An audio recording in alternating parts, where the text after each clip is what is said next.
You're equivocating necessary. 1 minute. Are the laws of logic necessary? It's not arbitrary. It's not arbitrary. Lightness uses the same moral.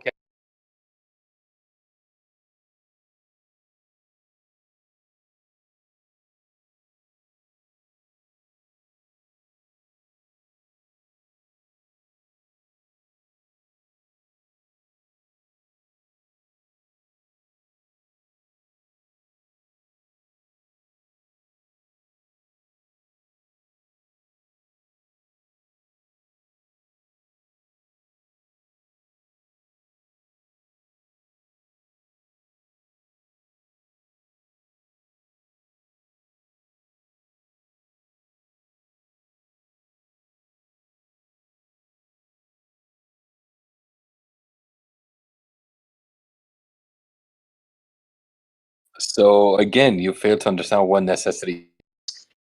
Of course, I'm gonna judge.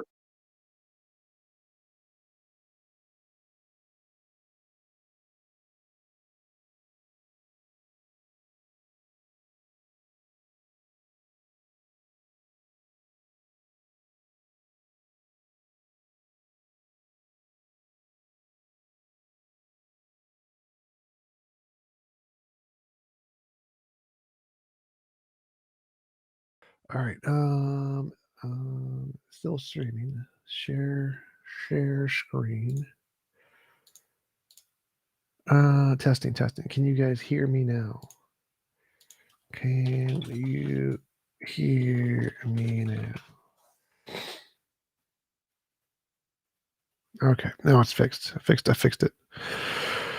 All right, Texas or CJ, do you guys have anything to talk about?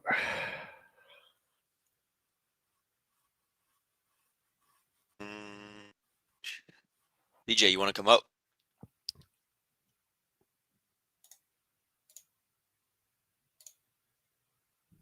Going on, guys?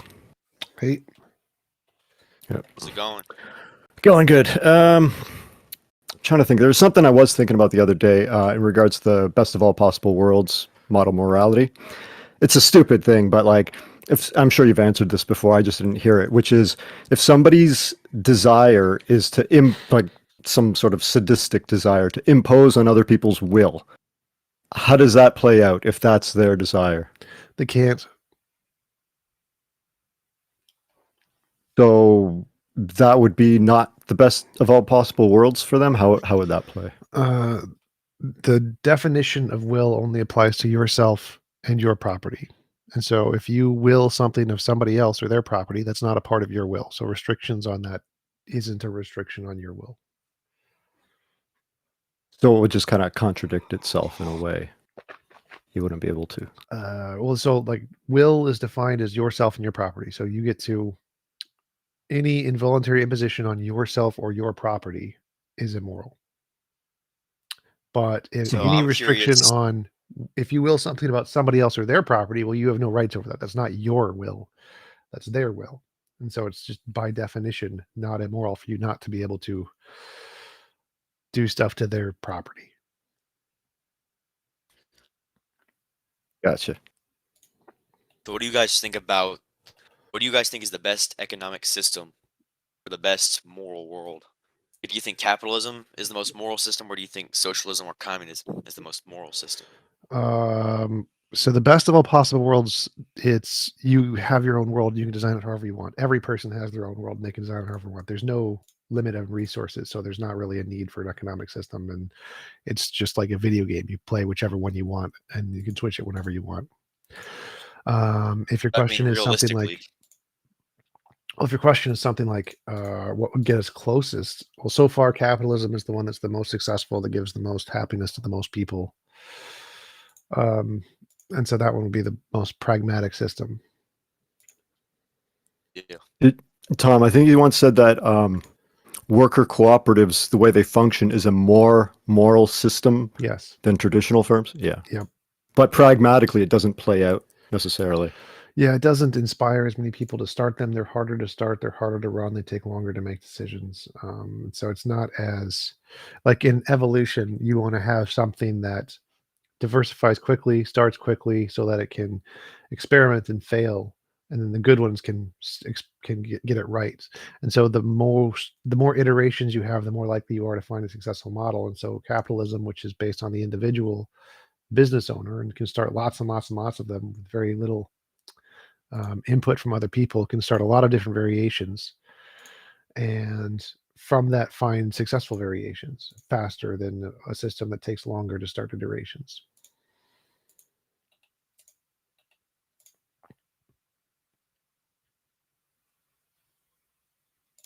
So I don't know if I have communism. I don't know if I have the definition correctly, but from my understanding, it's basically like where everybody works for the government, and then the government splits up resources equally above everyone else. So you don't own anything, but like they make sure everyone equally has an equal house, equal everything. What is your opinion on that? Do you think that's not a moral way to live? Well, I mean, if it worked, that would be perfectly moral, but I don't think that's the definition of communism. But so, like, communism is each person works and is paid according to their needs, abilities and needs, or something like that. But what you described, if like the government was fair and distributed everything fairly, then there would be a minimum amount of resources given to all people, and so it would be equitable. Most people probably wouldn't be happy, though. Yeah, that makes sense.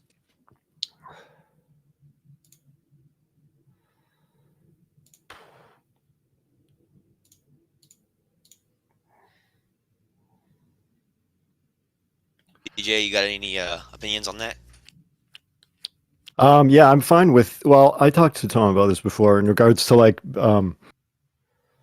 say for example, worker cooperatives. If we could run a test in a small community in regards to taking money, tax dollars, and putting it towards these experiments of do worker cooperatives function better than a capitalistic firm pragmatically. I think most people are in agreement that like, yeah, things like that, things like UBI, different social programs should be tested out if we have that ability to. And if it shows that it works, then fine, it works. If it works, it works. If it works to like produce a greater societal flourishing, greater freedom for the people who it's being implemented on, I'm fine with that. Whether it does work or not, I think that's the question. Yeah, I think like one of the problems with communism is that what if someone just stops working? Like, if your goal is to provide them stuff equally as everyone else or according to their needs or someone, then that means if they can't work, you still give them stuff, like your old people, kids, or whatever. But what if they choose not to work? What if they don't want to work? What if emotionally they just don't like work? Do you still feed them? And then if you don't, then what? Then they starve. Yeah, that's one of the biggest objections people have to communism. Like in capitalism, you have the freedom. People have the freedom to set up food banks and charities for people who don't work. But in communism, you starve to death. Like they don't really have stuff like that. Yeah, like so say something like UBI. Do you think most people, it seems like the experiments that they've done with that, it does seem like most people still continue to work. It does seem to improve their lives on the basic small community implementation that I've seen, at least for some of the experiments done here in Canada. Well, so UBI, if you have a UBI and work, you get more money. So you get money from the UBI and you get money from the job. So there's benefit to working, you get more. But in a socialist government, there isn't. Like, you get your food, and then if you work, you still just get the food that you need, and that's it. You don't get more. So with the UBI, it would be an incentive to work because you get more. But in communism, it wouldn't. Mm-hmm. Yeah, full capital C communism. Yeah, you could really disincent. I could see there being a dissent. It would, how do you put it? Disincentivize people to working. Yep. It possibly. I'm always willing to run these experiments in small forms, but So, like, I think the system we have now in most developed countries is called a mixed economy. So it has partially socialistic ideas, partially capitalistic ideas, and those work well together. They are the most successful combination of models.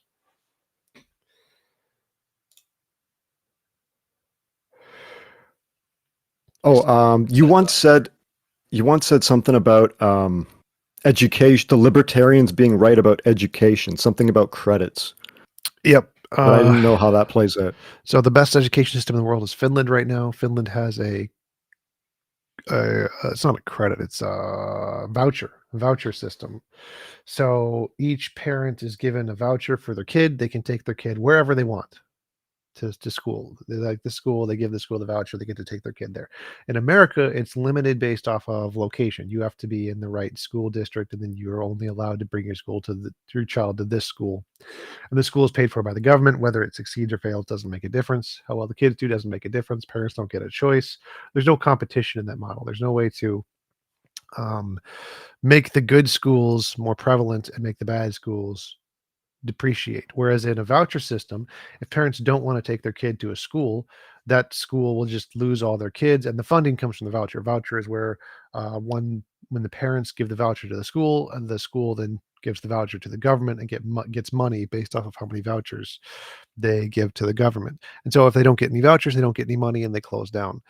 And so if there's a bad school nobody wants to go to, then that school won't get any vouchers, it'll shut down. Whereas good schools will get lots of vouchers, and they'll be able to expand and develop more schools with the same kinds of principles and properties. And so the voucher system, which is the best system in the world in like Finland right now, has the highest rating of education system anywhere, is the system we should be adopting, because it's the correct way to develop successful school systems. It provides what, like a more competition between schools to produce better results of their students. Yeah, it creates a weeding out method for bad schools. That's the thing our system doesn't have. It doesn't have a way to weed out bad schools and bad teachers. Like you can't, if like unions, you can't really fire bad teachers very easily. You can't really get rid of a bad school very easily because parents are required to send their kids to a school within their district. They can't choose or select which ones they want to go to. And the schools are funded based off of housing taxes, property taxes of the area, which is also dumb. Yeah, that's something we changed in Ontario, Canada, where we have it is property taxes, but then other schools that fall below that line. You cut out. It basically produces a more equitable school system across the provinces.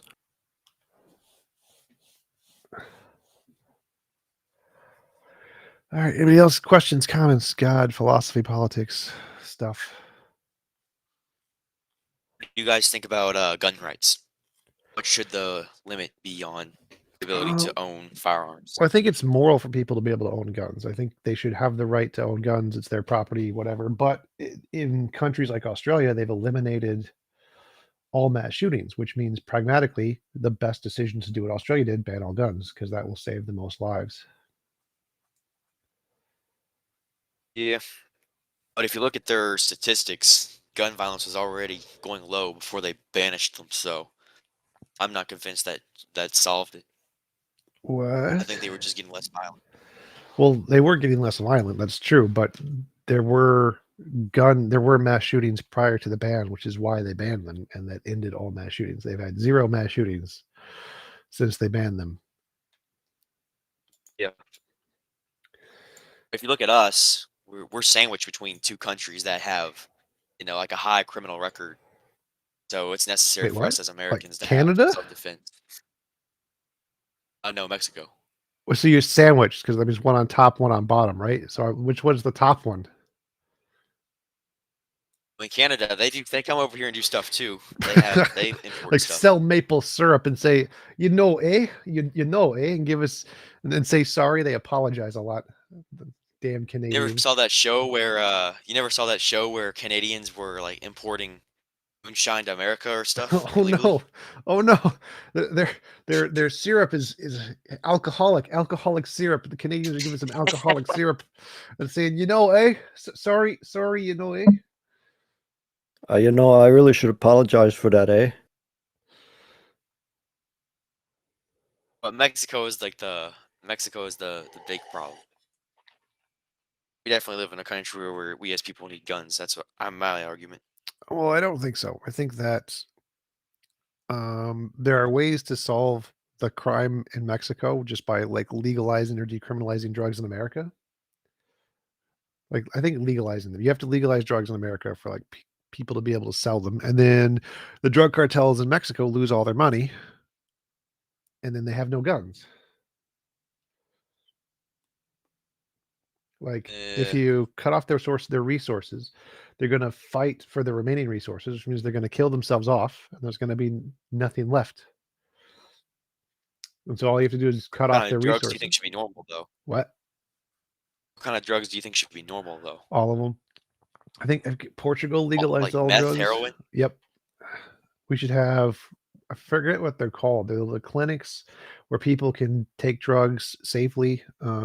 They provide them clean needles and take them to the hospital if they overdose or whatever. I forget what they're called, but I think they did them in Safe Australia. injection sites. Yeah, safe injection sites. Yeah. So like I think Canada and Australia did both of those. They're extremely successful.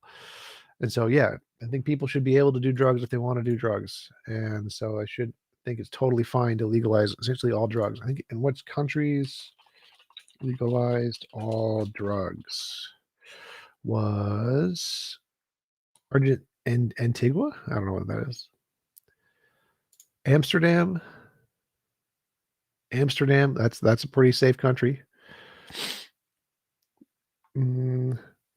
Netherlands. Countries.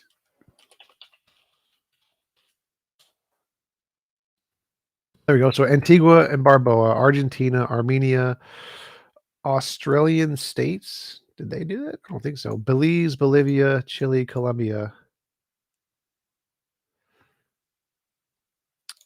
So yeah, there's a lot of states that have decriminalized drug use. Oh my God, wow, there's a lot of them. Germany, Italy, Jamaica, Mexico, Netherlands, Paraguay, Peru, Poland, Portugal, South Africa, Spain, Switzerland.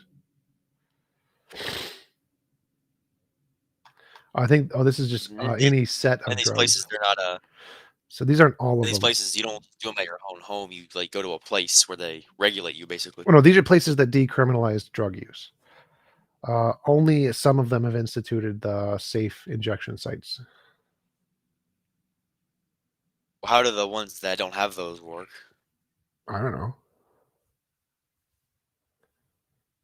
I don't know about that. That seems.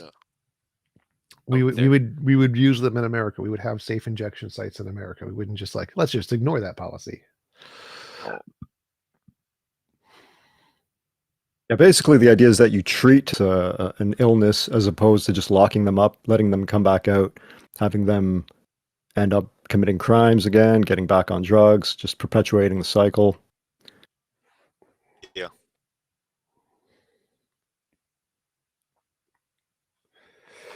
Thank you for the super chat, Richie. Appreciate it. Jumarel, Richie. Appreciate it.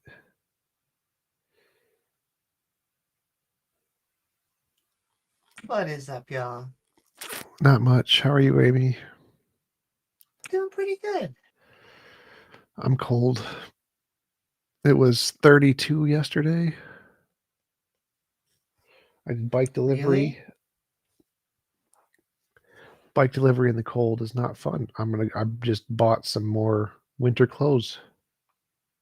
And I'm always cold, so yeah, that would suck. We weren't talking about your heart, Amy. Come on. Hey, it was 80 degrees over here in October. It was very weird. Amazon.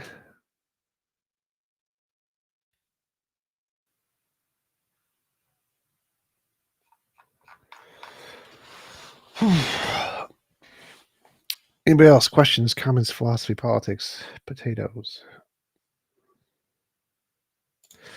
I should probably get those batteries. Batteries are probably a good idea. Can we say French fries are contingent on potatoes? I don't think so. Key. Because there Is that just are a different form of potato? there are other kinds of French fries that are non-potato French fries. 14 fry recipes that don't butternut squash. That's disgusting. Zucchini fries. That's disgusting. Polentas. I don't even know what that is. Green bean fries. Baked cauliflower fries. Green banana fries. They look okay at least. Cajun rainbow carrot fries. They All- probably look pretty. Jalapeno fries. That's legit. No, those look good. That's fine. But in fairness, look how long it took you to get to a decent substitute for fucking potato French fries. Oh, yuca fries. Those I've had. Those are not bad. Rutabaga, where they look exactly like normal French fries, but it's a fruit.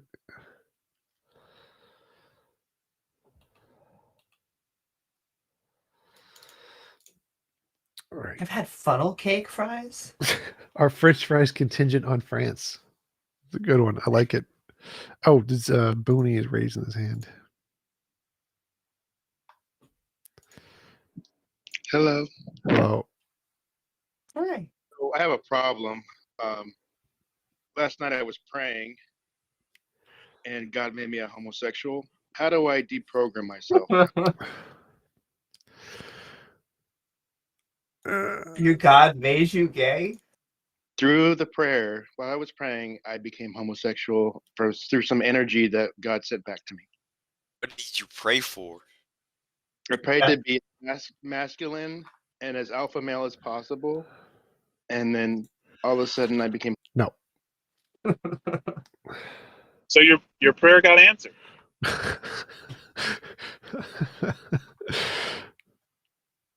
My suggestion would be there's many bars out there to help you figure this out.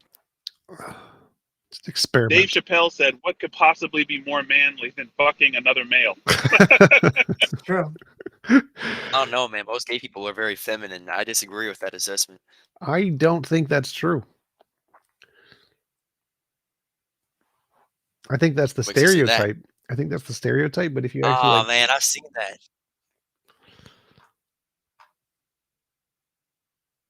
Yeah, I think there's a few feminine, but then there's a few feminine straight guys, so and there's like Little bit of mix and masculine women too. So there's a lot of masculine gay Exactly. guys too. Speaking of which, do you guys think that masculinity and femininity have biological origins, or do you think they're social Clearly. constructs? Clearly, yes. They're definitely biological. A little bit of both. and I would agree. Yeah. I think that's even the transgender or sociological or psychological position is that it's the social aspects that correlate with sex. But if you take sex out, what are we correlating it with? Yeah. Y'all are turfs? Wow. No, that I'm a is turf too. that is the psychological sociological definition. Generally it's straw men when they attack what the actual position that's taught in academia.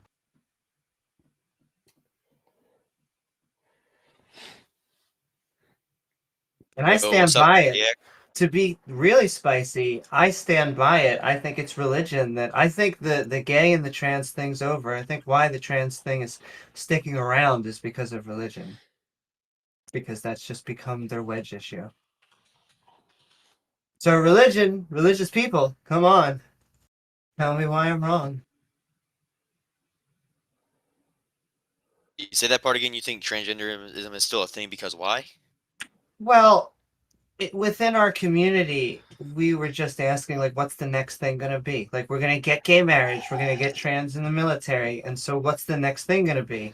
And we weren't expecting the next thing to be trans again, which is we're not fighting for anything. We're actually just playing defense, which is there's a reaction going on, which is holy shit, the liberals gained too much ground.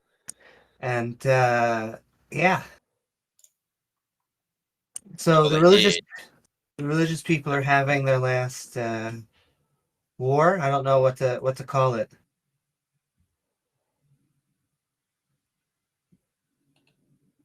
CJ, what's your take on that? Wait, what was the question? Just mostly that I think that the continuation, there was a time when like people were saying Numa Numa and people were dabbing and stuff like this, when I thought it was like the transgender time.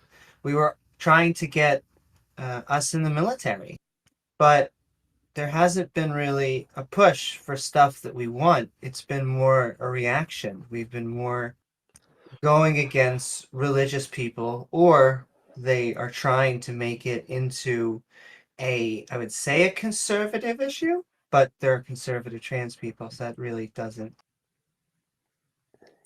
But like a question was, is it the final push or something? I guess that, yeah. That's what I feel, is that religious people are having a reaction to a bunch of the stuff that we have, in essence, normalized. Because I think that, the main issue started as religious dogma and the traditional marriage thing. And then it moved into a whole bunch of other fields, and those other fields got a lot more attention socially. And then a lot of them were crazy stuff that just didn't matter. No one cared about.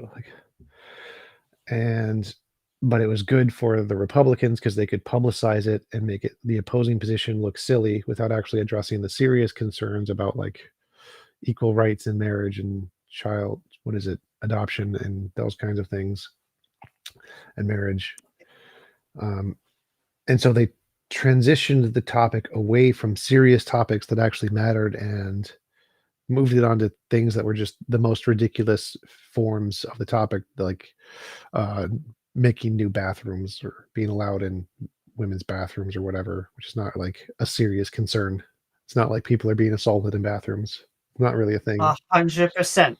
That is also my contention, that every time that they are talking about transgenders now, it is that they don't want to talk about like taxes or healthcare or war or anything that actually takes time and energy and thought process. Yep.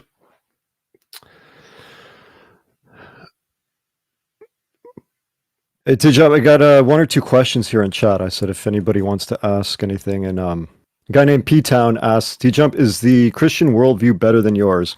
I asked for specifics, but he said Better no, at just ask it drowning generally. babies. Amen. Ramen. And Tim Bob asked, It's a low blow, T-Jump. Go ahead. Tim Bob asked a question? Tim Bob asked something about food banks. What are food banks? Or how are the food banks like? Food banks? Yeah, I don't really understand. For like homeless people? Yep, I guess so. Yeah. Yeah, so there's like distribution centers where people donate food to and they give it out to homeless people. I have no idea. I've not done any research into that at all.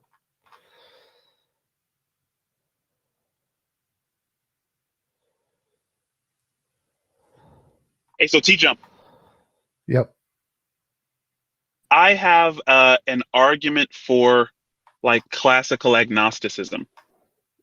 And it's not quite formalized. So what I do is I get high on Saturday and I figure out like all the mysteries of the universe. And then the next Sunday morning, I'm just left with like one syllogism or like one argument out of all the other ones look like trash. All the other ones are just like, oh yeah, I was just high and this means nothing. But there's usually one of them where I'm like, okay, this could potentially go somewhere. And so there's an argument for agnosticism, and it's not formalized yet. But the idea is, you are here, let me see. And I did the research on this one. It's the amount of thoughts that you could have, right? Let me see. Oh yeah, okay. So the number of thoughts which could cross your mind is a 1 with billions of zeros behind it.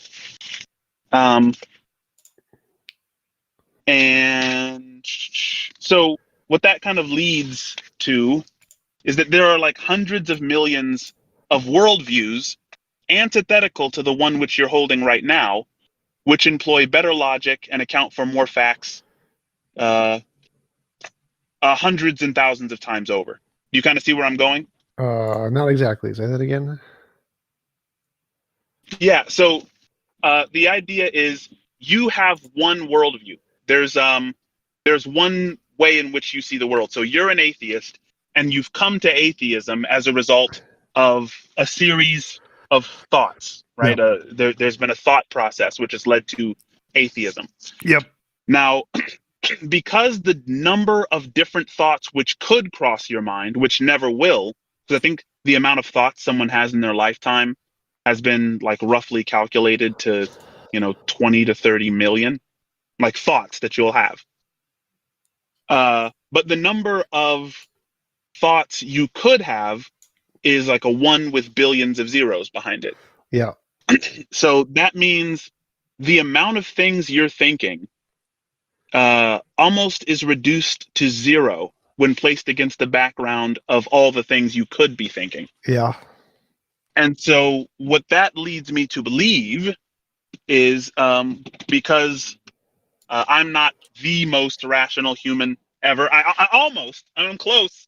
But I could be a lot more rational. The combination of thoughts which could lead to a different worldview are potentially like far, far greater. And those thoughts result in atheism, right? So there is potentially a combination of those potential thoughts which could result in atheism and be hundreds and hundreds of times more careful, hundreds and hundreds of times more rational, hundreds and hundreds of times more objects and facts considered, right? And the same is true for theism, right? And so though this isn't formalized yet, right, it's just like it seems that agnosticism and hard agnosticism, like the classical type, not the contemporary bullshit that says, oh, I don't know, but I'm waiting to find out. The classical type that says, look, moving the needle on this is not forthcoming in my lifetime, right? Do you kind of see where I'm going? No, sort of. It sounds like an argument from ignorance, though. So it seems. Okay, help me out. How? We don't know if there are better ideas I haven't had yet. Therefore, I shouldn't believe X. Well, I think maybe it's irrational to say that like you are the best thinker in world history, right? Maybe the rational person shouldn't jump out that window immediately. What? Well, right? Well, that doesn't matter. Well, I'm saying there are atheists who are smarter than me in this world with respect to every category of things that I've ever thought of. There are Christians in that same field, and maybe it's a combination of people. Like even if I become a great neuroscientist, there are greater neuroscientists than me, but then there are also greater philosophers and greater this and greater that. But beyond that, the combination of things I could have been, and that's really where this argument hinges, or where the idea hinges. It's not really a formalized argument yet. But you're thinking in such a very small, narrow window, right? That there are millions and millions of more reasonable and careful and logical systems which you could have thought, which would lead you to like the opposite conclusion that you hold, and other ones that would lead you right back. Yeah. Right. So like there's an unknown box, and in the unknown box it could indicate right or left, but you have no idea what's in the unknown box, and so the probability of it going right and left are the exact same, and therefore the fact that there is this unknown box tells you nothing about what you should believe one way or the other, and so everything in that box cancels out. Everything in that box disappears. So the fact that there could be more ways to think about stuff that's more rational and it could indicate in any different direction, all of those things cancel out, and you're left with what you currently know. And so you're justified in believing what you currently believe based off of your current thoughts, even though there could be more smarter stuff in every direction. Right. It's the question is like when we think that we're really kind of traveling in our cognition, that we're actually getting a lot of bases covered, and we're basically standing still, right? Like with how many thoughts we actually cover in a lifetime, we're not truly exploring, and by the time you're dead, you haven't even scratched the surface on thought, Yeah, but that won't give you a justification to believe or not believe anything. I agree, with hence agnosticism. Well, no. So like taking the position, it's not an argument in favor of well, like taking the position of agnosticism would then be believing something or saying I should not know or claim I don't know or whatever. But that wouldn't be justified. You wouldn't be justified in saying that simply based off of the fact that you don't know everything. So like, if you have evidence to believe one thing, the world is round. The fact that we could be in the matrix doesn't mean you should become agnostic. So we only know 1/1,000,000th of 1% of anything. Does that mean we should be agnostic on the fact the world is round? No, because we have lots of And evidence the world is round. just because there could be 10,000 trillion facts and we only know 100 facts, that doesn't mean that we should doubt those facts. Doesn't make those 100 facts less real. Right. It doesn't make those facts less facts, right? They're just the route of facts that you chose to explore. So looking at the facts which are counter, or the amount of things in the universe which would be defeaters for those facts, it's just vast beyond even going into, right? It's like the amount of things which are defeaters for what you believe, Well, reduce to zero your actual beliefs. can I maybe agree, but then put it in a different direction? Because it's rarely that one theory overturns. It normally is that it absorbs it. So we could say that Newtonian physics, it works. We're able to measure it. We can make predictions using it. And yet we eventually learn that it's actually Einstein's general relativity that is actually dictating how gravity works, at least on larger scales. And we could say, well, does that mean Newton's theory doesn't work? Well, no, it actually, when we're on here on Earth throwing a baseball, we don't care about general relativity. We care about Newton so we don't get hit in the face. And so it's rarely that one fact overrides another. It's that we learn nuance about it. We learn it on different scales. Well, so it's like you believe the world is round, right? Biscuit. Yeah. But we could be in the Matrix. You've seen the Matrix, right? Uh-huh. Great movie. So are you agnostic on the fact that the world is round? Am I agnostic on the fact that the world is round? Yeah. No, I'm not agnostic on the. I'm not an agnostic on. I mean, I have a state of withholding on very few things. But you've only explored like mean, 1/1,000,000th of 1% of all the facts, and there could be like 1,000,000 facts out there that all disprove the fact the world is round. One of them could be we're in the Matrix. One of them could be we're a brain in a vat. One of them could be God is deluding you, or there are aliens that are just messing with your brain. There are many infinite facts that could disprove your belief the world is round. So why aren't you agnostic that the world is round, Biscuit? Well, I'm not a good example of like, so even if I were to say, well, I am a paradigm of consistency. Me being consistent wouldn't make my argument better or worse. All right, right. So the question I here mean, is more like the fact that I'm not an example of what I'm proposing doesn't negate the proposal. all right, right. But the point here is that you would have a justification for not being agnostic. The world is round. Like you have lots of evidence the world is round. I think you're science right. and stuff. And then you could say there could be other evidence that disproves your current evidence, but the fact that there could be until you actually discover it is nothing.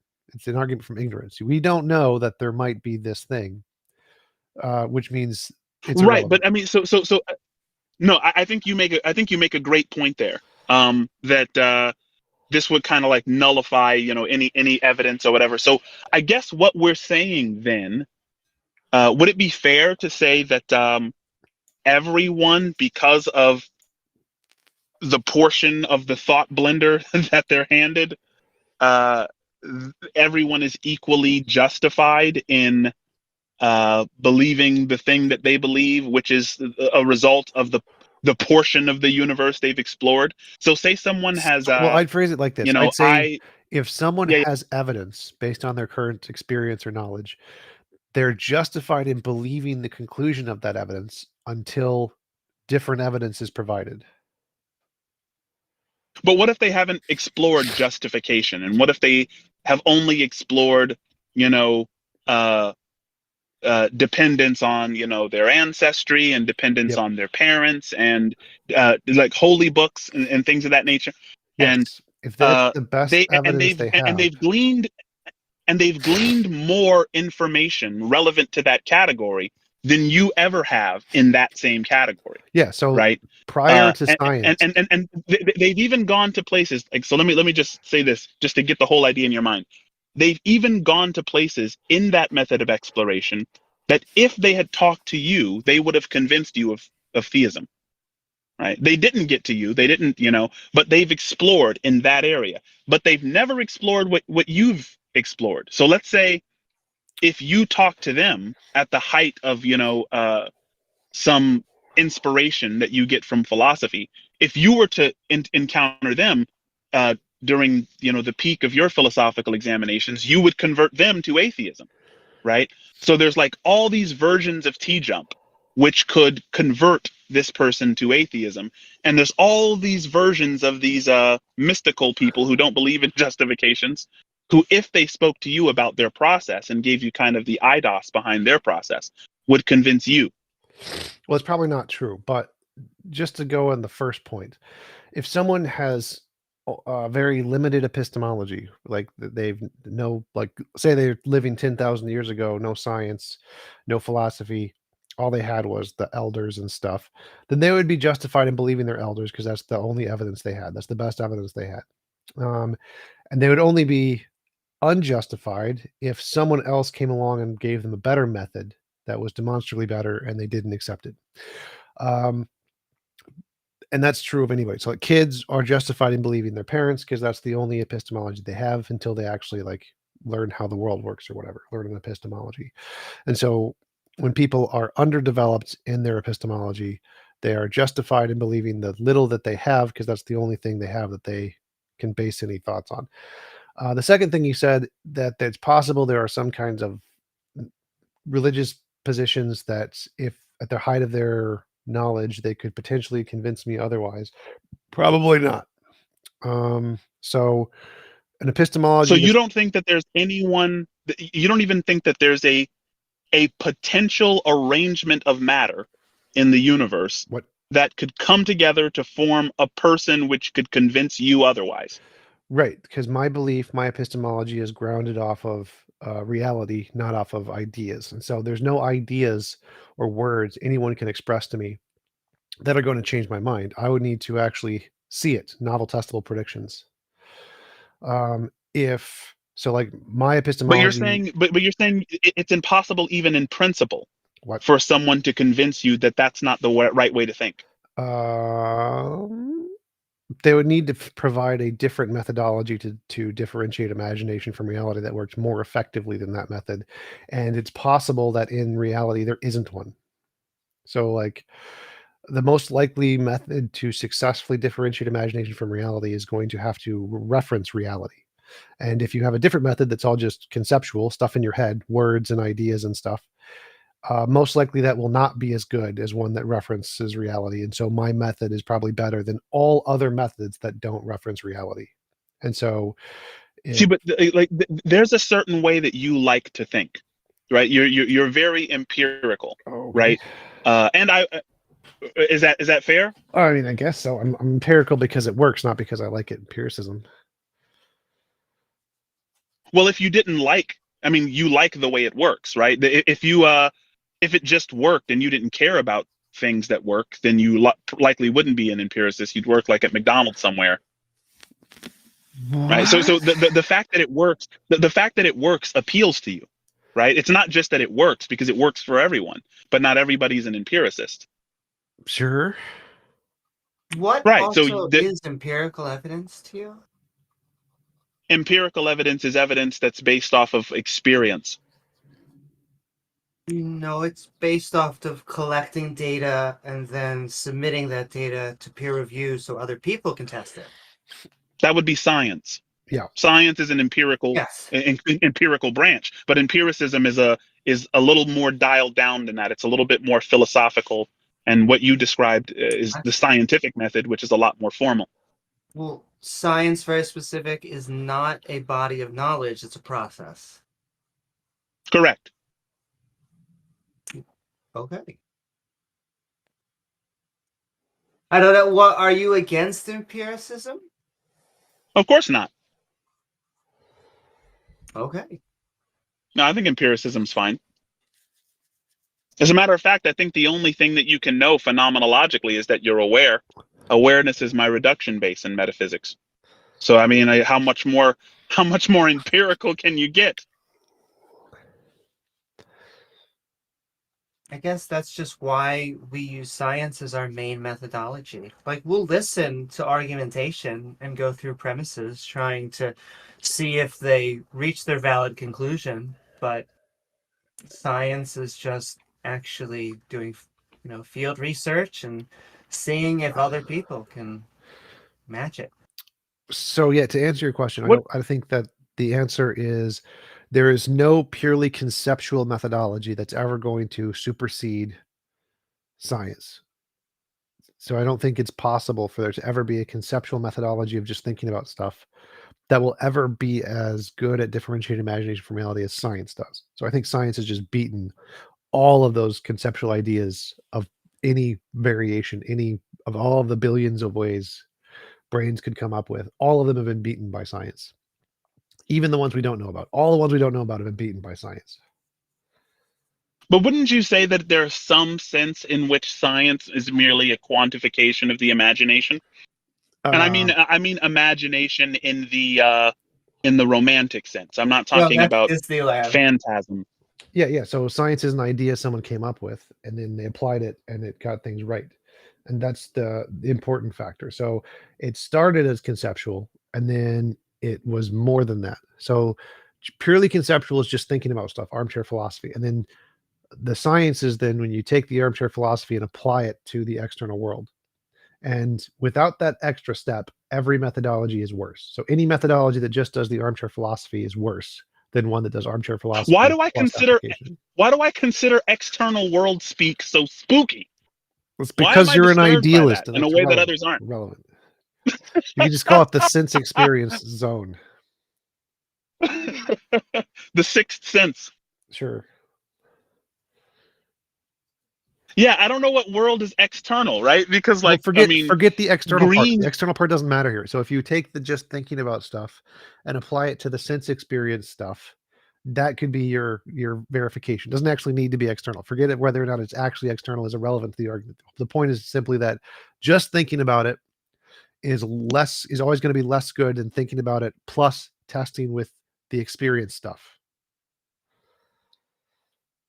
Right, but I don't see how the sciences are telling us about reality as opposed to just quantifying the qualities of our experience. Either way you want to phrase that gets us the same conclusion, that the one that it quantifies and then predicts our experience is going to be better than the one that just imagine stuff without doing those other things. So just doing the imagining is always going to be worse than imagining plus quantifying plus predicting. Yeah, like you can have a hypothesis. That is where philosophy, in my opinion, still has its use. But as T-Jump is saying, you then have to go out in the real world and test to see if that hypothesis matches reality. So saying all men are mortal, Socrates is mortal, therefore I mean all men are mortal, Socrates is a man, therefore Socrates is mortal. Right? That deductive syllogism. Would you consider that a science? Because it seems to be predictive. If the first two premises are true, then the conclusion necessarily follows. Well, it's not predictive. So like man and Socrates are definitions that entail a bunch of a posteriori things in the world. And so you would need all that a posteriori things to test it first. Because like if I say And cats to are meet dogs, that- dogs are Oh, no, chickens, no. therefore cats are chickens, perfectly valid. Perfectly valid. Makes perfect sense logically. Cats are dogs, dogs are chickens, therefore cats are chickens. But when you test it in reality, it's just wrong. So of all the variations you can come up with conceptually of deductive logic, if A equals B, B equals C, then C equals A, the vast majority of them will not correspond to reality. Most of them will be wrong. T-Jump is the sexiest man alive. The sexiest man alive is a billionaire. T-Jump is a billionaire. So you can make infinitely many logically deductive statements that perfectly make sense. Wait. You're a billionaire? Yes, clearly. Yes. I need some of that. I need some of that Self sugar. fights crime. I need some sugar, Daddy. Come on. So, Biscuit, even though funny. you can come up with a minority of logically true statements from using armchair philosophy, the vast majority of them will be false.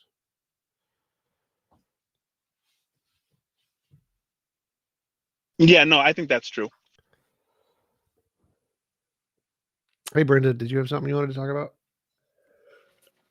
Not especially. I'm sort of just bored. Cool. Me too.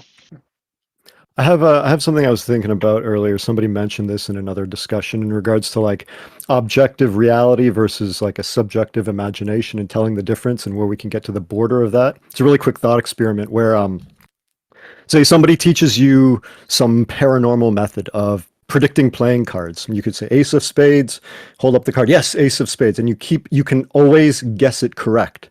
But the catch is that you can only do this when nobody else is around and there's no form of measurement, no cameras or anything. Now, could you ever actually say that this is happening in like objectively in reality? I Or could would say it just, it's you happening would? to me, but I couldn't say it's for anybody else. That might even be the case. It might be the case right now that there are magical things that people can do, but only when they're when they're alone by themselves. Is that what you mean? Yeah, and no form of measurement, human measurement at all. No cameras, no Right. recorders. And you can always do this. So you could go to bed tonight, you're going to close yourself in the basement and you could predict the playing cards one after another, but nobody can ever verify this. Yeah, that's possible. Well, would you consider that like objectively happening in reality? If I'm outside of, for me, I would say if it's happening to me, I would say this is something that is. But if I couldn't repeat it, I might begin to suspect that maybe I'm hallucinating or something. Yeah, I mean, in the hypothetical, you can always repeat it whenever you want, Yeah, but nobody will ever be able to know. It could still be a consistent hallucination. Right. Then But you if could it's never. happening to me, I would be very strongly motivated to think it's real. If it's happening to somebody else, there's no way I could verify it. Yeah, see, that's where it gets to be like, it's true for me, but what does that mean? Well, I would say we would have to have some way of verification.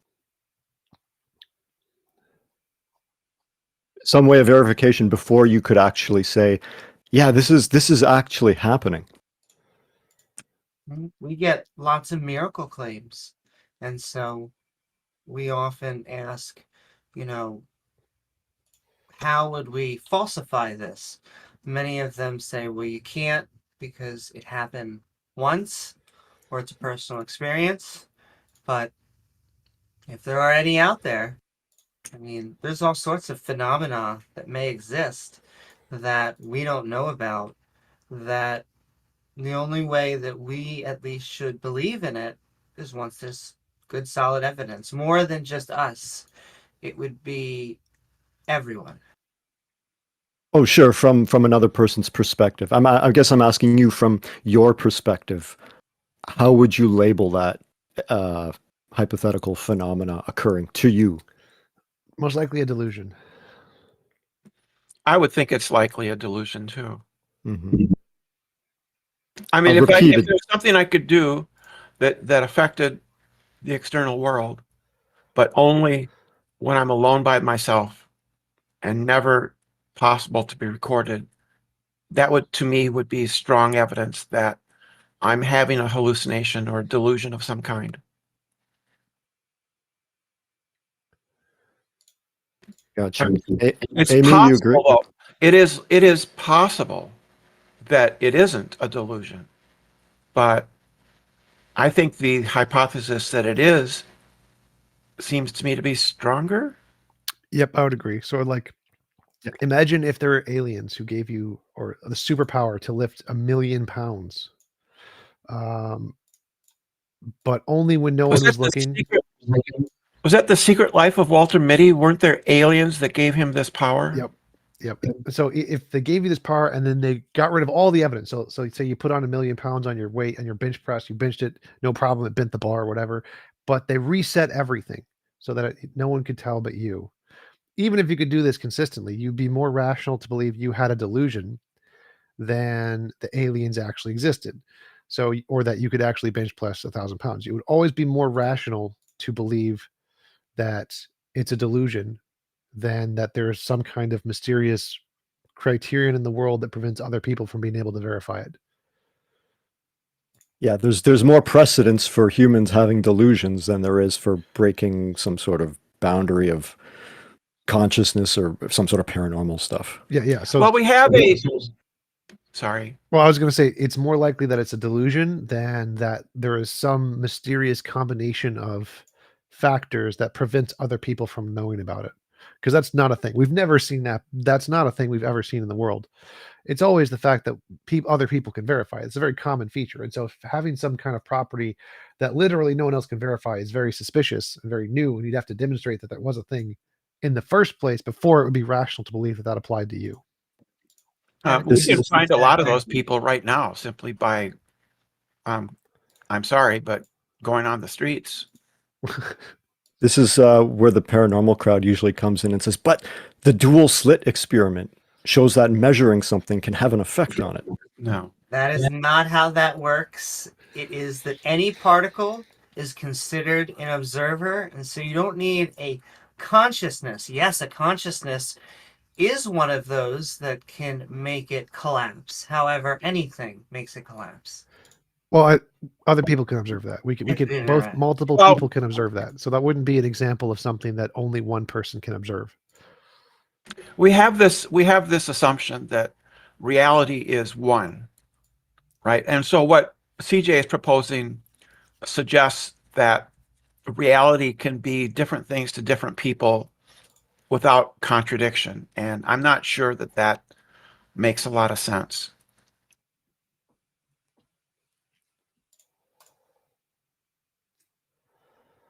Right? Because we assume that the laws of, that if you mix vinegar and baking soda on Mars, you're going to get carbon dioxide, and you're going to get it everywhere in the universe, wherever you mix vinegar. And the chemistry and physics always works the same way everywhere, unless there's evidence against it. I suppose gravity was different at the beginning of the universe, wasn't it? Yep, repulsive. That's one theory.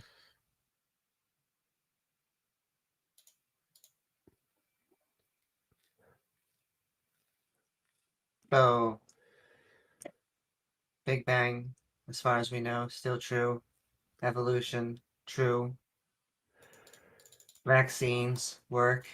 So religious people, Evolution is Yeah. true. Evolution is true for you, Amy. For me, it's true in my subjective reality that God created me. Dun, dun, dun. Bill O'Reilly, right? It's true for me. Can't refute that. Tides go in, tides go out. Take that. Take that. Take that, atheist.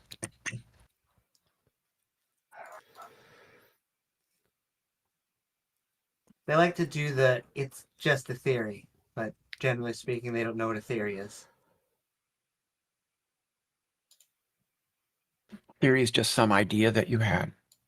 Instead, that you want to replace it with the Word of God, with your theories, with your satanic theories. It's true. All of science comes straight from Satan. All the good stuff basically comes from Satan. Yeah, Satan is reason, and God is faith.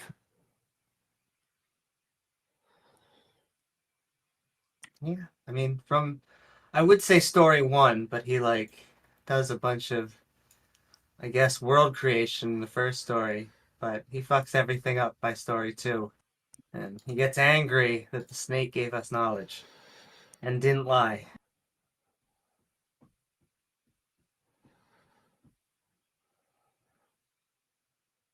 Because God was like, hey, you're going to eat this apple and you're going to die. And the snake was like, hey, no. The snake was right. The snake was right. God did the first lie. And the apologetics for this are always like, but they eventually died. Which is like, if you drink a poison and you die of old age, I feel like it didn't work. That's the dumbest apologetics you've ever made. They were gonna live forever. Like, what? That's such a bad exegesis of the text. That's so terrible. Like, be an atheist, but like, goddamn, don't try to fucking make it Christianity look stupid with those stupid arguments. It's terrible. Christianity does look stupid. What are you talking about? Yeah, it is. I was gonna say it is stupid. We'll go with look stupid. Should be nice. The thing is that the Bible says that you're to talking to Christians that your beliefs should be as foolishness to the unbeliever. So I think Christians should embrace foolishness and simply say that their belief in God is not rational. It's just an irrational belief. I believe it because I believe it. And that would take the fangs out of virtually all atheists.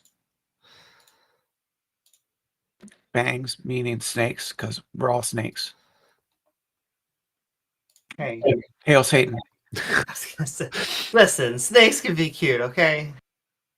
No, they can't.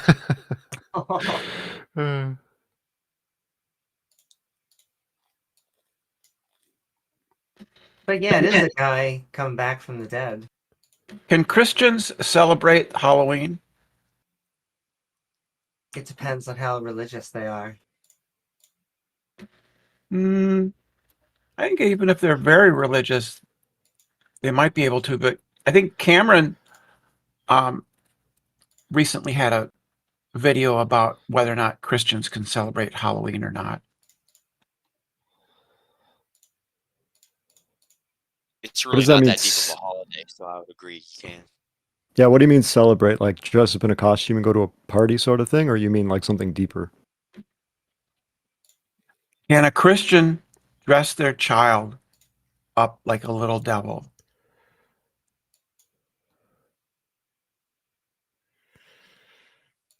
See, but they should be able to dress them up like a Ninja Turtle, right? Yeah. Well, the argument by some evangelicals is that it is satanic in origin, and dressing up as devils or using satanic imagery invites demons into your. It threatens your faith because it invites them possible possession. So if you dress up your little kid as a little devil with the horns and everything, it's possible they could become possessed by demons. Because you're inviting them in. They can only come in if they're invited, like vampires. They can only come in if invited. Really? I don't know. I'm making That's a good, I that's a always- good argument. I like it. I always find it weird that the demons are always stronger than God. Like, he's always fucking God's plan up. Along with us, we're always fucking God's plan up somehow. They do seem to be able to manipulate reality and space-time better. God's just lazy. He only operates sometimes when he feels like it. I know. There's lots of Christians who believe in witches and that witches have real power. There is a basis. There's a different. That's Wicca. Wicca is real. It's it. That's it. Become a Wicca. Now that's just posers, but real witches can cast real spells. Not these new age posers. They're just deluded people. I wonder what a real spell looks like. Like, how do we find a real witch? Because I want to There's a study. real I want to study spell. real witchcraft and become a real witch. Yeah. I want to go to Hogwarts. There's a real spell. Is it plastic? Is it shaped like a rectangle?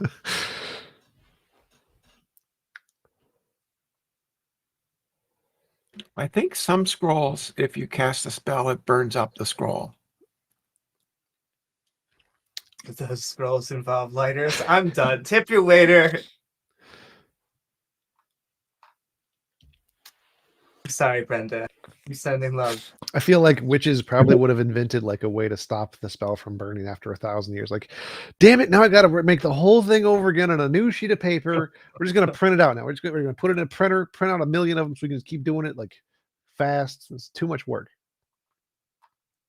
It has to be printed on human skin. Tattoo artists. The witch who Tattoo thought of reusable like skin. scribes. They're like, holy shit, yeah. I feel like a witch would just get a job as a tattoo artist and start tattooing it on people's backs so they could do witchcraft. Like, all right, this is easier. Actually, killing them and taking their skin off is kind of takes some effort. Let's just tattoo it on them. We're done. I'm making bank doing this. That would be something I would do, which is I would like to sort of whisper in some evangelical's ear that tattoo artists are secretly putting in subliminal messages in their tattoos that conjure demons. That would be cool. I mean, everyone knows that. Tell 4chan. Get 4chan on this. We can get like a new like. I need to go with it too.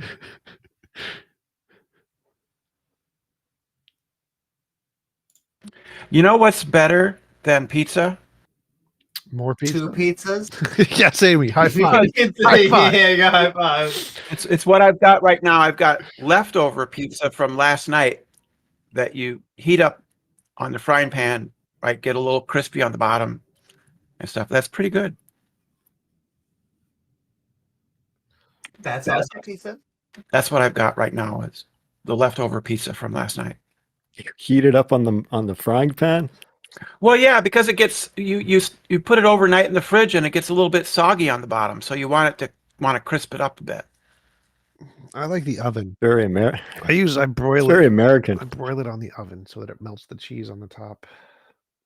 Well, that's already melted. What? Not if it's in the fridge. No, but I cooked it last night and then I took the leftovers and wrapped them up and put them in the fridge.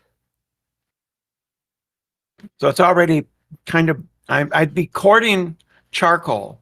I'd be getting close to charcoal if I did put it under the broiler. Huh. Enough about me.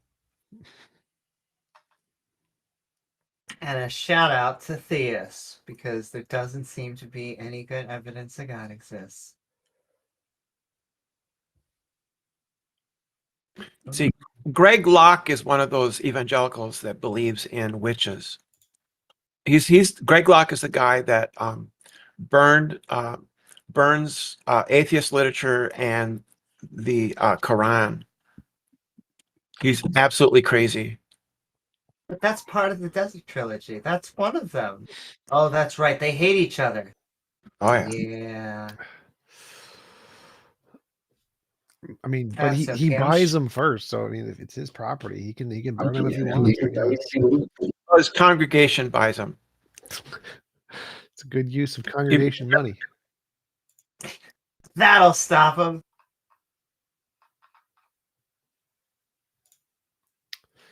Isn't like the thing Muslims are proud of is they've memorized it anyway? Which is not comprehension, but So Greg Locke used to have wood chips. He has a revival tent. I think he's in North Carolina or South Carolina or something like that.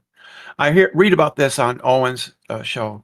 But people were planting tarot cards underneath the wood chips, and he discovered them. And he threw an absolute fit and replaced all the wood chips with artificial grass so that people couldn't hide satanic stuff underneath the a perfectly healthy reaction. Perfectly healthy, yes. All right, somebody's got to go start planting tarot cards underneath the artificial grass, like cut a little hole in it. Be like, here we go. We can have one stick out just enough so we can see it. Yeah, I think so. Do Ouija boards have the same effect? No, that's Ouijas are absolutely satanic. Don't you know nothing? Why are you so ignorant in the ways of science? The I forgot. The Texas Republic posted in a comment, I encourage everyone here to read the Bible instead of atheist parodies of it. You will see it for the historical masterpiece that it is. So I love 2 Kings 2:24. That's a good one where God sent the mother bears to kill the 40 guys for making fun of the bald guy. What's the one about the donkey dick and horse ejaculate? That's a good one. What? Do you not remember that one? No, I don't. I don't. Bible. I There's don't also want a to know that one. talking donkey. Ezekiel 23:20. Okay. There she lusted after her lovers, whose genitals were like those of donkeys and whose emissions were like that of horses. Holy shit. He knows what she likes. Sounds like smut. We need to ban. Basically, yeah. But that's obviously a metaphor, you stupid atheist. Obviously, it's not meant to be taken Metaphor. literally, you dumb atheist. I mean, even as a metaphor, I feel like that would be what you put under a description. You've got to But, read it in context. It has a message that Yeah. applies to all of our lives. It's relevant to the lives of every human. That's just like an atheist to focus on the dirty and the squalid. So typical. So typical. Allegory. Right. It's allegorical. Metaphor. It's like a Jackson Pollock painting. Yeah. The Bible is non-allegorical only in the places where I want it to be non-allegorical. But if you disagree with us Christians, Jews, Muslims, Jews are God's chosen. They need to be there in order to usher in the apocalypse. You know, we need the Jews to be so that when the apocalypse comes and they're destroyed when Jesus comes back to earth with a shout from the skies. holy shit, has Jesus been in space? The whole time. Well, the Bible, yes, the whole time he's in a spaceship in orbit. It's magical. You can't see it up there. Well, the earth is flat anyway. I mean, he's outside of the dome. The angels open up the doors to let him in. This makes sense. It makes too much sense. This is science. This is science, not like your atheist religion, the pseudoscience. I feel like I could channel that stuff.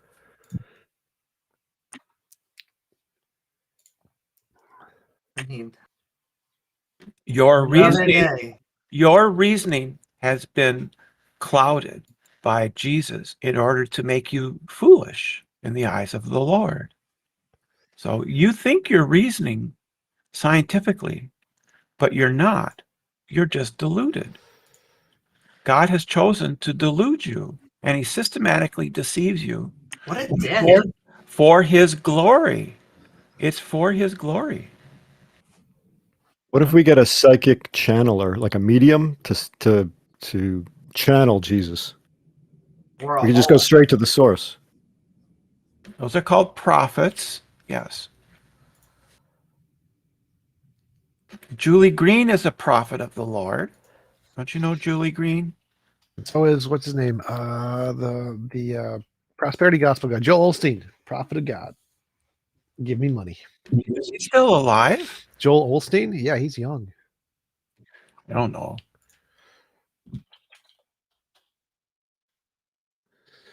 I remember when we used to catch um, evangelical preachers doing lines of coke off of gay strippers' ass, but those days are over. With that's so sad. That was like 3 days ago. Like it's so over. That was a real thing that happened, by the way. I remember. Yep. I call them weekends. He was doing lines of coke with the gay stripper. I mean, holy fuck. That was when evangelism was So I just entertaining. found I went to Joel Osteen's Instagram, and one of the reels is a picture of Joel Osteen says, "You are about to come into a supernatural release." Oh my. It's an actual thumbnail on his actual Instagram. I don't know if Amy can back me up on this, but for me, those supernatural releases just have been a distant memory. Sorry. You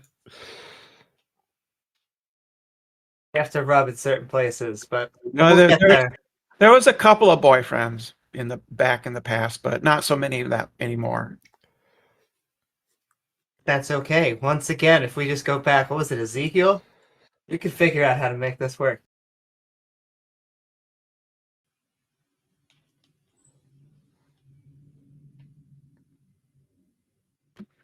The Bible is original donkey porn.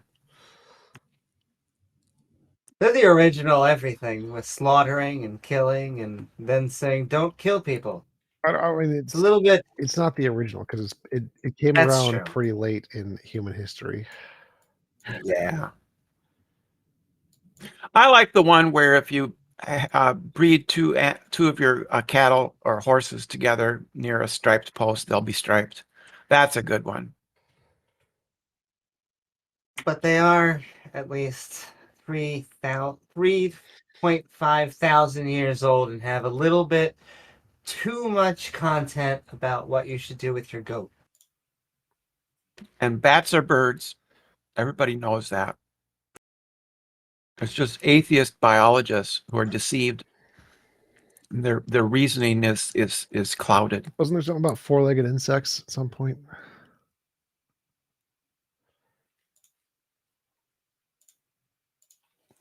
Lots of arbitrary rules like mixing fabrics, which turns out to be fantastic, or should I say fabulous. I mixed poly and ester. Oh my.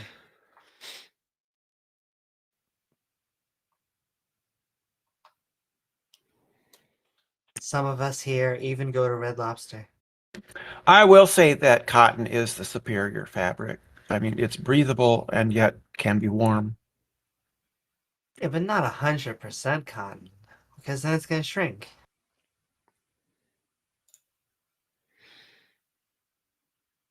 Only for non-believers. Mine never shrink. Heresy. Although I can never, for some reason, I can never measure it. But for me, it never shrinks. Is that because you're a goddess? Yeah, damn right.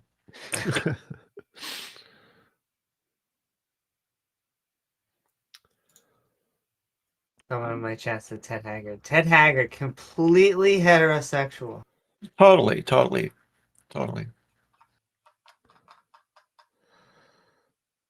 Create. I want to speak. That gay stripper had a come to Jesus moment.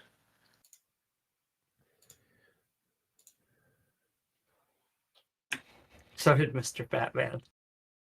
Oh, that's another story. Well, it's not really another story. It's, how many can you fit in your mouth? Anyway, sending love to Theist. Come one, come all. Oh, we got one, or we got someone. Jupiter.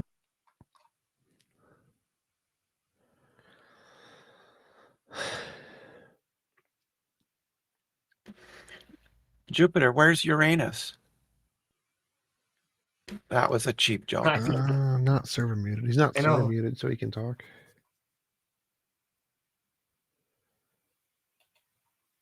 I need a fixie bike with a. Does that one work? Nope, that one doesn't have the reversey stop thingy.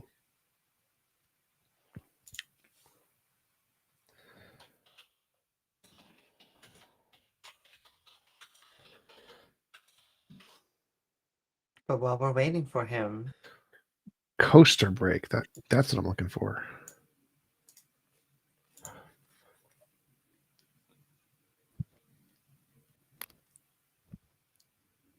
oh my god, I can't believe you would make Sorry, such. was I muted? Oh. I must have muted myself. I'm sorry. I was going to say that Amy Newman is the Messiah of the Lord Jesus Christ and God, of course. We're the same. I've laminated it, put it inside a Ziploc, and buried it. And if anyone else wants to add something to it, all you have to say is this as the first line. Amy Newman is Messiah of God. That's it. Then you can add whatever you want. And you call it Book of whatever your name is. I'm the king of the Jews? I'd do it. Queen of the Jews. That's true. Well, that would be, I guess, a good translation. It's what the literal, but you're right. I guess I can be the queen. My mom always said I was a spoiled. You know you what? already Never are. It's mind. going to take a couple thousand years. Holy shit. Jupiter. It's I am okay though. I'm so Soon you'll be blessed. the Messiah. You have to tell us about Jesus. Does Jesus swing right or swing left? I guess technically Jesus would swing left since he went against the Jewish hierarchy of his age. Wouldn't that be something if Jesus came back and he says, I want you people to now have universal health care, and we're going to bring socialism to the planet now. No. A lot of heads would Jesus, explode. he would say, I got mine, go get yours. Deal with it. Anybody else? That's Question? totally Jesus-like, right? Philosophy, politics, something. I'd like to talk to you Also, about before you go the further, Jupiter, inconsistencies. I just want to put forward for the record, if Your Honor is ever watching this back, I did not bury anything. All right, we I move actually forward. did. No, I get you. I did. I laminated it because it wasn't laminated, it was vacuum packed. And then I put it in a Ziploc and then I buried it. So it's going to last for like a couple thousand years at least. By the way, P-Town, I do enjoy blaspheming. Yes, it's fun. I should have put metal. And it's a victimless crime. Blasphemy is. I really should have put metal in the back so someone could use a metal detector to find it. It's okay. It put lemon. Everyone knows lemon lasts thousands of years. I didn't. No, it laminated. Not Oh, laminated. Oh, even stronger. Probably hundreds of thousands now. Yeah. Well, I think something laminated inside a Ziploc bag is going to last like at least 5,000 years. Long enough for you to become the Messiah, so don't worry. It makes too much sense not to be true. Here's the first thing you have to write. Amy Newman from the Politics Discord server is Messiah of Jesus Christ and God Almighty. God, do we have any And like then you can serious have whatever you want. conversations now? This joke's gone on for too long. T-Jump, my buddy, my highly religious friend. Oh, Yeah, that we could have a serious transition just conversation. sounded like a visit of 5 o'clock anywhere. Here's my question for you, T-Jump, if we're being serious. Why Christianity? Why not any of the other 4,327 religions? I don't understand the question. I'm an atheist. Ah, really? Okay, then never mind. I think he said, why not Hinduism? Because they have thousands of deities. Is that right? I think he was under No, I the said, assumption I was Christian. He was asking why Christianity and not the other religions.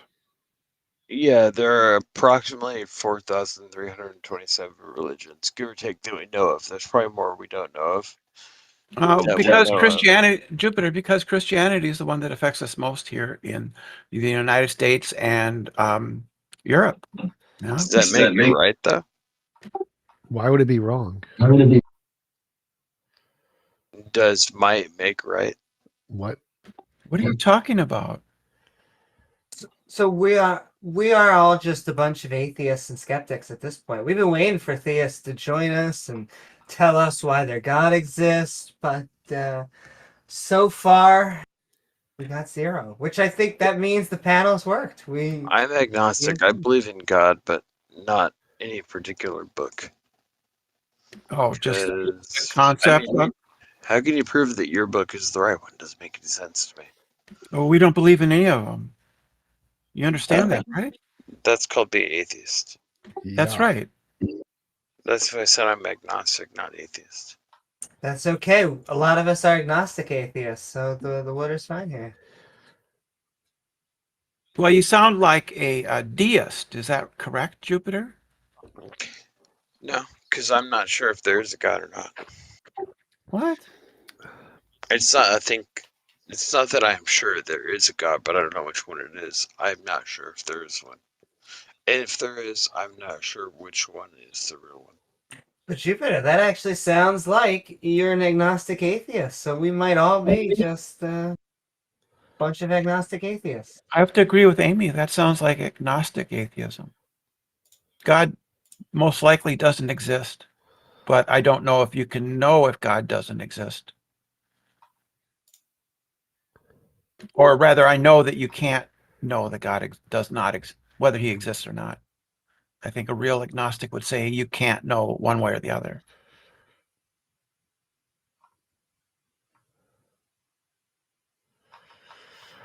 I almost, oh, he left. Why did we? Oh, I think he just refreshed or something. He was in the audience. No, my Discord crashed. Sorry about that. I think you can't know. I think that a good analogy would be as if we're a fish inside a tank, and there's two people doing something in the other room. You don't know what they're doing. You can't see that. It's outside of your I realm got a of good idea. perception. I got a good idea what those two people are doing. They're not fucking. You don't Come know. on, dude. Like, Come on. yes. You have to be agnostic about it. It's possible, No. obviously. But you're just a fish, so you don't know if God exists or doesn't exist. I know God does not Because exist. you I would know- exist within that tank. You'd be a fish in the tank. Yes, glass tanks are see-through. I can see outside of the tank, and there is no God there. Yeah, but if I go around the corner, what do you see? What corner? There's no corner outside the tank. There is a corner. Where is the Because corner? the fish tank it's in the other room. Where's It's the a room? fish bowl. My fishbowl It's is a the fish bowl. universe. It's about 30 feet west of me. My fishbowl is the universe.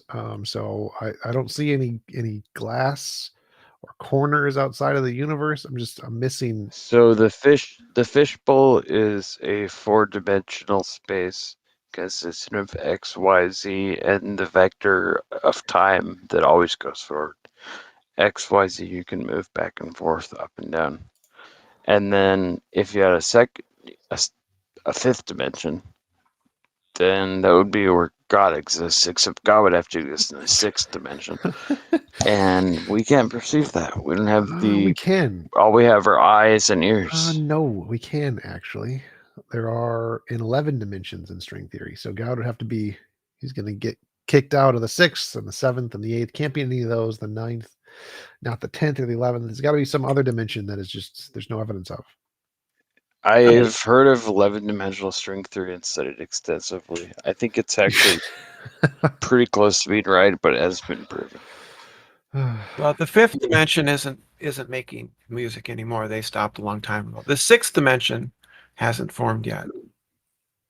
Well, God can't be in the fourth mention, right? The fishbowl is an analogy for what? Reality? Yeah, for the universe. And God is not in this. No, So God is not in reality. God can. Got him. You can put your hand. You can walk around the corner and put your hand inside the fishbowl. That doesn't make you in the fishbowl. So he's outside of reality, but comes into reality. I mean, yeah, you can walk around. All right, so I can walk inside of the room right now, put my hand in the fishbowl, and then there I am. It's not a bowl; it's a 10-gallon tank, and there I am. I exist now. Are you And just when I saying walk the fish? outside and close the door and walk away, they Are you don't know. saying the fish doesn't have object permanence? No, It does a little, but it's okay. that's not what I'm saying, though. Anyway, Bob, what do you got for us? I guess I had a bad joke about this topic, but I also had something about something else. All right, what's the I was gonna something say else? Okay. I guess we were talking about like stuff in the Old Testament earlier, or you guys were. Okay.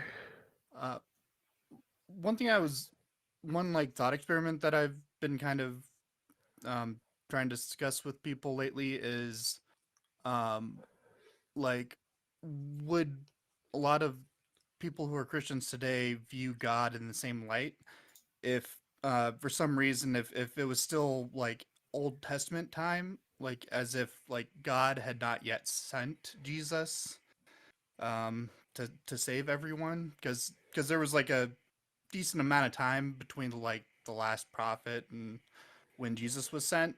So like how would we view God if, let's say, that he wasn't planning to send Jesus until like 10 years from now? Like, would they still justify belief in God or be able to like defend his morality? I think those are called without Jews. leaning on anything. I think those are called Jews. Yeah. Well, yeah. Which I understand, yeah, and they do. But I've been trying to have this discussion with Christians because they lean so heavily on the New Testament to defend God's morality. Yeah, whenever you press them on something horrible and horrific in the Old Testament, they will say, well, that's just the Old Testament. We're under a new law now. And then where you're like, okay, well, so gay marriage is cool. And they're like, listen, under this Old Testament that we have.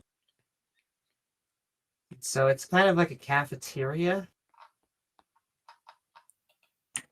Most of the Jews tend to be secular.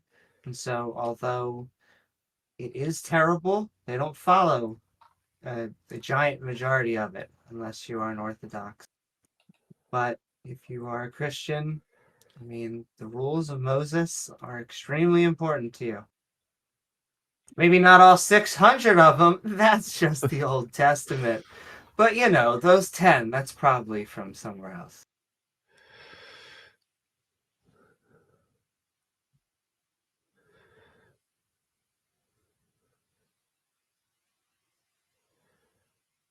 Totally agree. Yes.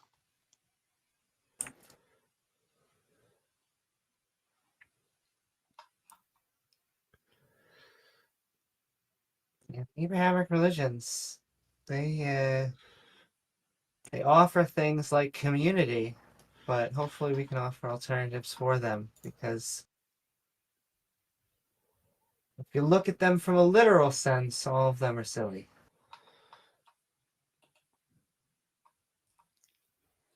So what I have been thinking about community also. I guess like that is one thing that I do tend to credit religions for. Like one benefit from them is they are pretty good at like enforcing community, or I guess resulting in a lot of community. But I do feel like that's more through enforcement, and I know it seems like it's difficult for atheist organizations to kind of garner that same sense of community? Well, it helps that once you become the majority, there's almost this runaway effect where there's a social pressure to become whatever that religion is. And so if you are in the USSR, if you are in, China right now, the pressure is the exact other way. Do we do community well in the United States and some of these other, I would say, formerly religious countries?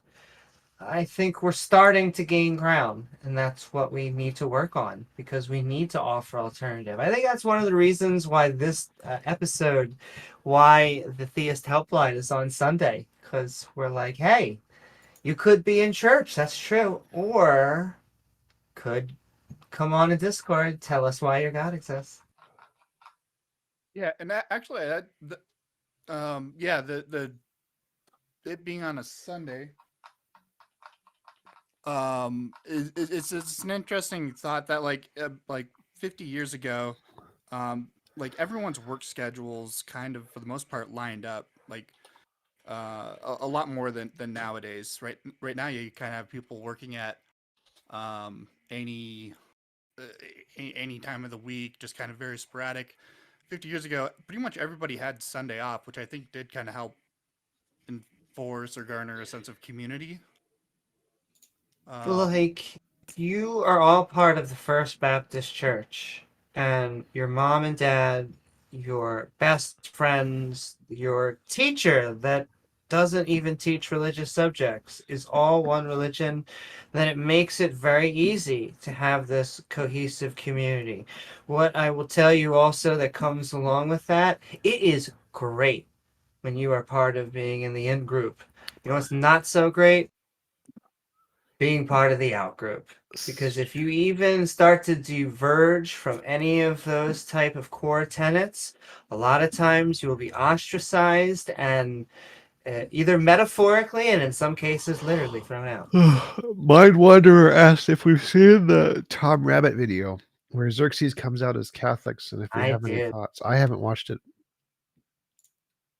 Well, all I can say about that video, first of all, I love Tom Rabbit, send a shout out to him. But all I can say about Xerxes is he seems very meek to defend his views right now on religion. He said that he has told a few people in confidence about his beliefs, but he doesn't really defend them. If anything, he kind of just evades them and says, people who are close to me know about it, and it's a personal revelation, so I don't expect you to know it since it's personal. He also talks about how why, if he was trying to go to a super conservative religion, why he would go back to Catholicism.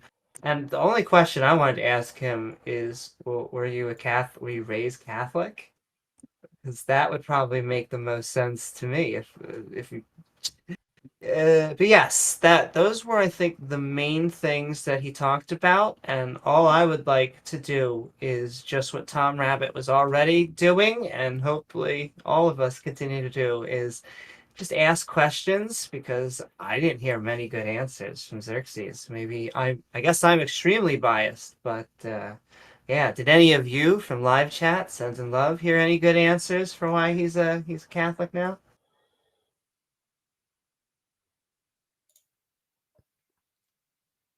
I'm sorry, was this referring to a specific video or something? Yeah. Yes, very recently. Xerxes used to be on this panel. He used to be an atheist. He was a conservative atheist, but there's a wide variety. There's people all the way on the left, there's people in the center, and there's conservatives. And so Is there a link or what are the keywords to Tom Rabbit this? So I can Xerxes. write a note. If you just Google Tom Rabbit Xerxes, there's probably only like 2 videos that show up, and it's the second one, I think. and it was very recent. But I'd like to hear him defend his religion.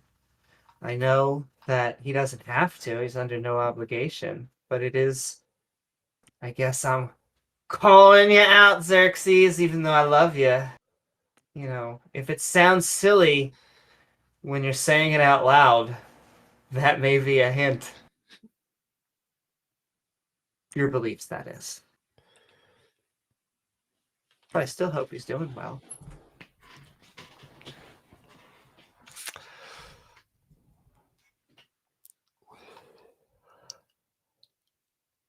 I think he was going over this is once again just armchair psychology, but it's never, I was going under such a good, just things were going so amazing in my life that I found Jesus. It's never how the story goes. And so I think that it is not just for him, but for many people, it is a emotional attachment. Well, there's someone.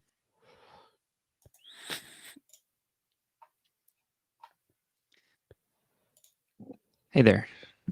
Hey, What is up? Hey, so I'm not a theist. Is it okay if I just ask a question about atheism? sure, that'll be $5. I will send. Don't tempt me. I'll send you $5. I've done it before. So I recently read a book called Big Gods, and in it I learned how countries and areas that are more existentially secure are less religious on average, which got me thinking that atheism could be an extension of privilege. And I'm wondering what you think about that. Yep.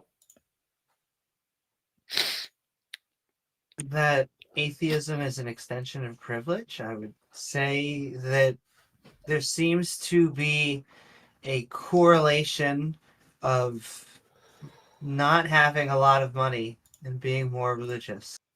The United States is the rare one where this doesn't happen, but I would accept that it could be a privilege to not have to use that for hope or confidence or whatever we want to say. However, nonetheless, that doesn't mean we should be religious.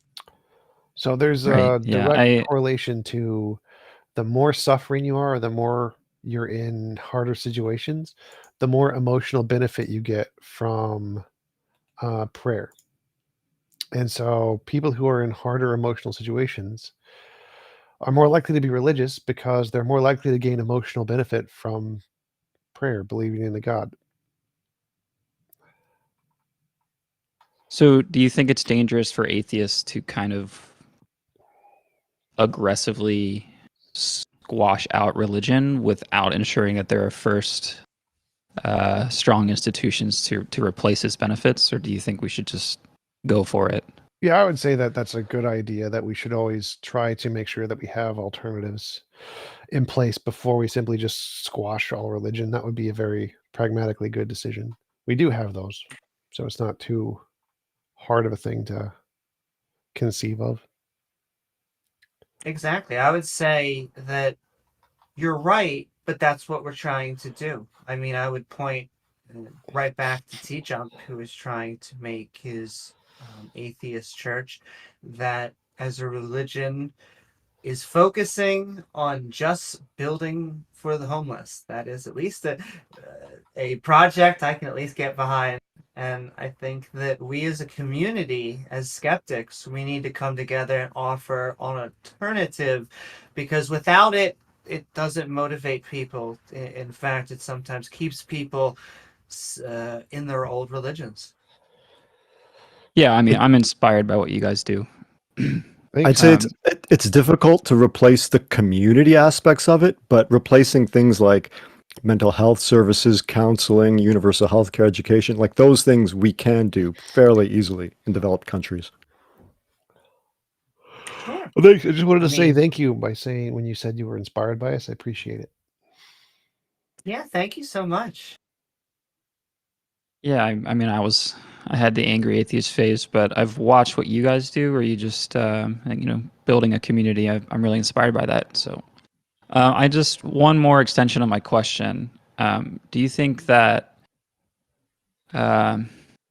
atheism is an extension of intelligence privilege? Meaning, like, can we really take away religion from people who cannot rationalize the world without it? due to like lack of intelligence or cognition?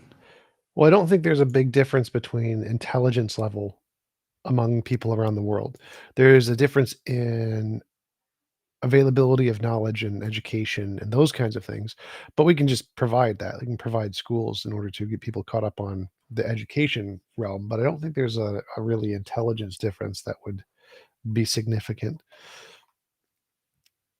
Like, I don't think there's like a group of people who are so dumb that without God they just couldn't intellectually function. Not only can't agree more, if I'm doing the phrase properly with Teacher, is that I find that sometimes very smart people are able to make really, I guess I'll use clever apologetics to do somersaults around their beliefs. And so they use their brain to make things like Aquinas, who I imagine use, Socrates, Plato, Newton.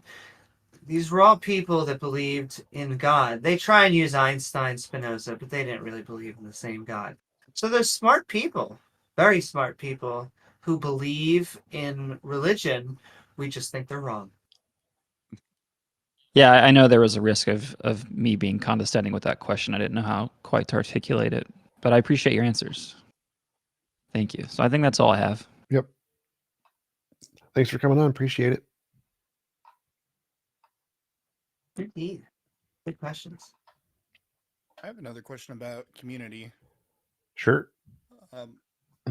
Like when we're talking about community, it seems like communities can be like groups of similar thought, but it can also be more of a location based, like geographically.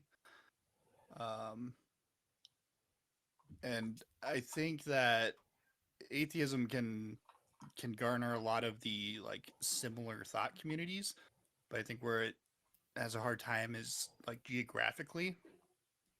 Do you guys agree with that, or what are your thoughts? 1 second.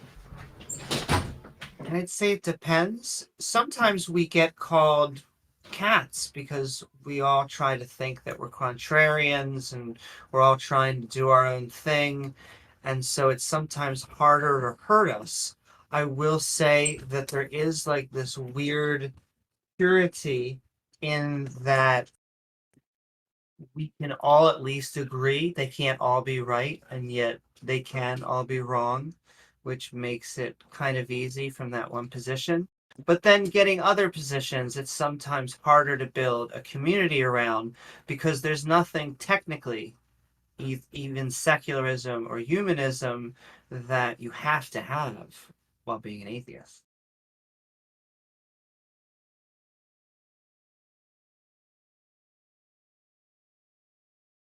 Does that kind of answer your question? Yeah, I guess I don't even know if I really had a very specific like question. I'm just any kind of like commentary. So in that sense, yeah. I think it's one of the most important things to talk about because once again, they do it well. They've been doing it for thousands of years. Like Yeah. I sorry, I didn't mean to cut you off. Oh no. I guess I see like I think why religion is successful is because it almost like forces people in a certain location to get together. And I from my point of view, it seems like they kind of do this on a like more like through morals. Like they say you should go to church to be morally good. It's immoral if you like just don't go to church, that kind of thing. So that's kind of like how it forces people who are in an area to get together and interact with their community. Sure, it has certain things built into it that are just seen as doing good. And so when you trying to be a better person from a Christian perspective, you say, I'm just trying to go to church more. I wish I could every week, but things like that, which they just associate.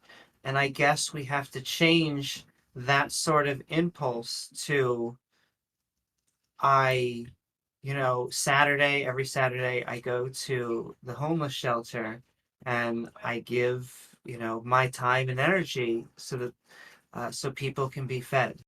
And so I think we can build that same thing.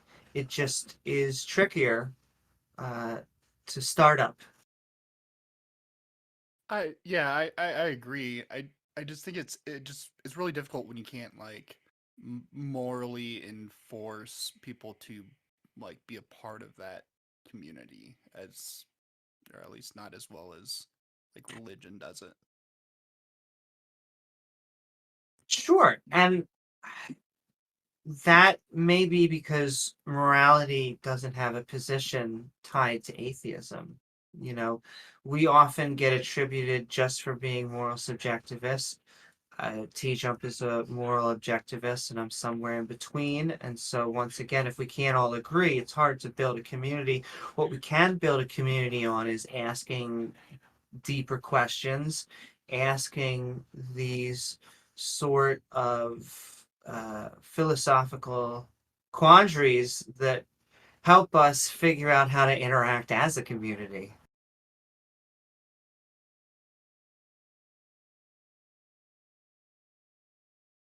Because I'll make the same claim, and maybe that'll cause a theist to come on, is that I don't view theistic morality as objective morality. I know they call it that, but it is an eternal brain. And so it's a mind, which is subjective, saying, I know what is right because I can see all. But if Actually, you I just. think Oh, no, I've continue. been listening to a lot of the whole like moral subjectivity, objectivity, and I think I kind of see where both sides are coming from, but I don't know, like I guess what is the difference between your guys' view? Because I'm kind of like somewhere in the middle too. More don't feel like I fully understand both sides. That's okay. And I view myself as, like I said, the same way. And so a subjective moralist believes that morals come from the collective of agents. And then an objective moralist believes that it is an unchanging thing, that if it once was this, it will always be this. So a moral subjectivist thinks that morality is a product of culture or subjects. A moral objectivist thinks that it's a product of something more fundamental, platonic object, law of nature, or God, something fundamental to reality.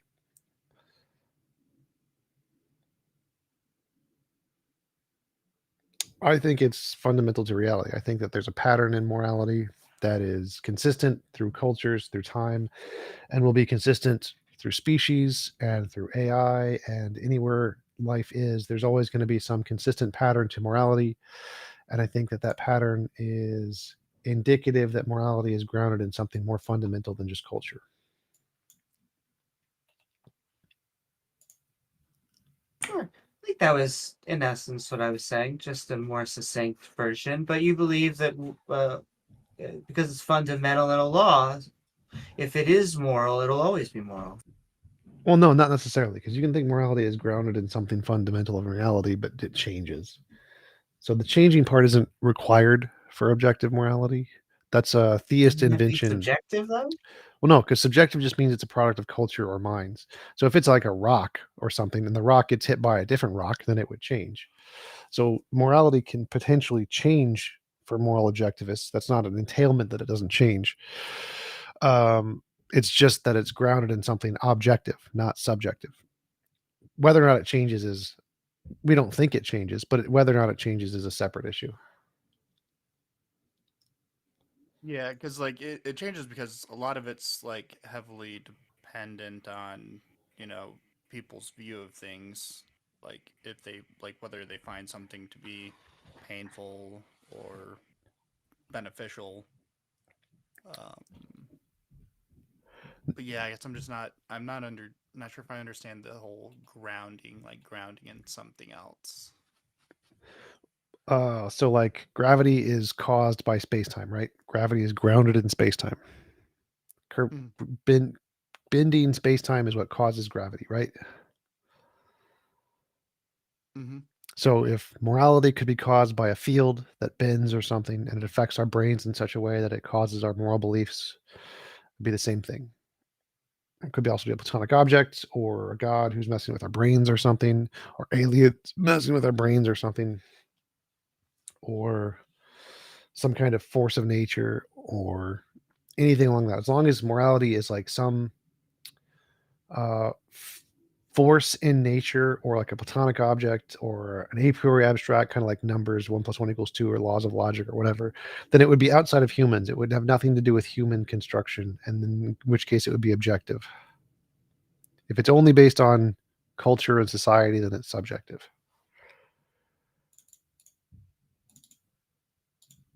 Okay. Because I guess I'm not. I'm just a baby when it comes to like philosophy and that kind of thing. But like your example is gravity, and I feel like gravity would exist like whether there are people there. Yeah, that's what like, objective observe means. or It not. exists if there's no people. It's already there. Okay, so you think that like morality would still exist even if people Yes, it's like the law of nature. It's like gravity. There's a force that is there and it acts on people, but people don't matter at all. People have zero value. Okay.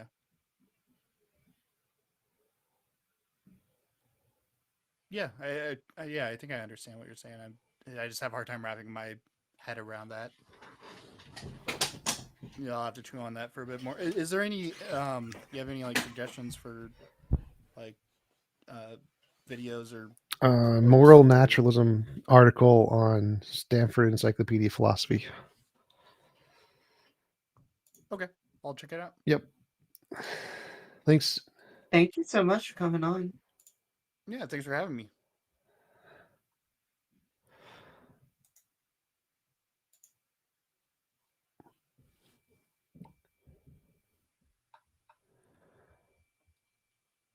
What is up, Grim?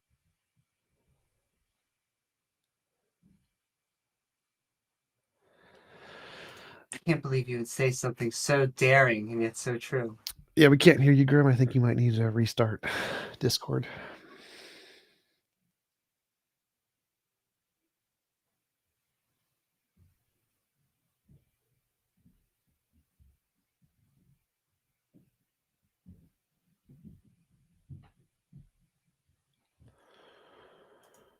He's coming back.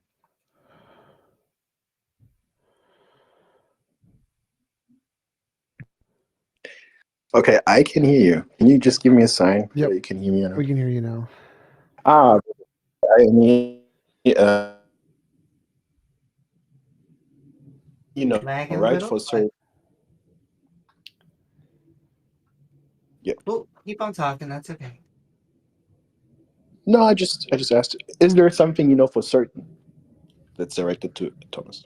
Yes. I think, therefore I am. I exist. Mm-hmm. And is it reasoning? Would you call it reasoning? Did you reason to this conclusion? You can, but you don't need to. Your existence is an experience that exists necessarily. You don't need to do any reasoning. So the thing you know for certain because you reason to it, or because you experience it? Irrelevant question.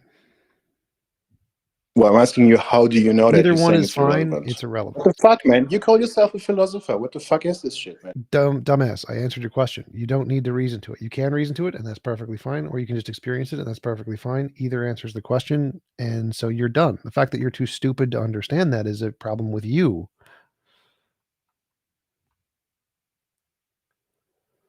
Yeah, I think, therefore I am is one of the only presuppositions that I and others should have besides logic being able to be used.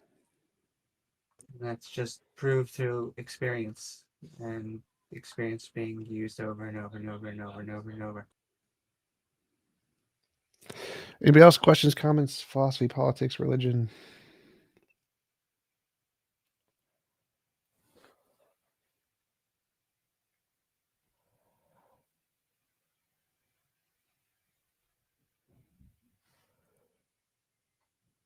Happy Halloween, everybody. Very spooky. What's going to be your costume? Pajamas, because I'm going to stay at home. Nice.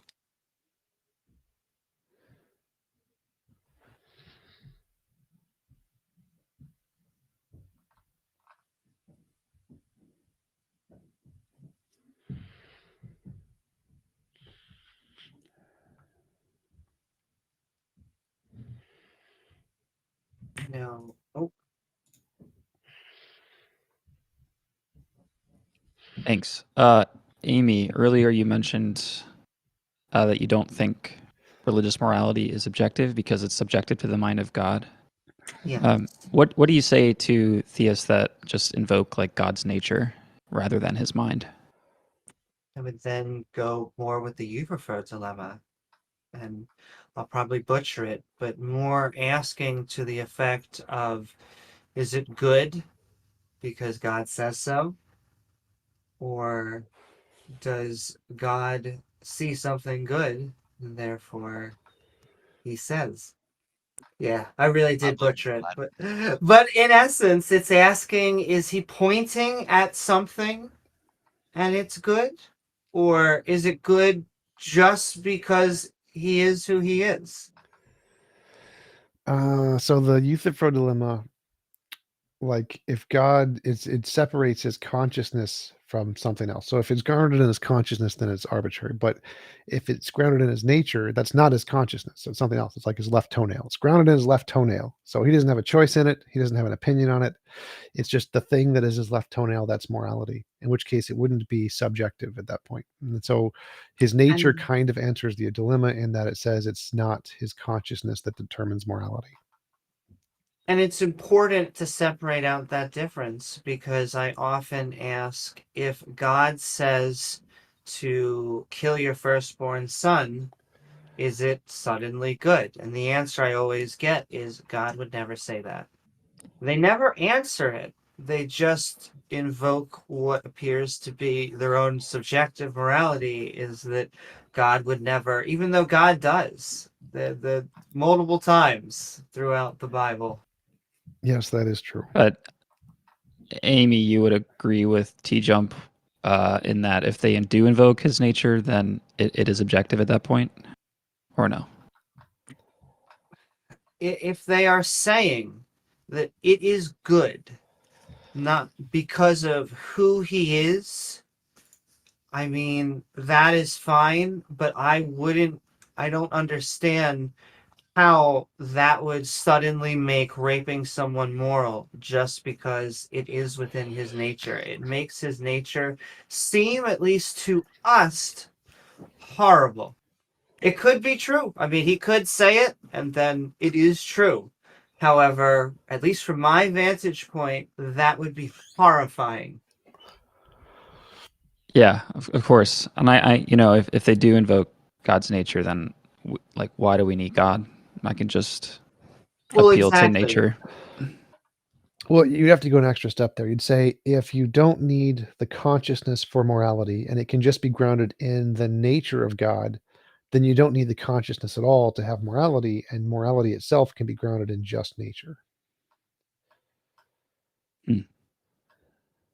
Okay, cool. Thank you, guys. Yep.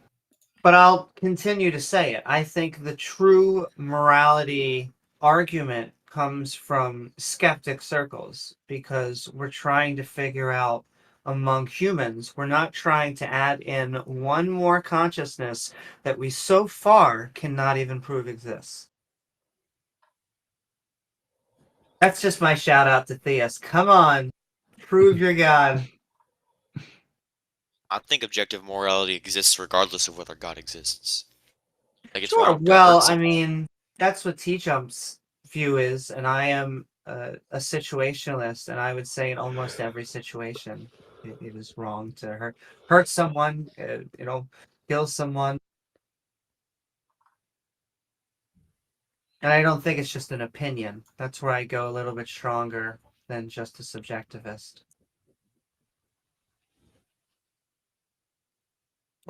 Hey, what's up? So wait, if So those who say it's grounded in his nature, right? And if morality changes, say from like the Old Testament to the New Testament, like what's right changes, does that mean God's nature changes? Is that how that would work? If it changed, yes, that's what they would say. But they say they didn't change. They say all of that was a part of God's nature from the beginning. So it was a part of God's Wait. nature that he was going to send a replacement for him to change it. Okay, I guess that works. And Yeah. there's all sorts of apologetics for it. You know, he used to be different, and now he's had this new covenant, and so now he's like a more behaved, enlightened God. Cool. That's all I had for now. I might be back up here though. Cool. Thanks. He had his bar mitzvah, and now he's a man.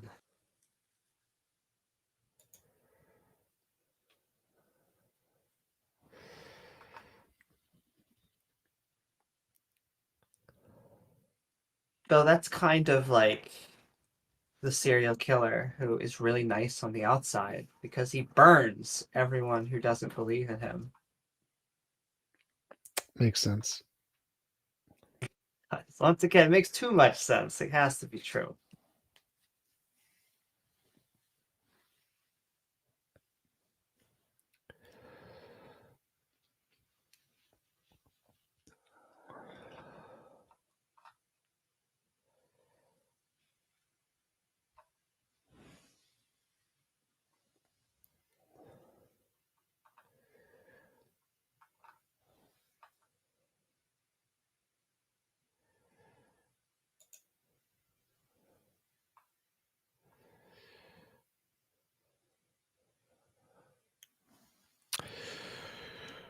Anybody else got anything? Questions, comments? Philosophy, politics, religion, God, morality? Good Tuesday.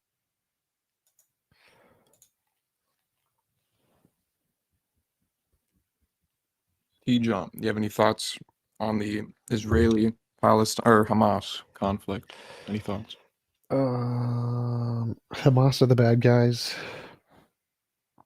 Israel is doing lots of immoral things, but it is comparatively less than what pretty much any other developed nation would be doing in their situation. So even though they're evil for doing it, they're justified pragmatically. Nice. Good take. Yeah, I'm on team Israeli and Palestine and against Hamas. Sometimes it's hard to be, walk and chew bubblegum, but we can do it, ladies and gentlemen.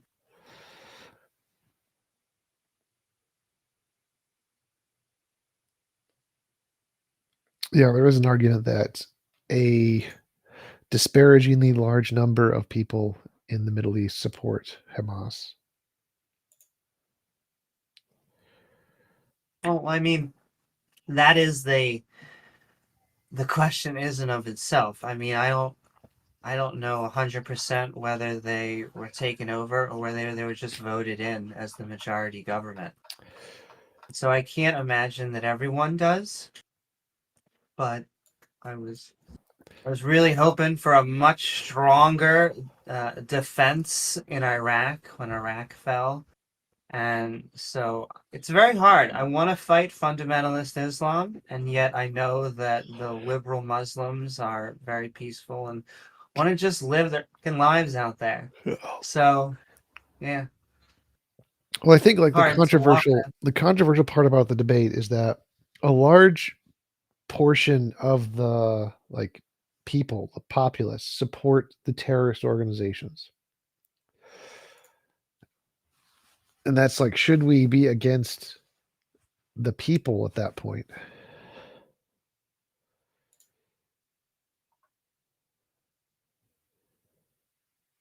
Well, that's hard because once again, most people, civilians, just want to live their lives, but they translate to being religious equal being good person.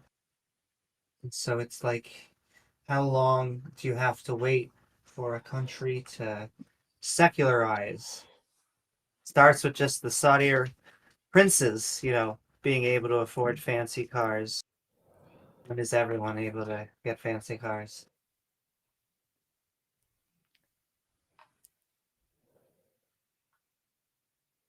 They're going to be the next religion we're going up against because, I view Fancy the cars. Jews as very secular. Yes, fancy cars. The Jews are very secular. The Christians are in the transition, to use a wonderful word, of becoming secular. And so I think the next battle on the horizon, but it's not going to be a battle hopefully, with swords and guns. It will be they call it spiritual. It'll be an intellectual battle because apologetics is nonsense. In fact, Dawa means defense of the faith. That's why they have all those Dawa channels up. Yep.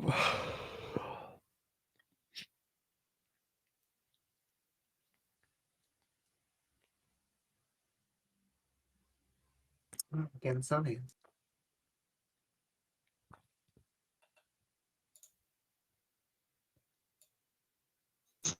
Hello. Hey, What's up? Hi, teacher. How are you guys? sleepy and cold. But I have coffee, so I'm doing good. TJ, actually, last week we had a discussion about this moral values, right? Yeah. Yeah. You said that moral values depends on the patterns because pattern goes through human rights over time. No. The pattern is dependent upon the morality. The morality is Yeah, not pattern dependent. depends upon the morality. Yeah. Morality, which depends upon moral intuition, which depends Nope. upon a Nope. nature. Nope. Other A way. nature Nope. which You got it wrong again. So it's moral intuitions are the pattern. The pattern depends on the morality. The morality depends on nothing. No, the moral. What gave the morality to us, like Reality. a natural phenomena, natural law. Reality. You say, yeah, you say there is some natural law similar to law of gravity or something, Yeah. which gives us this moral intuition, right? Yeah. Okay. So may I know what's your concept about justice, reward, and punishment? None. Because I will give you example. There are several rape cases in India in which we haven't got the culprits yet. They have not got punished yet. There are several incidents where 4-year-old kids got raped, murdered, and the culprits are free now. They are roaming around, Yeah, that was immoral. enjoying their life, That was and immoral. they may That was die. immoral. What's the point? Yeah. What I'm saying is they may die after 10, 20 years after having a very good life, happy life. So where is justice in that? And if you tell them why you're going against the immoral. pattern, The world is immoral. Like there isn't a justice. The world is immoral. okay, there are two scenarios. One, the person haven't got caught. The person haven't caught yet. He's not punished. In the second scenario, for example, Hitler got punished for killing 6 million Jews, but it is the same punishment for people who killed even one. People who even committed one I already murder. answered the question. There is no reality. Isn't moral. Reality doesn't give people justice. Yeah, I was gonna say, aren't you just saying, like, wouldn't it really suck if he didn't get justice? But that's not really an argument. No, if there is no concept of justice, then why we are ought to do something? There is nothing ought to do if there is no justice. Anybody can say, I don't give a It's damn irrelevant. about the Like, all natural of law that, which gave me the 100% of intuition. everything you said was irrelevant.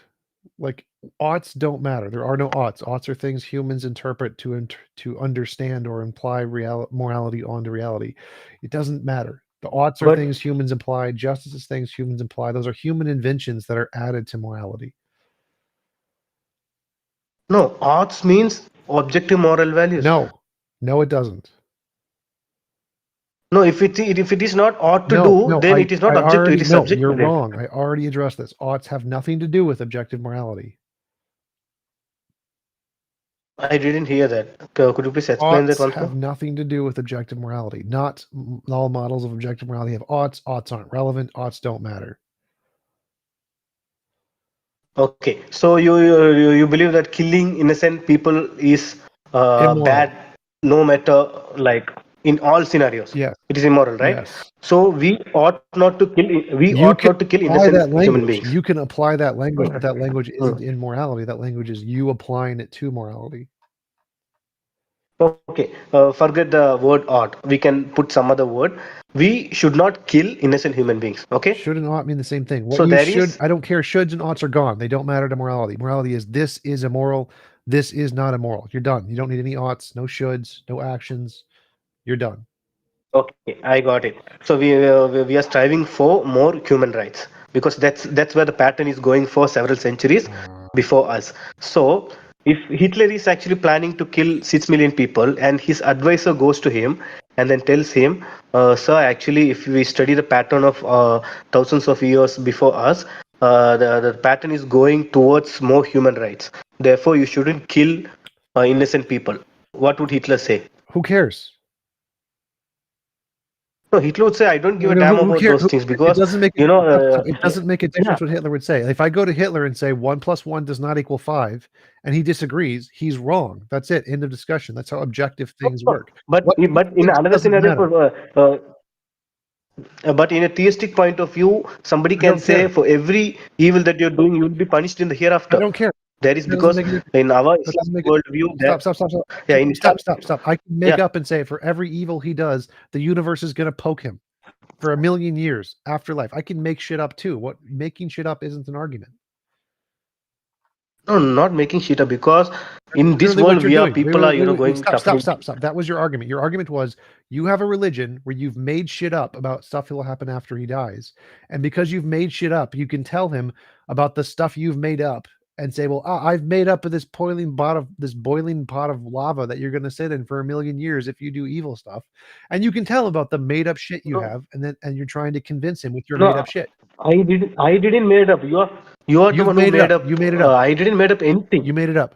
Okay, forget about my worldview. Don't I am not imposing my Then view someone onto else you. made it up. I'm I just don't care. asking you. It makes zero No, difference to the okay, argument. just Someone from your making point. shit up isn't an argument. And Nash, when we mean someone making shit up, we mean a judge at the end of death that is going to monitor whether you were a good and bad and then do something about it.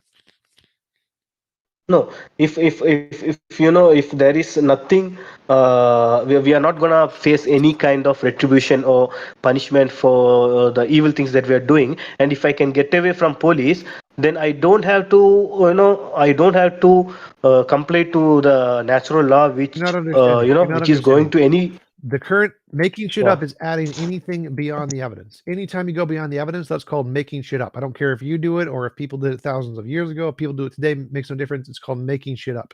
So the only evidence we have is there is no afterlife. That is the only evidence we have. So anything you apply about an afterlife is making shit up. So if you say you're going to boil in a pot of water after you die, that's called making shit up. No. It's not making shit up. It's actually literally if somebody dies in our family, if a small kid has been raped by someone, we will obviously seek for justice. Is there any So if the evidence in justice- science for that? No, there is no. Then That's that's why we making shit up. are dependent on revelation. Making That's shit why I'm up is telling you. anything that isn't supported by science. It's not making shit up. It's a logical conclusion. It's a logical There's no conclusion. It's logical not. It's not conclusion. making There's no shit up. logical conclusion. Where is the evidence for an Okay. afterlife? Okay, where is the evidence for your moral argument? The patterns of moral intuition and moral progress.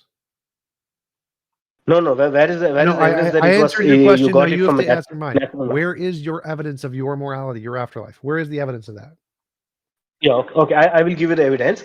Actually, Is there any after scientific evidence? studying Is there some. any scientific evidence? Okay, no. Scientific evidence is not the only way to know whether something is the true or only not. evidence. Because Scientific. If you have no scientific evidence, just say so. I can say you're making shit up. It's that simple. If you don't have scientific evidence, you're making okay, shit up. let me. Okay, you finish talking, then I will explain to you what I want to say. The thing is, science. Actually, we discussed this 2 weeks ago. I told you, evolution is not obliged to give us the perception to Doesn't perceive make a the difference. actual Science entire is still reality. stop. Irrelevant bullshit. Irrelevant bullshit.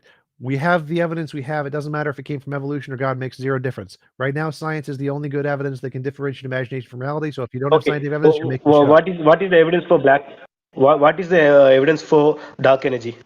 Dark energy is a phenomenon caused by the expansion of space through redshift. It's the observations of the cosmic microwave background radiation. What does that have to do with the topic? Okay. Do you have physical evidence? Have you Yeah. observed with your perception black hole, dark energy, What? quantum fields, Those- so on and so forth? Black holes, yes. Dark energy, yes. Quantum fields, yes. All of those have been observed scientifically. You observed it. You observed it with your own perception. Yes, there are machines that literally do this. No, we just landed the other side of the moon your recently. nonsense. You're Stop your saying that nonsense. we. Stop. I don't care. We have direct pictures of black holes. We have direct observations of black holes through gravitational lensing. We have direct evitation of black holes. No, Stop talking. you're- Stop talking. Through watching stars go around them, we can observe black holes. We have direct observation of quantum fields through the Casimir effect. We have direct observation of the cosmic microwave background radiation, which proves dark energy. Yes, we can observe all of those things. That's logical deduction through There's no mathematics. logic. I don't care about logical deduction garbage. That's scientific observation. Yeah, you're observing something and then you're deducing some other, Yes, where are your conclusion from scientific the thing observations? that you. Where are your scientific observations? No, You don't scientific. have any. I'm not using scientific That's right, you observation have because for your nothing. morality. No, Tijam, what is the scientific observation you have for your moral The values? novel testable predictions about future progress through intuition and moral progress and where it will lead and what will happen for artificial intelligence and what will be discovered in other species of other planets. All of those are novel testable predictions by man. No, They can be empirically but verified. last 2 weeks ago, I told you that there have been several scientific theories which has been proven via all testable prediction, which turned to be false Okay, later. you're done. You're done. I've already debunked that nonsense. Next. Cool. I'm back. Hey, Oh wait, there's this other guy in here. no problem. Well, can I ask, just before that, a analogy is that although Are you breaking up, Amy? go no, you just go Warzone. What's up, guys? Hey, Been a while. what do you got for us? Nothing really. Waiting for some people to like join to maybe debate. Gotcha. What, you're just like up here? Okay. Yeah, I remember what the analogy is. That would be like going into somewhere deep into the woods that there's no maybe law. And we meet up with someone and you say, well, why aren't we going to steal from them? Well, there's no law here. So a good reason not to steal from them is we can have empathy and not implore ourselves to take what would, in essence, be hurting them. If your answer is because a guy was looking over your back 24/7, 365, I mean, is that morality or is that just a guy holding a gun to your head and so you are quote unquote acting nice? There we go. Just wanted to say that. But theists, please come up. But I don't like theistic morality. You call it subjective, objective. It's just a guy with a bat. And I don't know if you guys heard the recent scientific discovery that evolution also extends not just to it's not limited to organisms but also to the entire universe. I think they published a paper called The Law of Increasing Functional Information, in which they show how like evolution extends throughout the cosmos. Everything is like evolving. It's prebiotic evolution. What? It's called prebiotic evolution. Or do you mean Yeah. stellar evolution? I just read one paper. I need to read more about it. Because Ken Hovind has his things with there's 6 different types of evolution, but almost all of them are like facts, and so it's weird why you bring them up. Like, so stellar evolution is a real thing about how stars transition from elements and eventually go all the way to red gianting or supernovaing. However, that's not the biological evolution. Both Yeah, are I true, think though. Yeah, I do. I think the title of the paper was "Scientists Discover." Sorry, the title of the news article was "Scientists Discover a Missing Law of Nature," and then it like points us to this paper, which is called "Law of Increasing Functional Information." So it was something recent, which is Oh, why I I was did like, see that. It was like an evolution of evolution. That was what all the articles were getting hyped for. sorry. No, not at all. Evolution is their proxy war. They hate this because it's the diversity of life and not like a giant flood.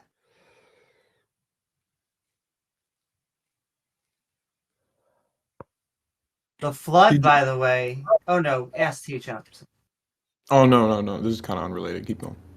Oh, just the flood is what made all of the animals carnivores. That makes no sense to me. I think we all, at least I did, I thought that all came from like the fall of man with Adam and Eve and the snake. Nope. Animals were still not eating other animals after that. It wasn't until Noah and Wait, who says that? That is directly from the story of Noah. Because I'll ask you, how was it that they had giraffes and they had lions and they had all Don't these people different just say animals? no, like God like magically made them tame or whatever? I didn't realize that they didn't eat each other in the story before then. Yeah. Oh, Very specifically, before then, they were not meat eaters. The snakes lost their feet. Women got. Well, that was Adam and Eve, right? It was the Noah. They were still eating before Noah, just not. yeah, that's what I thought too. They were eating plants. No, I don't think so. I think it was it was the fall of Adam and Eve when they started eating each other. And then Noah, which is like many thousands of years later or something, they were eating each other for a while before then, but God magically made them not for the flood. Yeah. Although that that was makes more the logical explanation. sense, I do not think so. How else did they have all the animals on there? Well, like T-Jip said, I think they just say God like magically made all the animals like just tame or chilling out, whatever. God was like psychologically convincing the animals to all walk to this one location in the Middle East. It swam across the ocean, walked from Antarctica. They all just cooperatively walked there without eating each other. I would love to see the passages for that. It'd be funny. And then the kangaroos swim Yep. all the way Yep. to Australia. Yep. No, they hopped. They could walk on water. God let them walk on water. He pulled a Jesus.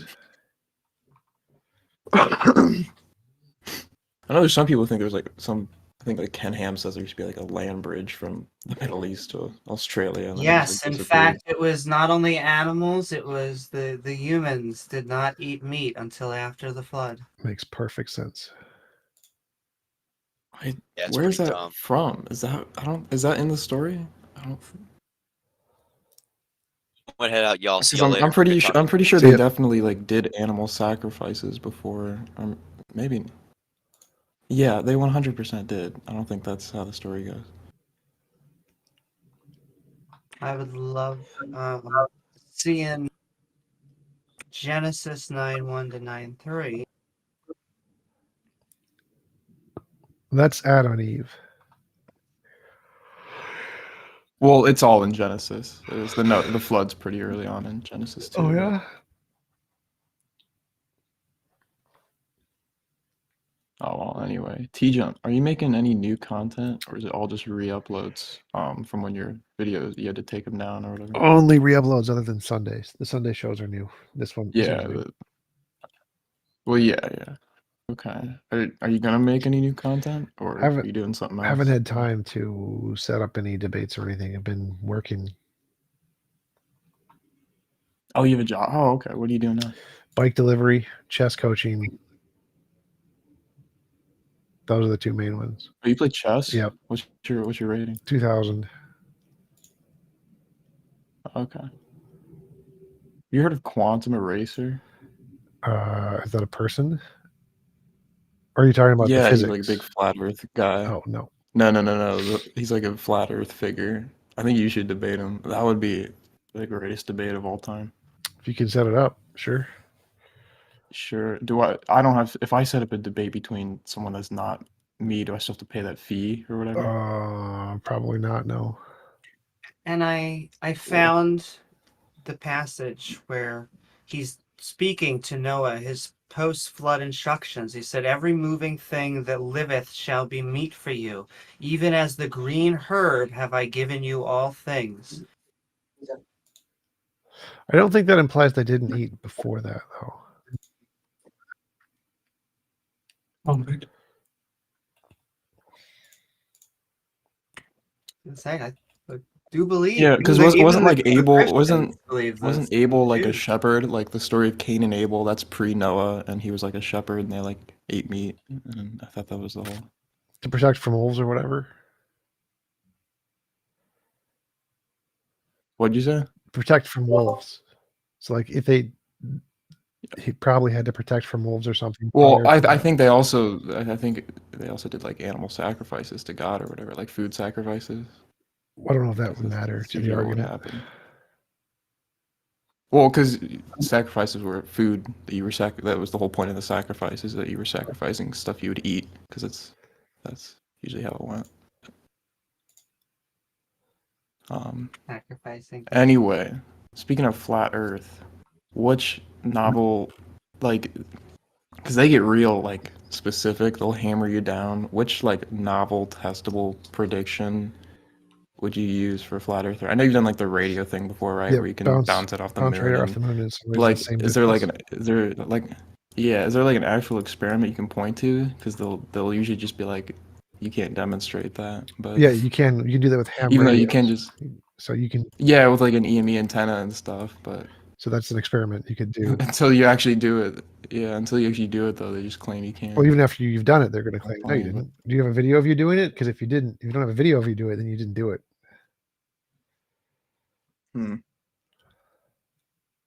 Does like induction work too? Like saying like all the other celestial bodies we observe are spheres?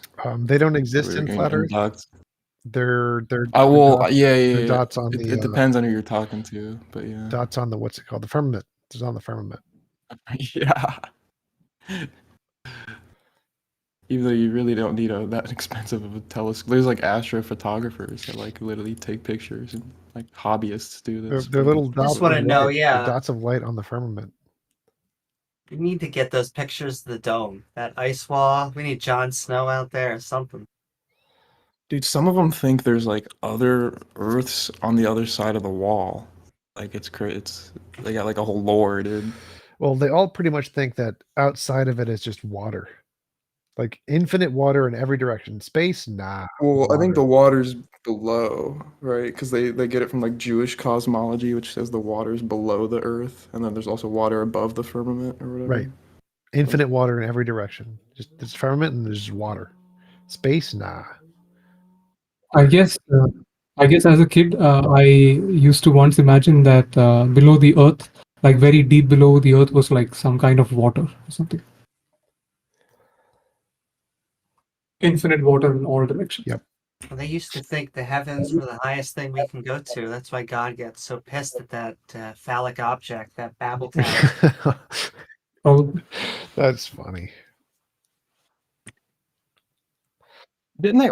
Can't you also shoot like neutrinos or something through the Earth?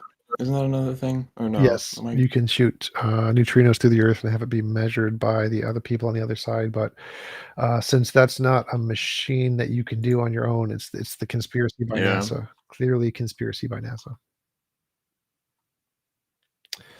Can't verify it on your own. Well, I guess in your epistemology, that doesn't matter though, right? Because as long as they predict things. Yep. Or, I don't know. Yeah, on mine it's fine, but for the flat earthers, they won't believe it because they can't do it themselves. Can't do it yourself. Then it's NASA. They're all lying with their computer machines. Those are just lies, lying machine computer things. Well, and to them, an experiment doesn't, even if it's like a novel testable prediction, like they'll reject like the Eddington experiment, right? Like space-time, curvature of space and everything, because you can't control the variables. You need to be able to control the variables for it to be like an actual experiment. Yeah, they've made up their own definition there that makes absolutely no sense about dependent and independent variables. Like, There's no independent variable. Like, yeah, there is.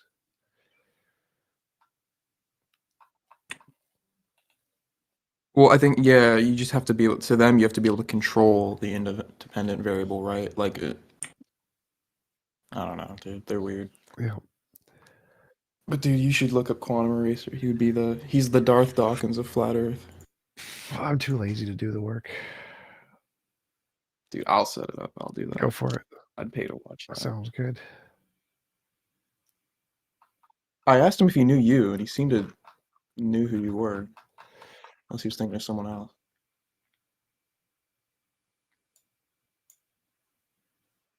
I'm probably triggered him. I can only imagine.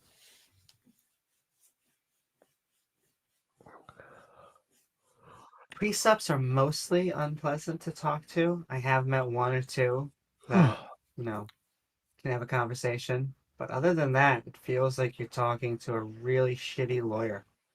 Well, I mean, there are like the more academic precepts like You- Eli Elia, Tyler Vela. Those guys are fine to talk to. Crazy Discord people are Discord people. There's like a separate channel here, right? Like the Theist experience. You have like Yeah, that's it's full of Foxy's precepts, channel. and they mute you Yeah. if you. The bun- Yep, Though not for- Foxy's not like precept anymore, I don't think. I think he kind of went away from that. Yep, I think so. No, I think he's still a precept. I don't. Or did he I change? think he changed. I think he left the precept era. Him and Dawkins kind of had like a falling out or something. Had a divorce. It happened. He used to be his little like peon or whatever. But what's up? It's like dead. I'm just trying to like talk to keep it going. It's because this Halloween costume contest thing is taking up the top left corner, so you can't like see the event details for this thing. Maybe. Or there's no such thing as theism anymore. We won. Well, I think Taco isn't here to do an add everyone. He normally doesn't add everyone for us.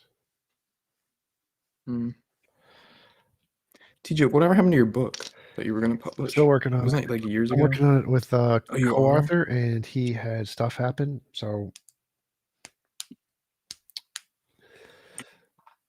And is that your epistemology or morality? I can't remember what that one's about. morality. It's a conversation with a Oh. theist about comparing my morality to their theist-based morality.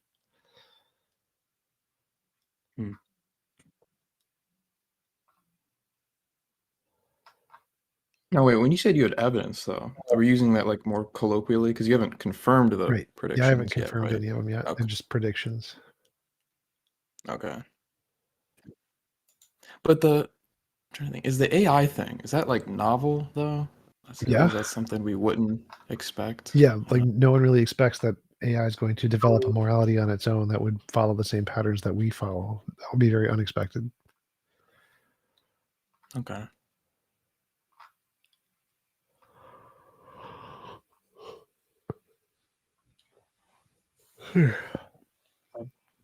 So there's a possibility they share morality with us, a social species.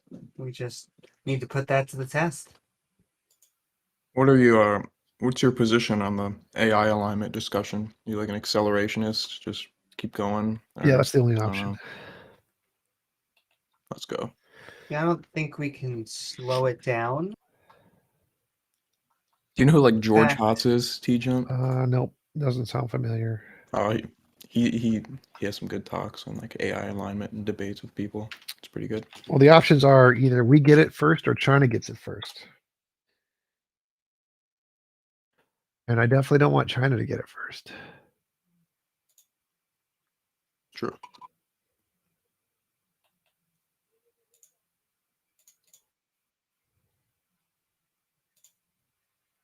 And it depends what we mean Uh, for, because AI can be used Yep. for both bad and good. So, Tijam, do you personally think it'll be hard to align AI, or do you think it might go out of control? What do you personally think? I don't think it'll go out of control.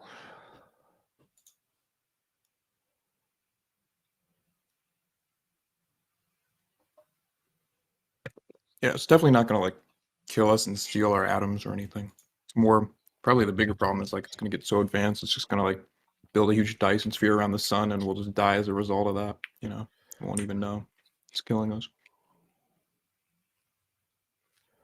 I mean, it'll have the ability to make fantastic medicine. It'll have the ability to make hopefully better predictions. Maybe we'll get even better weather models. But yeah, we have to mitigate things like AI weapon systems,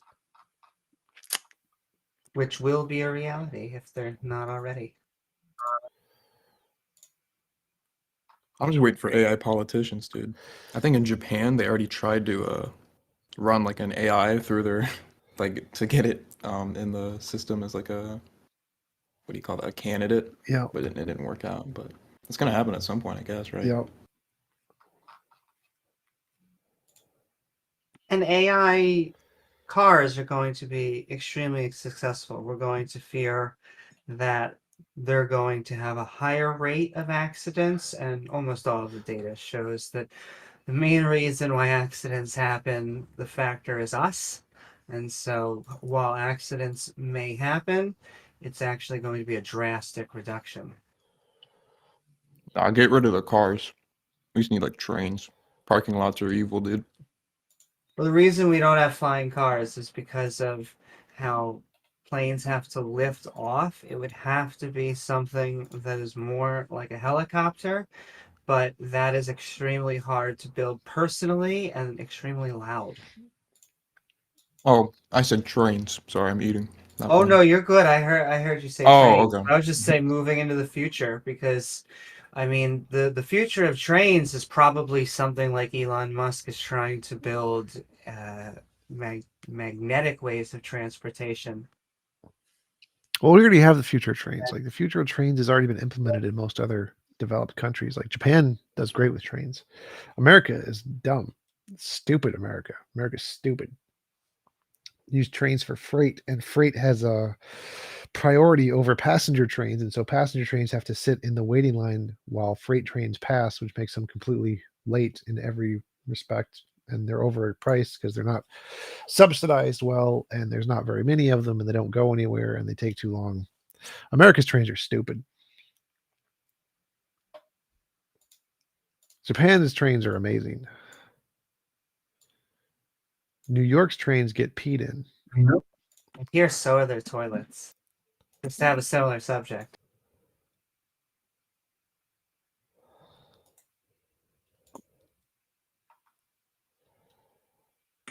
Love, reduce suffering. Hey, how are you guys doing? All right. Long time no see. Yeah, I was just wondering, like, this might be a little bit off topic, but I just see philosophy in the title. Is it okay to ask like questions about philosophy as well? So, would you guys like subscribe to any like normative ethics, like any like common like or mainstream theories of normative ethics? Mainstream, no, but normative ethics, sort of. I'm moral realist. Okay. And I think like impositions of will, that's what you would say is immoral from your viewpoint, Yeah, T-Jump? yeah, involuntary impositions of will.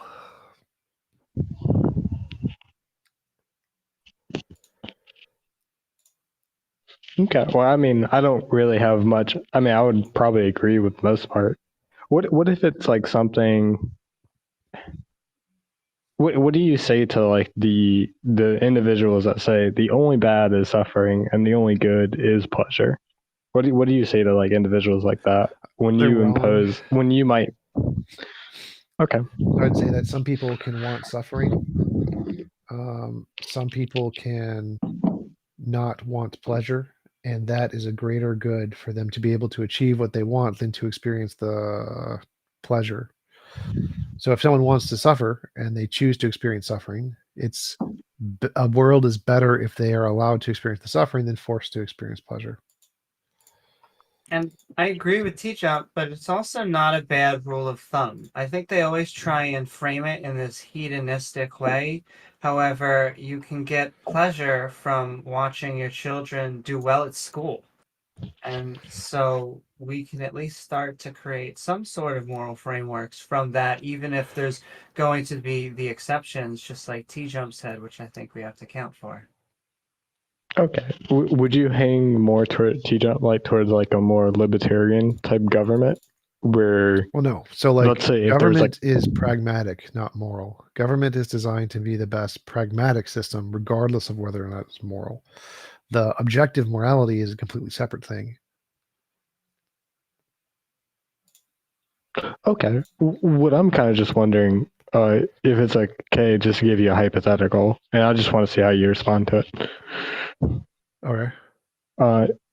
If you have like a contract, and you willingly know that like maybe this contract will cause you massive suffering, would you would you allow that person to sign the contract even though it might cause them massive suffering? Like, if they know that the contract is going to cause them to suffer, and they voluntarily, knowingly choose to sign it, that's their choice. Okay. Because just to give a moral example of that, I'm going to, not myself, but I sign a contract that may be going into a war zone. And this may cause me direct suffering, but I think it's doing it for justifiable reasons.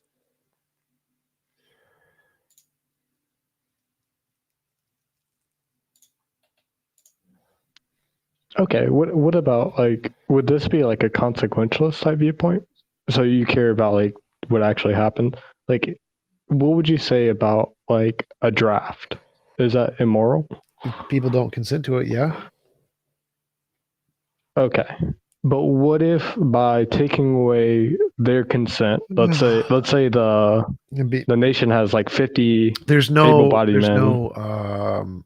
1-to-5 ratio thing. There's no like trolley problem. In mine, killing one ever for any reason is always immoral. And so there's no it can never become moral no matter how many it saves. It will always be an immoral action. The number of saved people will all be moral action. So like if you save 5 people and kill one, you've done 5 moral actions and 1 immoral action. But it never adds together to be like, this was a moral action to kill this one person because it saved 4. They're all rated independently as moral or immoral, and you've done 1 immoral action and 5 moral actions.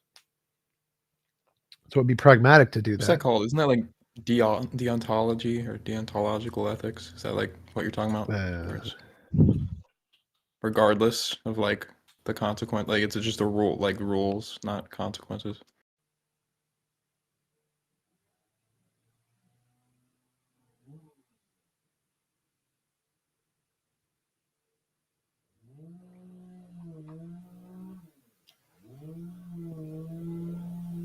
Sort of.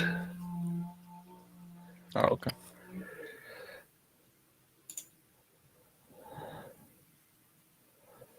Okay. And then just, do you guys, or if it's not a ridiculous question, do you guys subscribe to like, I think it's called Miso-theistic, which is like God. Yeah, like if there was one, do you think you'd hate him? Like if the Christian God existed and he mass murdered and drawn babies, probably, yeah. And he created this world and forced us into it and forced us to suffer. Yeah, I think that would be a justified belief. Yeah, just like you could make us theists, but I probably, depending on the God, would not worship them and may even oppose them. Okay.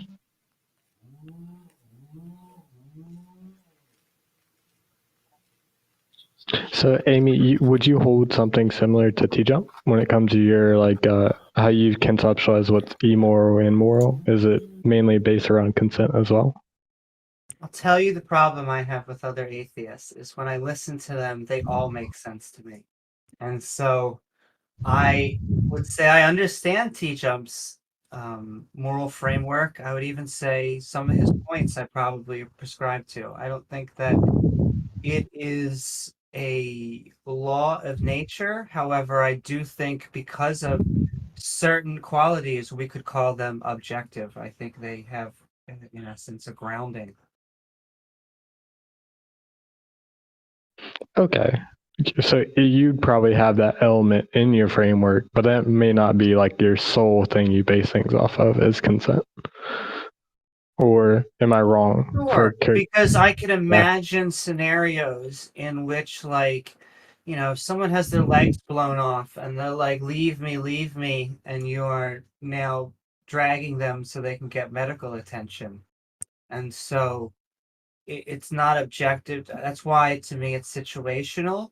However, no matter what the situation, it's always going to be about biological conscious agents.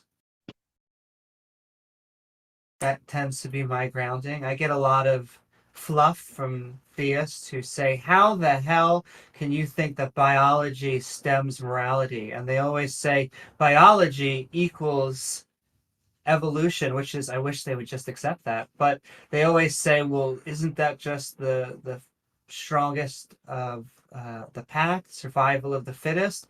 No, when I mean biology, I mean a framework of who we are as material organisms. And so if someone were to cut our hands off, we view that as a very drastic measure to maybe stealing.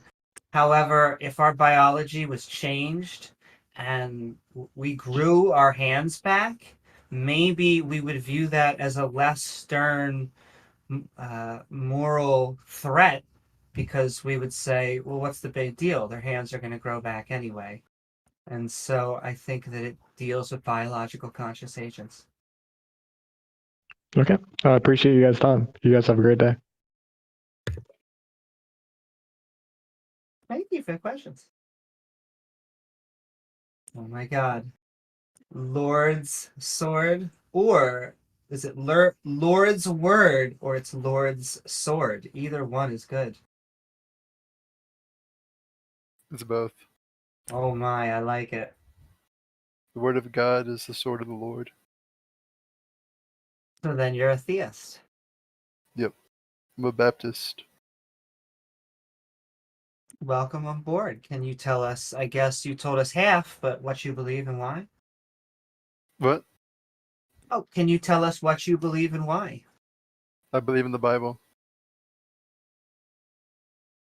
And I believe in the Bible because, especially when you compare to like other world religions, the Bible is very consistent, and I believe it's not coincidence that the Bible is right about so much and so powerful.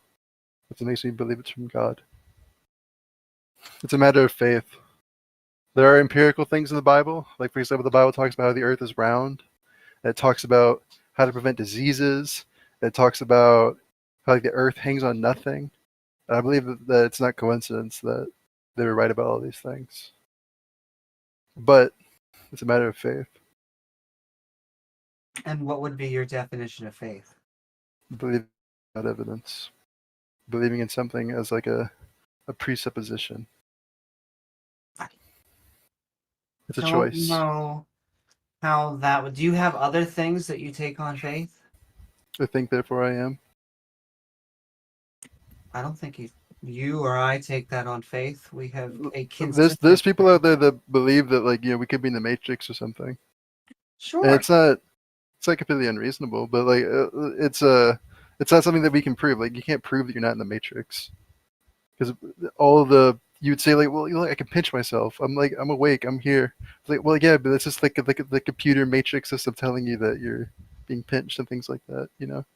Sure. You accept it by. We don't have evidence in the other direction, and so there's Yeah. really no reason to. Exactly, and so that's the same way I feel about the Bible. I feel like, there has to be a creator, an initial mover. There has to be something, and I believe it's the God of the Bible. Well, yeah, I was gonna I say, think but it's you're a unreasonable. Baptist. Not is it a creator, but it's like the specific type of creator. Yeah. Because if there's a creator, we should figure out what he wants. And so far as everyone else making the claim that they have a God, I believe that it'd be the God of the Bible. Because if you look at like Islam, obviously Islam is super wicked, and they teach the earth is flat and the world's sitting on the world whale, and they believe in beating women and crazy stuff. So Well, obviously they that's all not got from God. elements of that, though. The Bible doesn't say beat your wives. The Bible says to love your wives. Well, it It's also it, says take the men and women as children, or men and women as captives after you've destroyed the town. yeah, the Canaanites, the pedophiles. So yeah, they saved all those women from being raped. Yeah, pretty cool. Yeah, it doesn't say that they were pedophiles, but the Yeah, it does. Canaanites, very specifically, the Jews most likely were Canaanites, and they're just an off branch of them. Well, this off branch of Canaanites, they believed in the Bible. The Bible says that the Canaanites, which I believe the Bible, so I believe this is true. Like, obviously, there's not many Canaanites we can go talk to. I don't, like, but according to the Bible, all the laws in Leviticus about not being a homo, not sleeping with animals, not sleeping with your neighbor's wife, things like that. The reason he said that because they went against these things, that's why the land is spewing them out, the Canaanites. That's why I'm giving it to you, because they have committed all these things. That's like their culture, to commit all these wicked things. And so I don't think there's anything wrong with taking a pedophile captive and taking them and making them work. I don't think there's anything wrong with that. It's called prison. Sure, it's just not what the Bible says. It very just specifically doesn't seem to like them, even though we know historically the Jews, once again, are Canaanites. They are an off branch of Canaanites. They have almost all of their You mean like laws come ethnically? from Canaanite culture. I mean, like where Judaism stems from. Around. According to the Bible, they were doing the opposite of what the Bible says. So like their laws Sure. are the But we opposite. have to look at texts outside the Bible. We have to look at The Bible says a lot of So bullshit. is there a Canaanite law book out there Yeah. that I didn't The Bible know says a about? lot of bullshit about anybody it doesn't like, and it's wrong. So if they were literally Wait. just killing everybody, eating babies or whatever, well, society wouldn't have thrived. Yeah. They did thrive. So the Bible's wrong. Yeah, they didn't thrive. That's why the Jews replaced them. That's why you know any Canaanites today? I don't. Yeah, because they were killed in war. Yeah, That's not what Yeah. it means to not thrive. because the Jewish society was better. No, but you because also they were seem to killed be by war. forgetting that they are Yeah, Canaanites. well, You why say were the there's no Jews not killed by Canaanite war? Their society was weak because They with were an killed by immoral war. society creates a weak society. But if you follow the Bible, Next.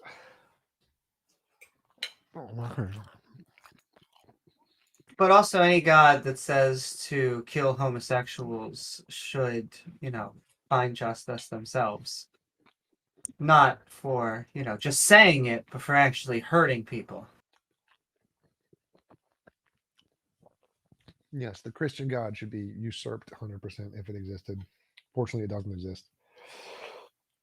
Indeed. The Bible says that we're talking donkeys and talking snakes.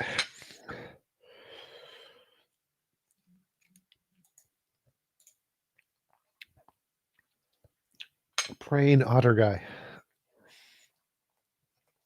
I'm also trying to get the Richard Dawkins quote on him as a character.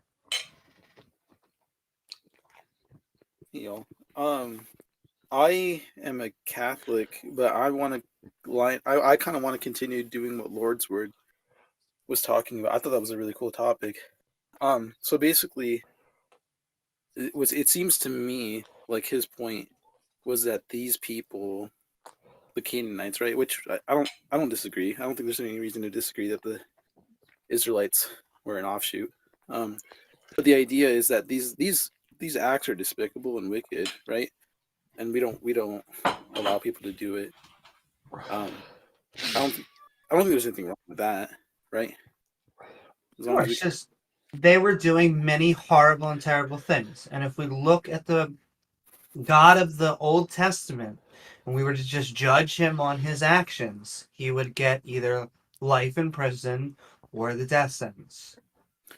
For killing criminals, like in the eyes of the Israelites, right? So yes, Killing criminals is immoral. Basically, anybody that they didn't like, they went out and slaughtered, and then they took their women and children as slaves. And so, generally speaking, when you go out to the nations around you and you just slaughter people and then take spoils of war, you're not the good guy. In civilized societies, we've learned that the punishment has to fit the crime, and therefore there's very few things in which killing the person is the appropriate course of action, and that is a last resort, merely as a protection to the population. That's it. Well, So they just didn't. because They didn't just kill the some criminals. weird They killed system, everybody in the society. And unless you think literally yeah, well, everybody in the that's what I was going to society mention. was a criminal, which is clearly not the case. They're just stupid. If I pass a law based off of my ethics and I can declare you a criminal because of that, then yes, you die because I say you're a criminal. That's the only argument you've got. Like when they say Sodom and Gomorrah, it was nothing but a bunch of criminals. That is called PR. They are justifying why they murdered everyone, even the babies. Okay, so thank y'all. Walker, you said something interesting. You said that there is a time for this to happen, and it's when it's for the protection of others. Right? I mean, you said it differently. I don't want to take your word. You don't have to take my word for it at all. If you study the law and the rights of man, you'll understand that if you hold to life, liberty, and longing, anyone who devalues your life in the attempt to kill them, you then are simply defending yourself by killing them. So there is reason to kill in defense of one's own life, and that would be the situation you're faced, where you've literally identified someone who is irredeemable, can't be rehabilitated, nothing. There's no way to prevent this person from whatever problem is going to come. And that is why it is so extremely rare that would ever be the case, because that would require almost absolute knowledge to be able to make that determination. Okay, so what if we do have that situation going on here, where God? You can't. That's the point. No, I know we can't. I'm just saying, like, what if that is? Well, what if in the impossible is possible is all you're asking? I'm just saying, if we're just sticking to what what the story's given us, God being an all-knowing person, then he would be capable of doing the rehabilitation to cure anyone on the planet. He would have the power to bring it around. He would have the knowledge of how to do it. All of these stories make sense metaphorically. The problem is when we're translating them literally, because literally it's a horror show.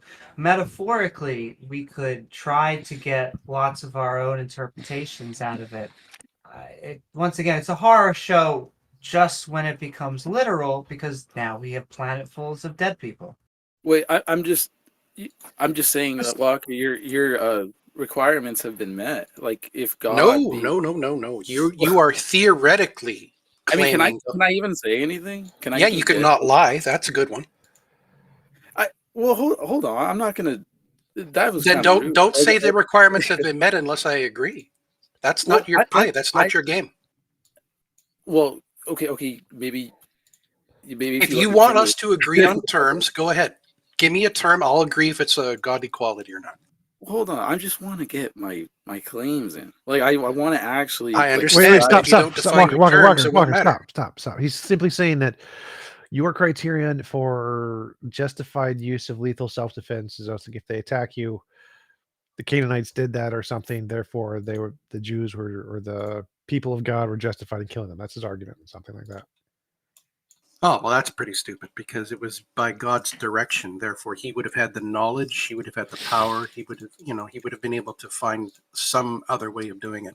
If you're going to bring God's qualities into this, there is no reason he would not have been able to figure out a rehabilitation. Right. So Walker, your criteria is you're justified to use lethal force in self-defense if you have no other better option.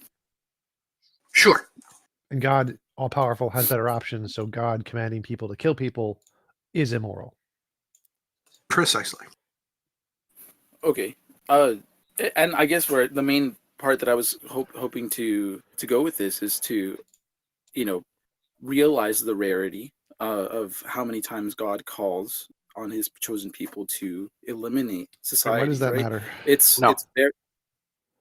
Well, I mean, I'm talking, guys. Maybe I'll actually. No. You made a claim there. Just be concise. You brought up the rarity. Why does the rarity make a difference? Like if God mass murders people one time, that's still mass murder. It doesn't matter how often it is.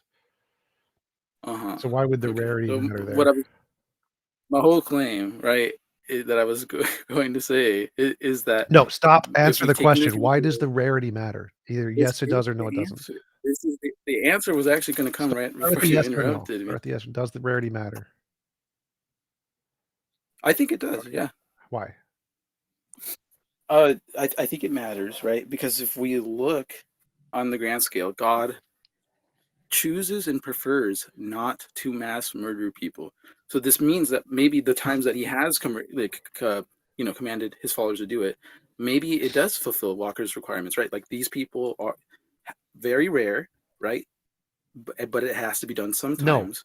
That's No. mainly No. what I'm saying. Like, No. there's a God's possibility all that- powerful, infinitely powerful. That means there are 0 times that it is required. Wait, well, hold on. You can't have it both ways because you're describing a contradiction. You're claiming that there were times and places where he wasn't smart enough to know what to do. I never said that. No, I never You are said that. he was describing it. generalizing. Walker was generalizing there. He's saying that there were times when God had no other option but to mass murder people. It means he's not powerful enough to do something else. No. Okay, so the idea is that it's not that he's not capable of doing something else. We're sticking with the original claim. What if the idea was that they were beyond rehabilitation? He's all powerful. That He's is literally all powerful. It means if they're beyond rehabilitation, that means God is not powerful enough to rehabilitate them. You're moving the goalpost. You gave me one requirement, right? God by nature can fulfill this requirement. And now you're saying, okay, well, no, he has that requirement. No, instead of killing them, he has to help The standard was you can kill people in self-defense if you have no other possible option. God, by definition, all powerful, has other possible options.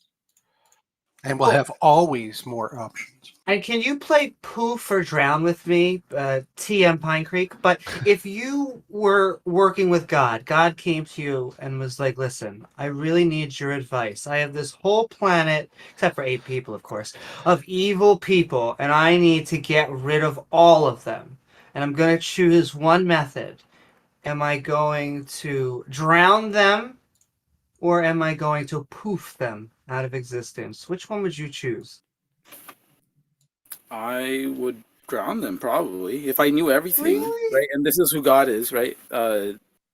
God being just, right, cannot just let wicked people not receive a punishment. They have Well, to. that's not what was asked. Well, it's very hard to stay on topic with you if you keep moving it all the time. Look at you guys. There's 3 people in here, and they're always making different claims and calling me a liar. Like, I don't even think this is a real conversation. Either way, hey, thank you. I appreciate it. I was trying to carry on the conversation that Lord's Word was going on. But okay, I'll let someone else. Well, no, my question, and I understand that it was a few voices, and I know I sometimes interrupt by accident, but I can't believe that it was drowned, and I just wish I had gotten an explanation as to why, because drowning babies is the moral thing to do there. I don't understand. And because of how he's defined God, it's literally no other options. Yeah. Like, God has to suffer and have people suffer when he punishes them. That's a requirement. You can't just wink them out of existence. Doesn't that seem evil? Yeah, that's evil.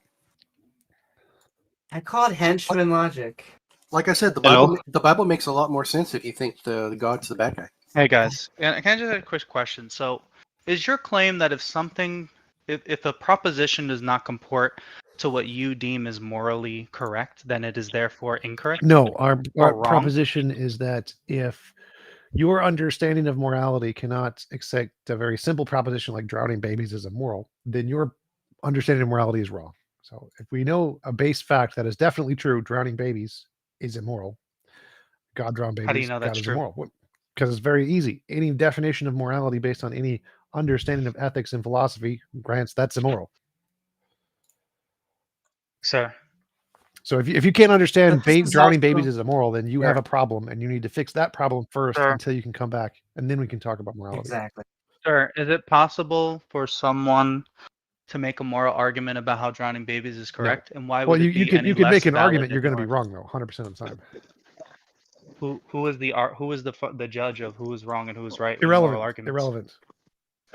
T-Jump, come on. No, dude. this is irrelevant. Okay. So You the already know reason we this is start with possible. something so Okay. obvious is because we don't need to debate it. That's the point. This is What so is obvious obvious? about why drowning babies is immoral. You don't understand why that's obvious. Then you have a problem and you need to fix it. Why? Because the reason we that's use the societal drowning babies conception? is because it's so easy to understand intuitively that we don't need to debate it. We start with the primitive. That's the point. That doesn't make it a No. moral absolute. It doesn't need to be. In this context, the argument is simply if you don't accept this, then you look so stupid. I don't need to waste my time on you anymore. That's the point. Says you. No, Says you. says You're not, society. but No, you're not all you're not powerful understanding. or You're all not knowing. understanding. So.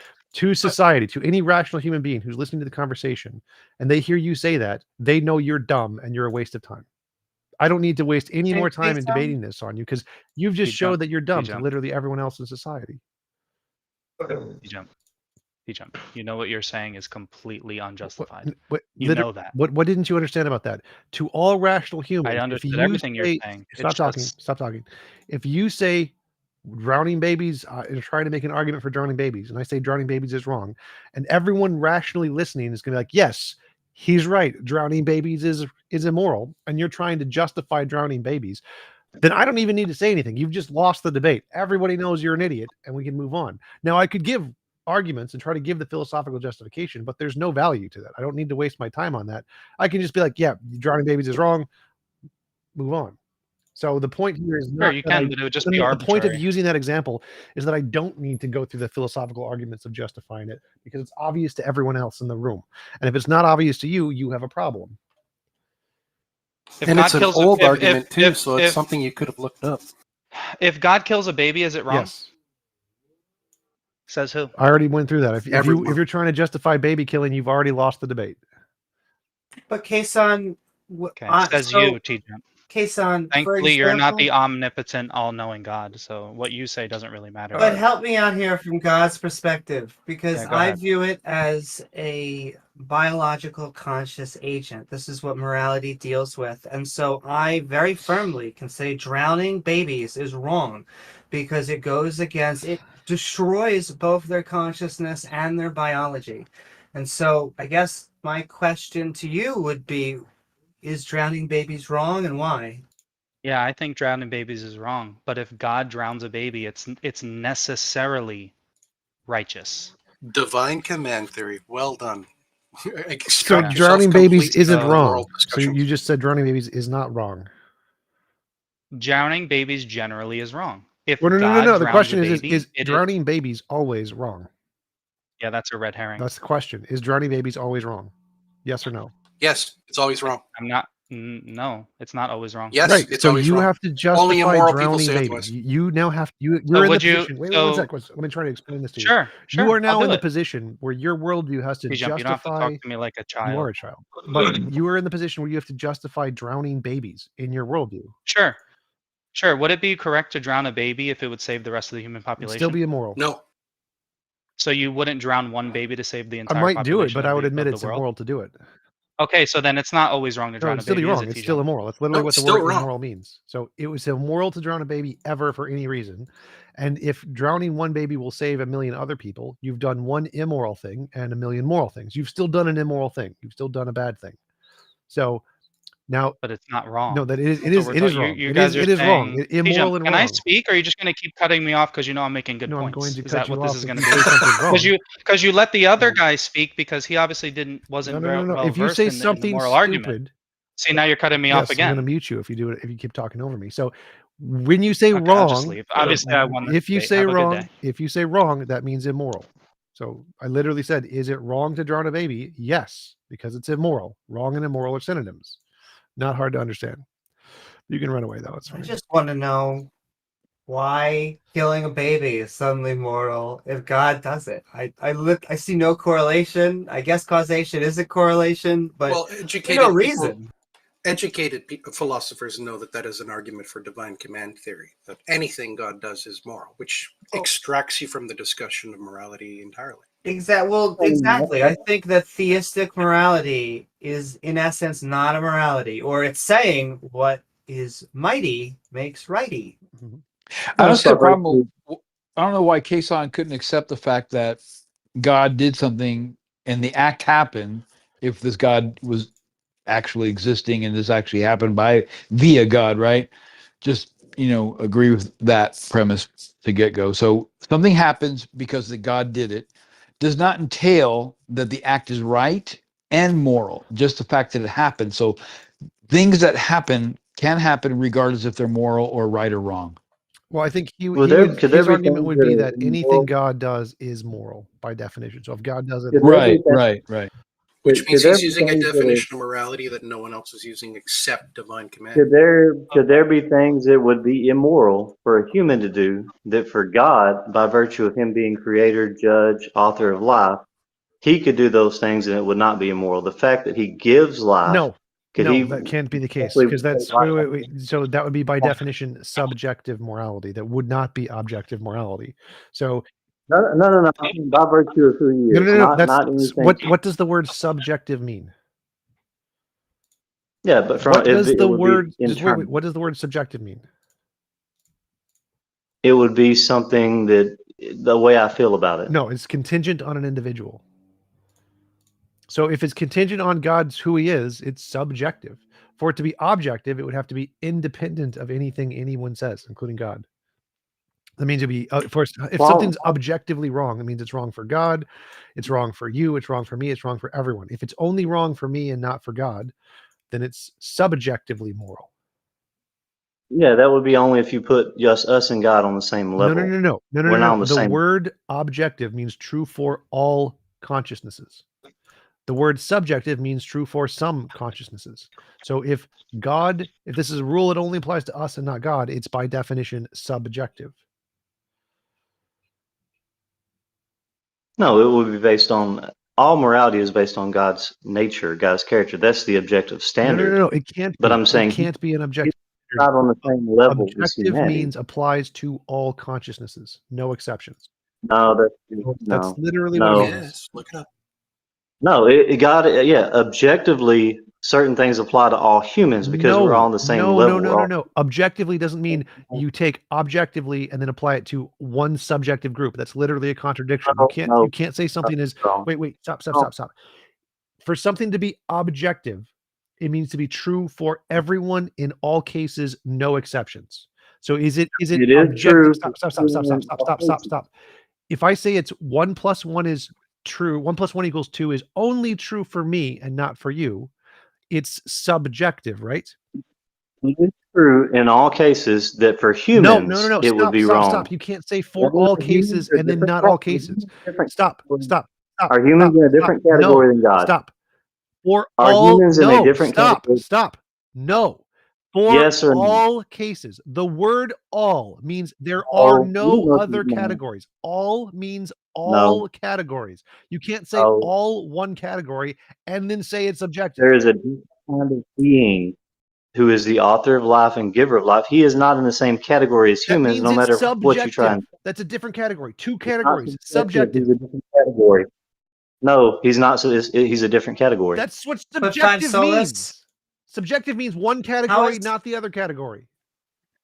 One category of people, it is God, the creator of that category. It is not. Those are two different categories. Subjective means. Congratulations, you said subjective morality. That's not subjective. Are you saying it's wrong for animals to kill one another? I would think so, but that's irrelevant. So again, the word subjective, what it means. It's wrong for animals to kill one another. Do we put animals in jail? No, but that's irrelevant. Okay, that's subjective morality because animals are doing it. We should go arrest these animals. In my view, animals killing other things is immoral too. Yeah, foolish that is.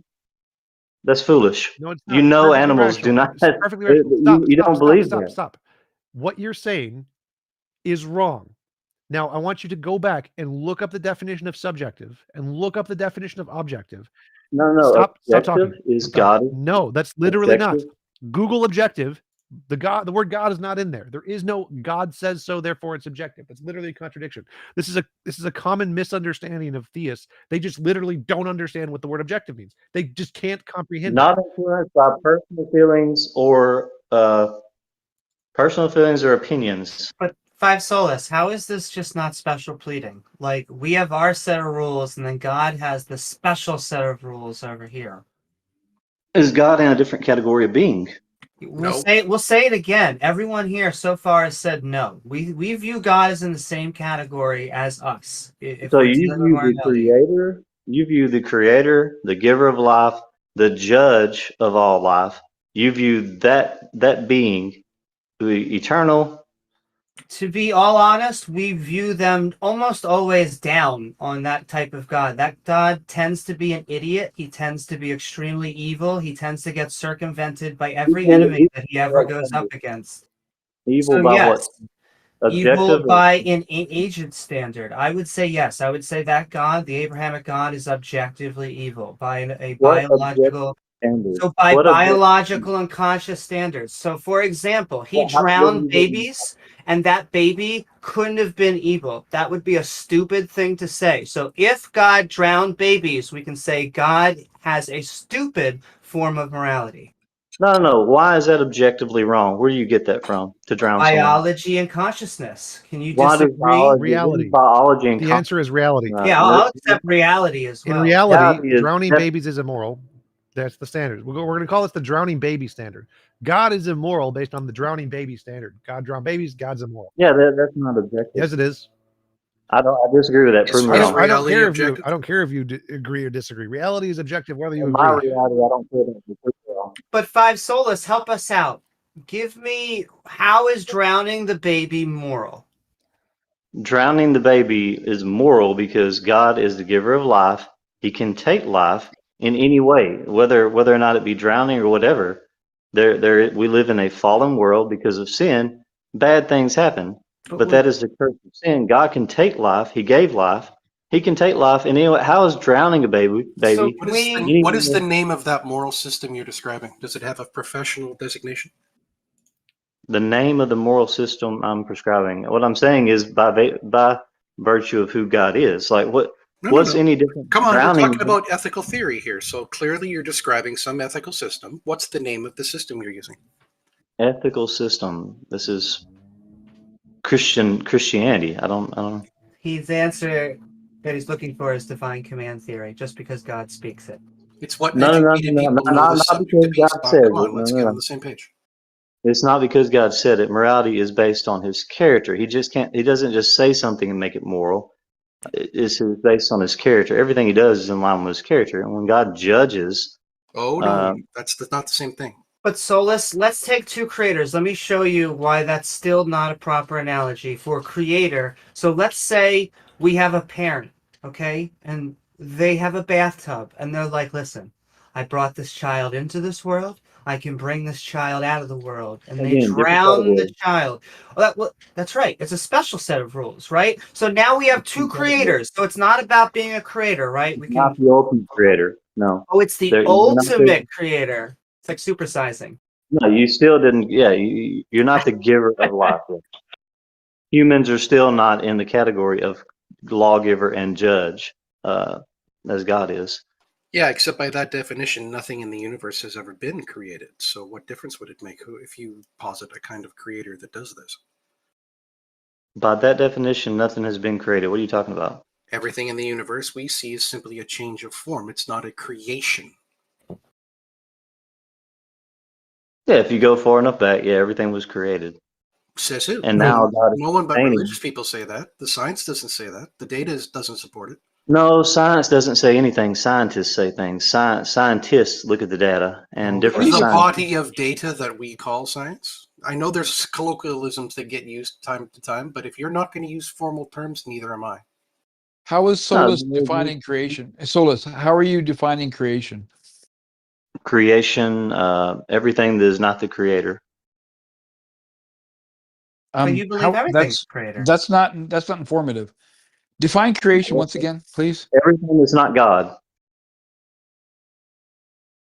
God is the only uncreated thing. Oh, Are you wait. trolling? What is not God? I'm excited. Is this the hell mark? Like, because he's not down there? That's the only place it doesn't rain? Everything else is created. Angels, the earth, the universe, men. So There's only one uncreated thing. That's God. You hold to God created things ex nihilo? Is that what you hold to? Yeah, that's the Christian belief. Sometimes.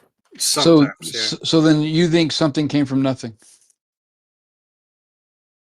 I think, yeah, as far as physical matter came from nothing, but God didn't come from nothing. He No, was that's here. not true. It's just transformation of states. Energy gives rise to matter. There is no creation of matter. It gives rise to matter. Where'd that energy come from? According to all the data, it doesn't have to come from anywhere. It can't be created. Yeah, according to what we know They about it, don't it can't know. be. No, There we is no know. It's way called the that first doesn't law have of to be. thermodynamics for a reason. It can't be created. Yeah, but it can't be created, but it can't come from nowhere. That's Absolutely. not. It's same thing. God can't come from nowhere, right? That's No, no, no. we're staying on par. Something. We're holding parity here. Something Double had to come standard. from, and the only thing that would fit that category, it had to be something eternal. It couldn't be made up of matter. It would have to be. God would only fit that category. It couldn't be anything physical, any kind of just. Google how energy works. Energy is eternal. There is no creation of energy. Unless you could provide some data that shows that energy can be created, you don't really have an argument. Unless you can provide some data that shows the energy comes from nowhere, you don't have an argument. Energy doesn't come from nowhere. It would have always existed by the fact that it can't be created and yet does exist. So what are you going to do with that? No scientist believes that. Everyone believes. No one believes the first law of thermodynamics. You heard it here, gentlemen. No, they don't. Solus, They don't believe that it hang is on, there. Solus, you're the only one claiming something came from nothing. Everybody else in this panel is not holding to that at all. No, I'm claiming physical matter and all that came from nothing. I'm not claiming everything came from nothing. Everything came from God. That's incorrect. Eternal. But so I think the panel is in agreeing that energy is eternal, right? There's nothing that says energy just popped in from nowhere and nothing, right? Well, yeah, if you think it always existed. What? Yeah, if data you think says it can't be created and yet it's extant. So what other definition do you want to use for something that has always been here and can't be created? Well, so if you say energy can be eternal, why could there not be an eternal God? We probably could be. It's just not the simplest and most, instructive definition. Why would you want to add an entity you don't need to? And more importantly, where would the intelligence factor play in? Like no one in this panel is saying that energy has intelligence, right? So when you say why can't God be eternal? Well, the problem is this God that's claimed to be existence is intelligent being, yes or no? Yeah, he's an intelligent being. Where does this intelligence derive from? Where does this? It doesn't derive from anywhere. He is eternal. He is ase. He's of himself. So you want to appeal to infinitism when it suits you, but you want to reject anyone else who appeals to infinitism. No, I don't think energy, just energy in itself, is it a physical thing? Is it? Yeah. Or is it?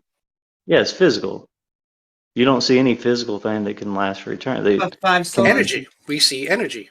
How come it can't be a multiverse or some sort of substance that we don't understand that actually enables physical matter? Why does it have to be an agent, someone who thinks and feels and cares what we put up our?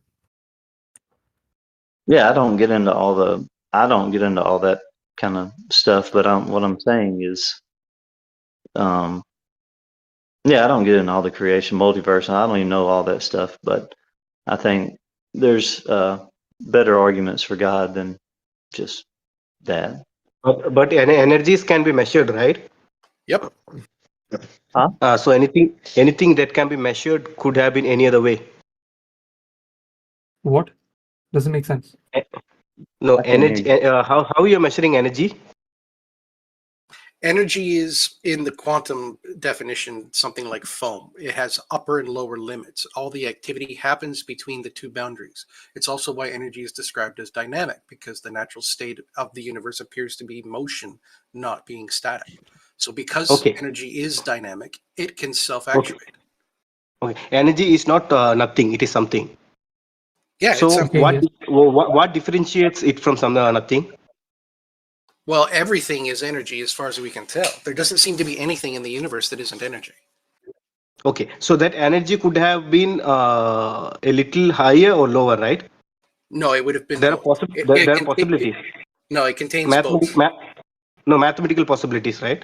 Yeah, mathematically, it would have had to have both an upper boundary and a lower boundary simultaneously. Oh, so why it is in a particular level? Because it is. Why it's there doesn't necessarily make any sense. How it is would be the rational question. Yeah, because you are saying energy is there for infinite. So what I'm saying, if it is there for infinite, if you go for infinite regress, and then the energy had a particular, measurement, that measurement could have been some other way. Why it is in a one particular It way? is every other way. That's the whole point. It covers the entire spectrum of measurement. It is in every other way? Yeah, it's every other way all the time. Energy being dynamic means that it's constantly doing things. The natural state of the universe is it doing things.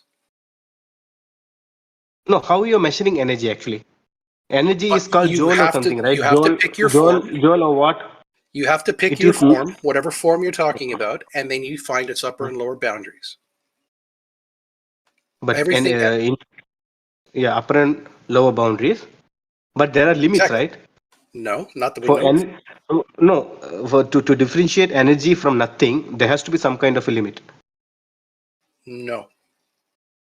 No, empty space. From empty space, you will have to Empty space is distinguish. not real. Empty space is not real. What you call empty space is not So empty. you're saying there's energy everywhere? You can breathe energy? Yes, there is energy everywhere. Everything is energy. All the particles, you, me, all of us are just different forms of it. And we even know the equation about how you Okay, go back and forth between energy okay, and matter. Einstein figured out different, how you can convert back and forth. And we do this okay, all the time. different forms of it. So there are forms. Always, it's dynamic, so it's going to have multiple forms. Okay, why it in a particular form and not the other way?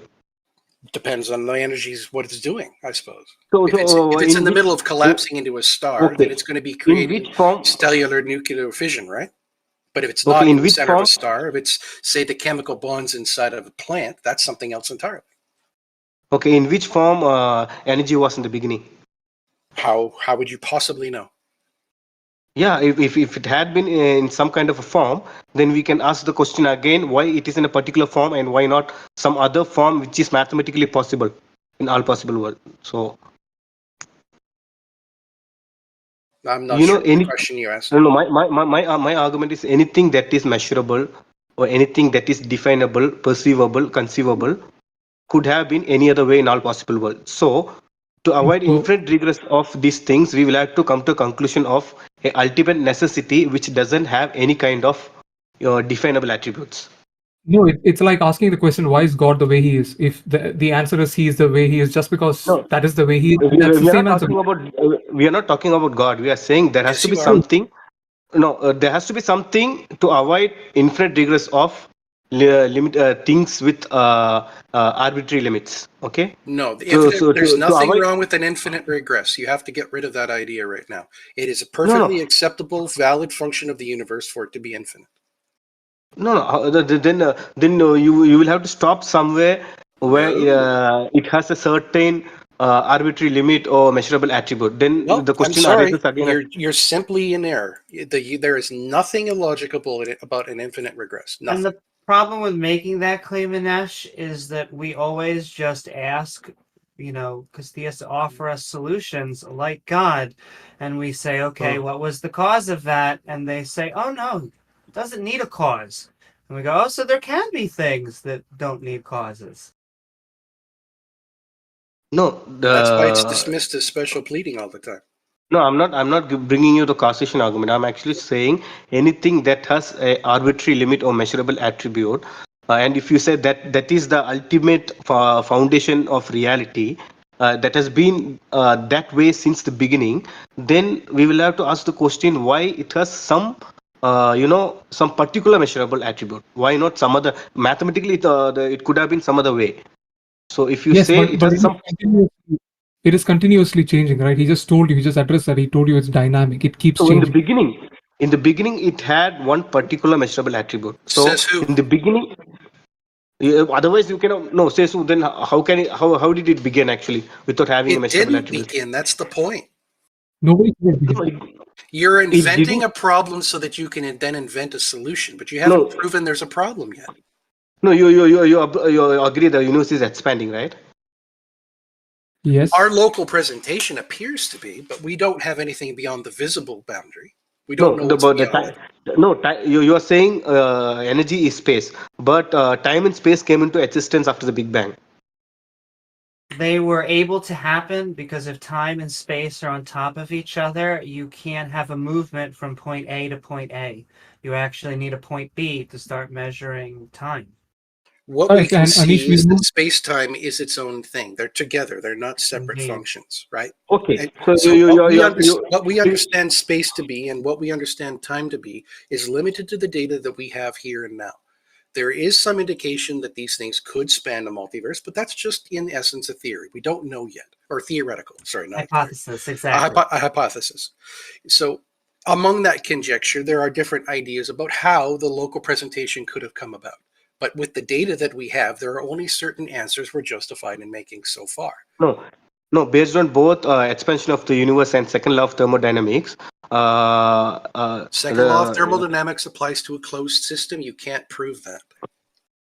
closed system, obviously, because the energy runs out after a period of. Obviously is not an argument. Can you do better than obviously?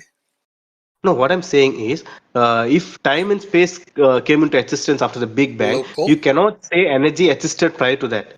We can say that We can. local time and space started at a certain point, yes. And we can also I think- indicate that there's some markers that could indicate there's something like a meta time, but we don't know. Could It's indicate impossible to meta say.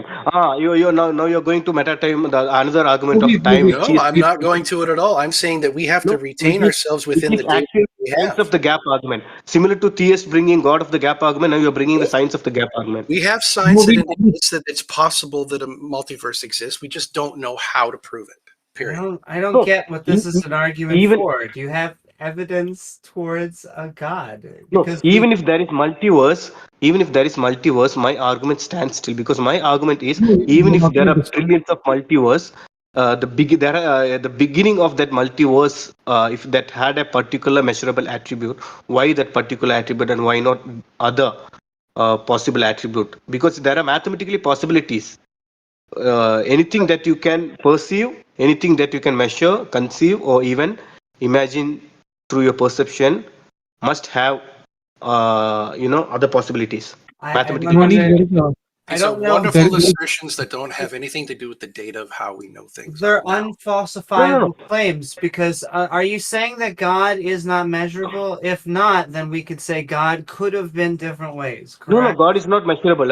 In our theology, God is beyond anything that a mind can conceive. You cannot measure anything. You cannot even conceive anything about what God is. So That's an argument from ignorance. It is this way because I can't conceive of it. I can't measure it.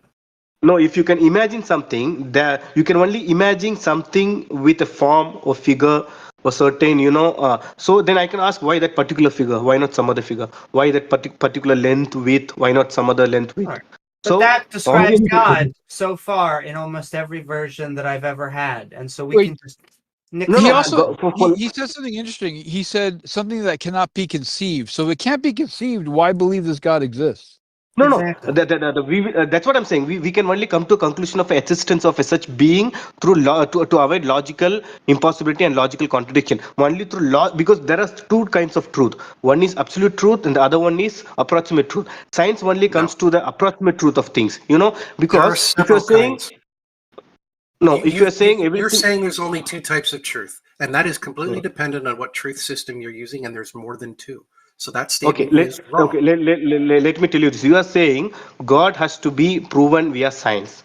Okay. No, I'm saying that if you claim God interacts with reality, all the data indicates that anything that interacts with reality should have evidence for it. It's actually called Locard's forensic principle. All contact leaves trace. So if you're simply saying that there's a God that exists and doesn't match any of the data that we have, then your claim falls apart. It's just unfalsifiable. Okay. Do you agree laws of logic is the foundation to anything, whether something is true or not? Logic is how we think. The ancients referred to it as the laws of thought because it was a description of our cogito about how we reason. No, even induction and scientific method is totally dependent on logic. The laws it doesn't of logic matter because it's dependent on our thoughts. And the ancients called the laws of logic the laws of thought because it was a description of thought.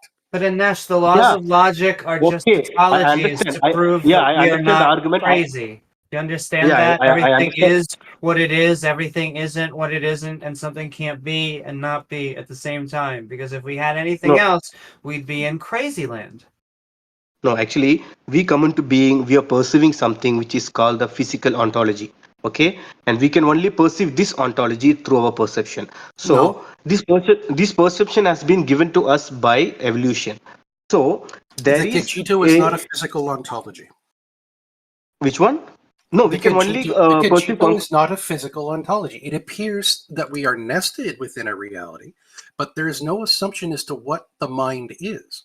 It is simply not, you can't deny that it exists, but it doesn't tell you anything about its nature, not one No, thing. no, So you can make no. either make existential arguments or you can make essentialist arguments. But if you No. start with the point of the data that exists, you have to stay in that context, or else you're moving the goalpost the moment you jump around. No, like Tjum says, we let us start with cogito. Okay, I think, therefore I am. So once we start from that, then even to come to a conclusion of therefore I am, logic has to be fundamental for that.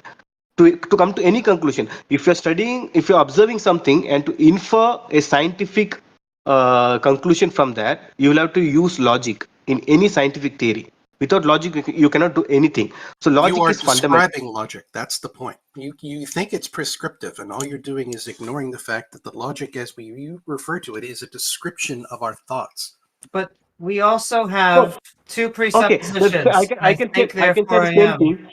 I can say the same thing about all your perception of reality as well, because yes, and so do I. The point is that we're not talking about reality when we're talking about cogito. Those are two separate definitions. There is data, and then there is sense data, if you want to take the philosophical terms to be used. Yeah. The sense data is what we label as self. That does not mean that that is all of the data. It just appears to be a part of it. There is other data around it, and we don't know anything about that data with any kind of absolute certainty, except that it also appears to exist as differently from the way we exist. The data that you are perceiving or observing is dependent on our perception, because in reality there is no such thing as colors that we are perceiving or the taste that you're having, because taste is dependent on a tongue, existence of a human tongue, and the color is dependent on the existence of a human eye. So evolution is not the existence of these things. No, what I'm saying is evolution is not obliged to give us the perception to perceive the actual entire reality. That is its entire point. The entire point of evolution is homeostasis, finding balance. And so, yes, it's a requirement do you agree that that reality be involved. So do you agree that the reality that what we are actually perceiving through a perception may or may not be the actual reality? There could be there must be actual reality outside our perception, and there could be different ontologies. If we are analyzing reality and we are describing its qualities and characteristics, then we are describing something that exists. And yes, those descriptions could be wrong, but just like with our own cogito, it's not necessarily wrong that reality is there. Because what we define as to exist means to have either objective being or objective reality.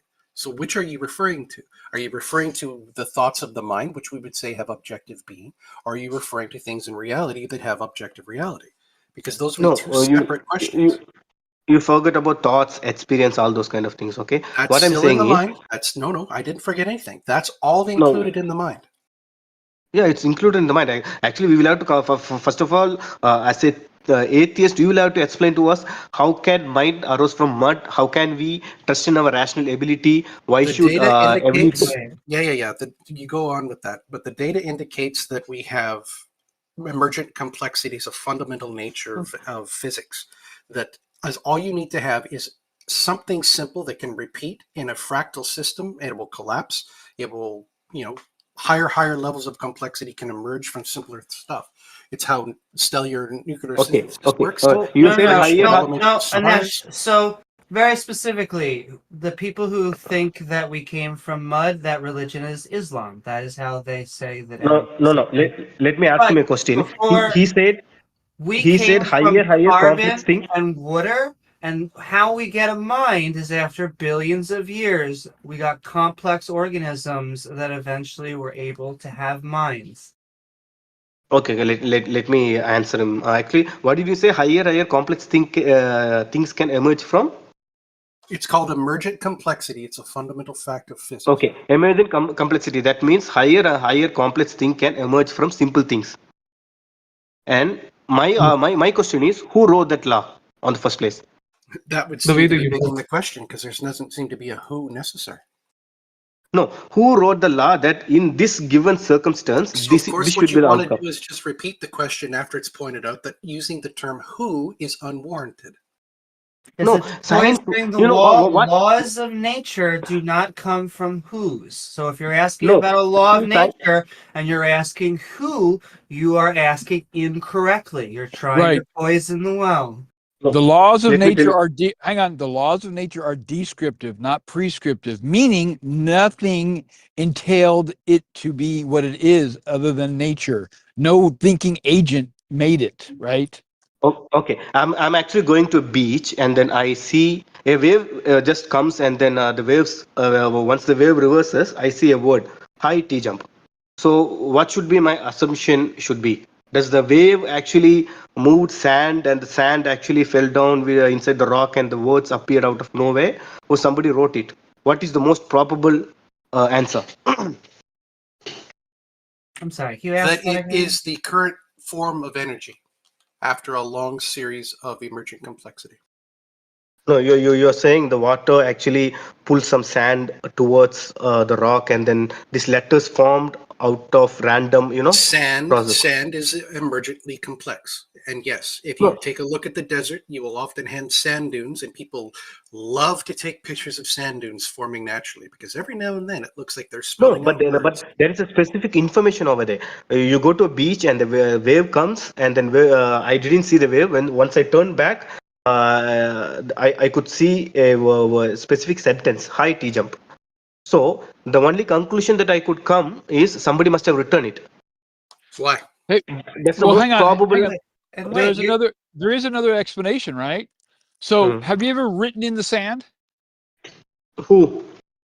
So when you write in the sand, sometimes it gets covered up, right? And then a wave can come and uncover the sand that fills in the gaps. And then therefore the writings was written by a sentient creature prior to the wave crashing on the sand and Yeah, that's removing what the I'm sand. saying. Since that it is is a specific, since it is a specific sentence, and it has a it information, came particular from a information. human. That is not a proper analogy. A proper analogy would be you pointing to an island and you say, whom created that island? Because when we're looking at a written message comes from agents. You're talking about natural laws like gravity. And so, no, that is not a proper analogy. To answer yourself, that No, would have came most likely from a person. However, that's not what we're dealing with. That's what we've been trying to communicate. It doesn't look like it comes from a whom. Yeah, And so basically the whole energy Anesh can't is come from making anywhere. another watchmaker argument just in the form Yeah. of writings in the sand. That's all. Yes.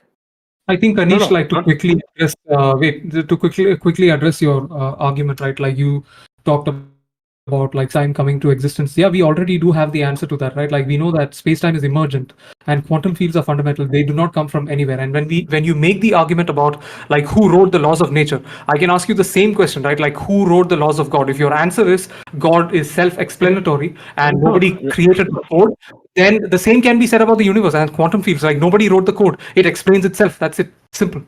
It's called No, philosophical parity. Exactly. No, what I'm saying is to avoid the infinite regress and to avoid logical contradiction, we Oh, have to will come you to a please conclusion of. stop with the infinite regress and look up the damn subject? There's nothing wrong No, with an infinite you regress. can. Okay. What's your argument against infinite regress? I told you. It's not an If you. argument, it's a fact of reality. No, it's not a fact of reality. Yes, it What is? is. No. How many scientists agree to your point of view? There are multiple papers all published that support infinitism, eternalism. No, but Just look it up. majority of the people are against Vast infinity. majority, yes, consensus agreement. Yeah, but he's saying like the majority is like as though everyone agrees to his point of view, saying that everyone agrees The that the vast, space and time came into existence during the Big Bang. So when you are a B theory of time, when you're going to B theory of time or some other kind of theory of time, you are now going to science of the gap argument, similar to the no, God of the wrong. gap argument. When you look at the many worlds interpretation of quantum mechanics and multiple theories published in science, there are multiple facts that all come together that all So point towards some kind of. there are several scientists who argue that in quantum theories we need a mind. Quantum mind, the No, argument of they quantum don't. mind. Yeah, but they're No, there are using several scientists who are arguments, arguing not about that. data. That's the problem. Yeah, because quantum theory actually proves the existence of God more than any other. They're actually Not yet, it Does saying doesn't. not. Wrong. That's your it claim. is. Oh, that's the thing, because there's so many scientists who are saying there has to be a mind, quantum mind. It's Anesh, called an argument ad why populum until you present the evidence for that. No, my argument. why would there be a God? Why would there be a creator at the beginning of the universe when we have no creators for any other laws of nature? Okay, let me tell you why there has to be a creator. First thing is the many people believed in a creator due to moral values. Second thing is many things believed in creator Throw that away. due to injustice, because there are several people who have done so many bad things, and then they are not punished in this world, so they thought, okay, there must be hereafter afterwards. Many people Anesh, believed can in. I pause you for just 1 second? So No, far, no, you've given now you've given 2 reasons so far, and none of them have no, been no, good. They are that, feelings-based reasons. Well, no. no, that was So, that was the Anesh, reason. That was the Anesh, reason for people living in the 7th Anesh, century. Let me can give you we my reason. agree? No, Anesh, can we agree that wanting a moral system and just wanting it to be true doesn't make it true? No, it's the same thing that you're arguing as well. Science of the gap argument. Most of everything in science is dependent on your interpretation Anesh, of what you're I'm going to observing. ask you No, again. Can we agree? Just because you want something to be true does not make it true. the same way, just because No, you no, want no. something, Not the just same because, way. Yes or no? I'm no, asking you a very clear cut. Please don't give me a politician's answer. Please just say yes or no. No, I agree that because you didn't let me to bring the full argument, but what you're saying is right. Thank you. Just because, I didn't bring that argument on the first place. What I'm saying is, You so did. You anything. basically No, said people want there to be a moral arbiter after they die, but okay. there doesn't So, seem to be any evidence for that.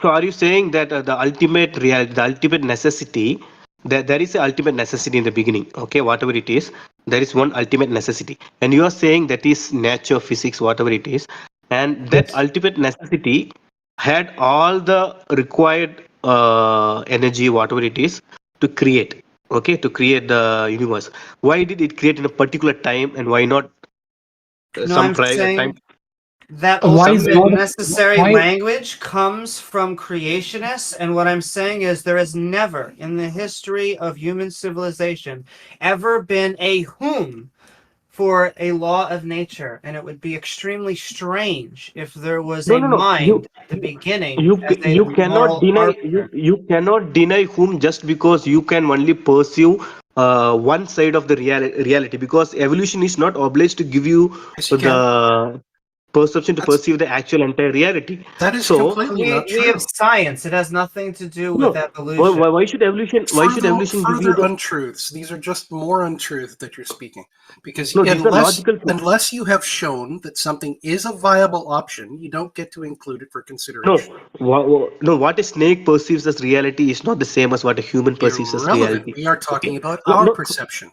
And that is okay, the so only option we have, and you haven't justified using any other perception. We're no, also no, talking about objective reality. Like the Earth okay, exists, whether a I snake or a I, human believes I so. It's round and exists and is I 4.5 accept billion years old. we have our perception. I accept we have our perception, and through that perception, we can see the mechanical patterns of everything that we are observing, and then we can study it and then predict how it would behave in the future. We can develop everything that we have done so far. So that's good, but that doesn't negate the fact that there has to be reality outside our perception, because evolution is not obliged to give you the perception to perceive the full entire reality. And this is It's what Why I not. should mean. everything give you that Anesh, perception? the Earth exists whether we perceive it or not, Yeah, right? that supports my argument. Yeah, it doesn't How does that actually, support because your the only argument? thing that has to exist is our perception of one subject. That's it. And then Yeah. you're trying to claim that there's more components to that except that one subject. Okay. Snake has just one subject, one perception of reality. Does that mean there is no other reality outside the snake's It perception? means it's not logical to assert that there is. No, it is logical, because evolution is No, not that's the obliged to answer to give the you the. question you were looking for. It is not logical to assert there is, No, unless you have you, some you evidence to indicate it. no. It doesn't become Just an give me. option. Just give me because just give me one scientific proof proving that evolution is obliged to give us humans the perception to perceive the entire reality. Because Evolution like is Anish, we evolution confirm. is living organisms finding homeostasis within their environment. Yeah, you come to the argument because evolution is only obliged to give us the perception of reality for survivability. And Okay. which requires you to have it right, because if you have Yeah, the for survival- incorrect understanding of reality, it will be detrimental. Do you believe in evolution, Anish? So only required to give you the perception to perceive the reality for survivability. It doesn't have to give you the perception of reality for the entire actual reality. So by that definition, it only has to give your niche. It only has to be valid for the immediate area you reside in. That's why niches exist. A species' survivability with its environment is local, because that's where it starts. And Anish, you believe in evolution. Just before we go on, we are all on board. Evolution is a fact. Yes. Evolution? That sounded like a yes, I think. And so Which was evolution. I haven't studied evolution thoroughly, and it doesn't make any difference to my worldview. I'm saying there must be. It actually does, because you're using evolution in a very weird way. It's not how we don't get our epistemology from evolution, and so I guess what's your definition of evolution? No, because I told you I haven't studied evolution thoroughly. I don't have to, because I'm actually bringing the theory of evolution to because it is your theory, so I'm bringing to you to to question so your is own gravity, so is germs. Why did you pick evolution as the way that we get our epistemology? How are you simultaneously bringing us our argument for evolution and yet acknowledging because it is how would you possibly be able to justify both of those claims at the same time? No, because it is your argument that we are a product of blind, naturalistic, mechanical, unguided process. Okay, why did you use the word blind? We think that life is populations of genes are selected by the environment or other pressures. Why? Like Why is not a valid question? No, why the environment selects in a particular way and why not some other way? Who wrote that law? Because that's the way it works. In the well again. No, wait, Anish, you have not established why is a valid question. Why 2 eyes? Why not 3 eyes? Why is a valid question? Anish, just a second. Like, why is God the way he is? Why is God a particular way? If your answer is God is the way he is because of the way he is, then yes, the universe is the way it is because of the way it is. Simple. No. Just studying the mechanical aspect of something doesn't negate the fact there has to be a why or a question of why or how. Why is God a particular way? Why is God a particular way? Answer the question. Why implies intent? Why? No, I didn't say God is a particular way. Why God implies is not intent, and you have God is not shown in any there's way. intent. So you cannot ask why. No, you speak, then I will speak. I don't want you to respond to what's actually being said. Why implies intent. You have not shown intent. You can't imply why. Okay, shall I answer? What do you? No, it's not an answer. Provide the explanation for why you're using why. Yes. Okay. Don't interpret my answer. I will give you why. Because if you watch the debate between Abdullah Al-Andalusi and Matt Dillahunty, in that he has given an explanation. If there is an ultimate necessity, and then that ultimate necessity created an extended creation, when there is a possibility of not creating, because there is a possibility that it no need to create anything. So if there is a possibility of that, and then it created, then there has to be a choice over there. Because if you're claiming let me finish. I haven't finished it. If you say no, there is no choice involved, it created, then there comes the argument of time. If it had all the necessary things to create, why it created in a particular time and why not prior to that particular time? No. Above that we have another argument. Not another argument. You're doing it completely backwards, because if you're dealing with infinite regress, you're ignoring the other option. Not that we are existing at a particular point in time, but that we will at some point exist in all points in time. That's one of the viable options of an infinite regress, is that you and I will have this conversation again the next time around and the next time around. That is one of the viable options. So you haven't reduced anything down to there must be a why. But Anesh, you also talked about God made a choice, and if he made a choice before time and space, my question is when and where? No, God, before time and space, I told you, for God, we cannot say anything about what God is, how God did that, how God did what, because Or if it everything that exists, apparently. no, everything, whenever we are formulating an argument, or we are formulating anything, is dependent on our limited perceivability, rationality, or our conceivability. So that is No, limited. those are two We limits. can There's we the limit of the cogito and the limit of the extent of our knowledge. That's it. So no that's why we can knowledge grows, because we can learn more, but it still starts from the same common ground.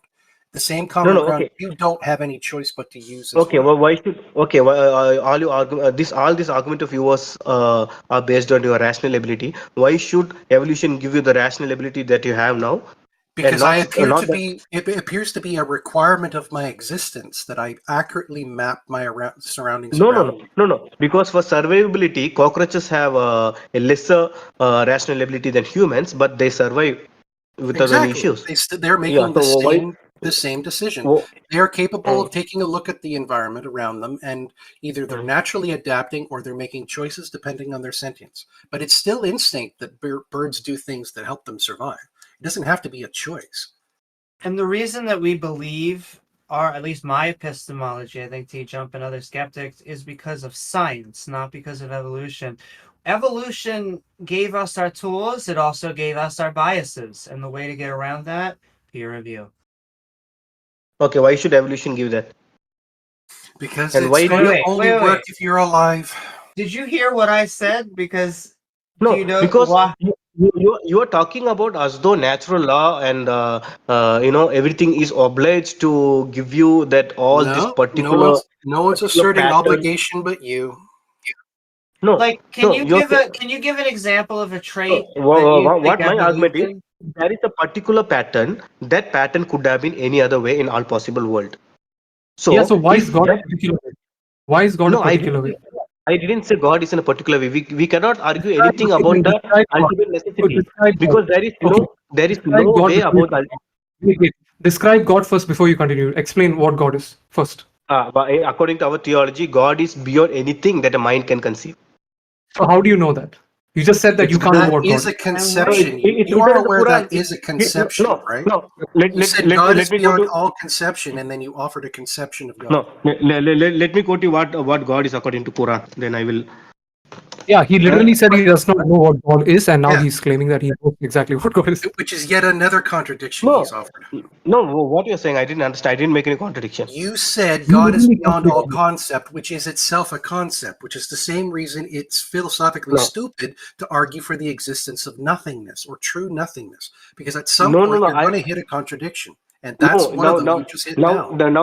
now you're actually confusing another ontologies with physical ontology, because you What don't know other what another ontology. ontologies are there?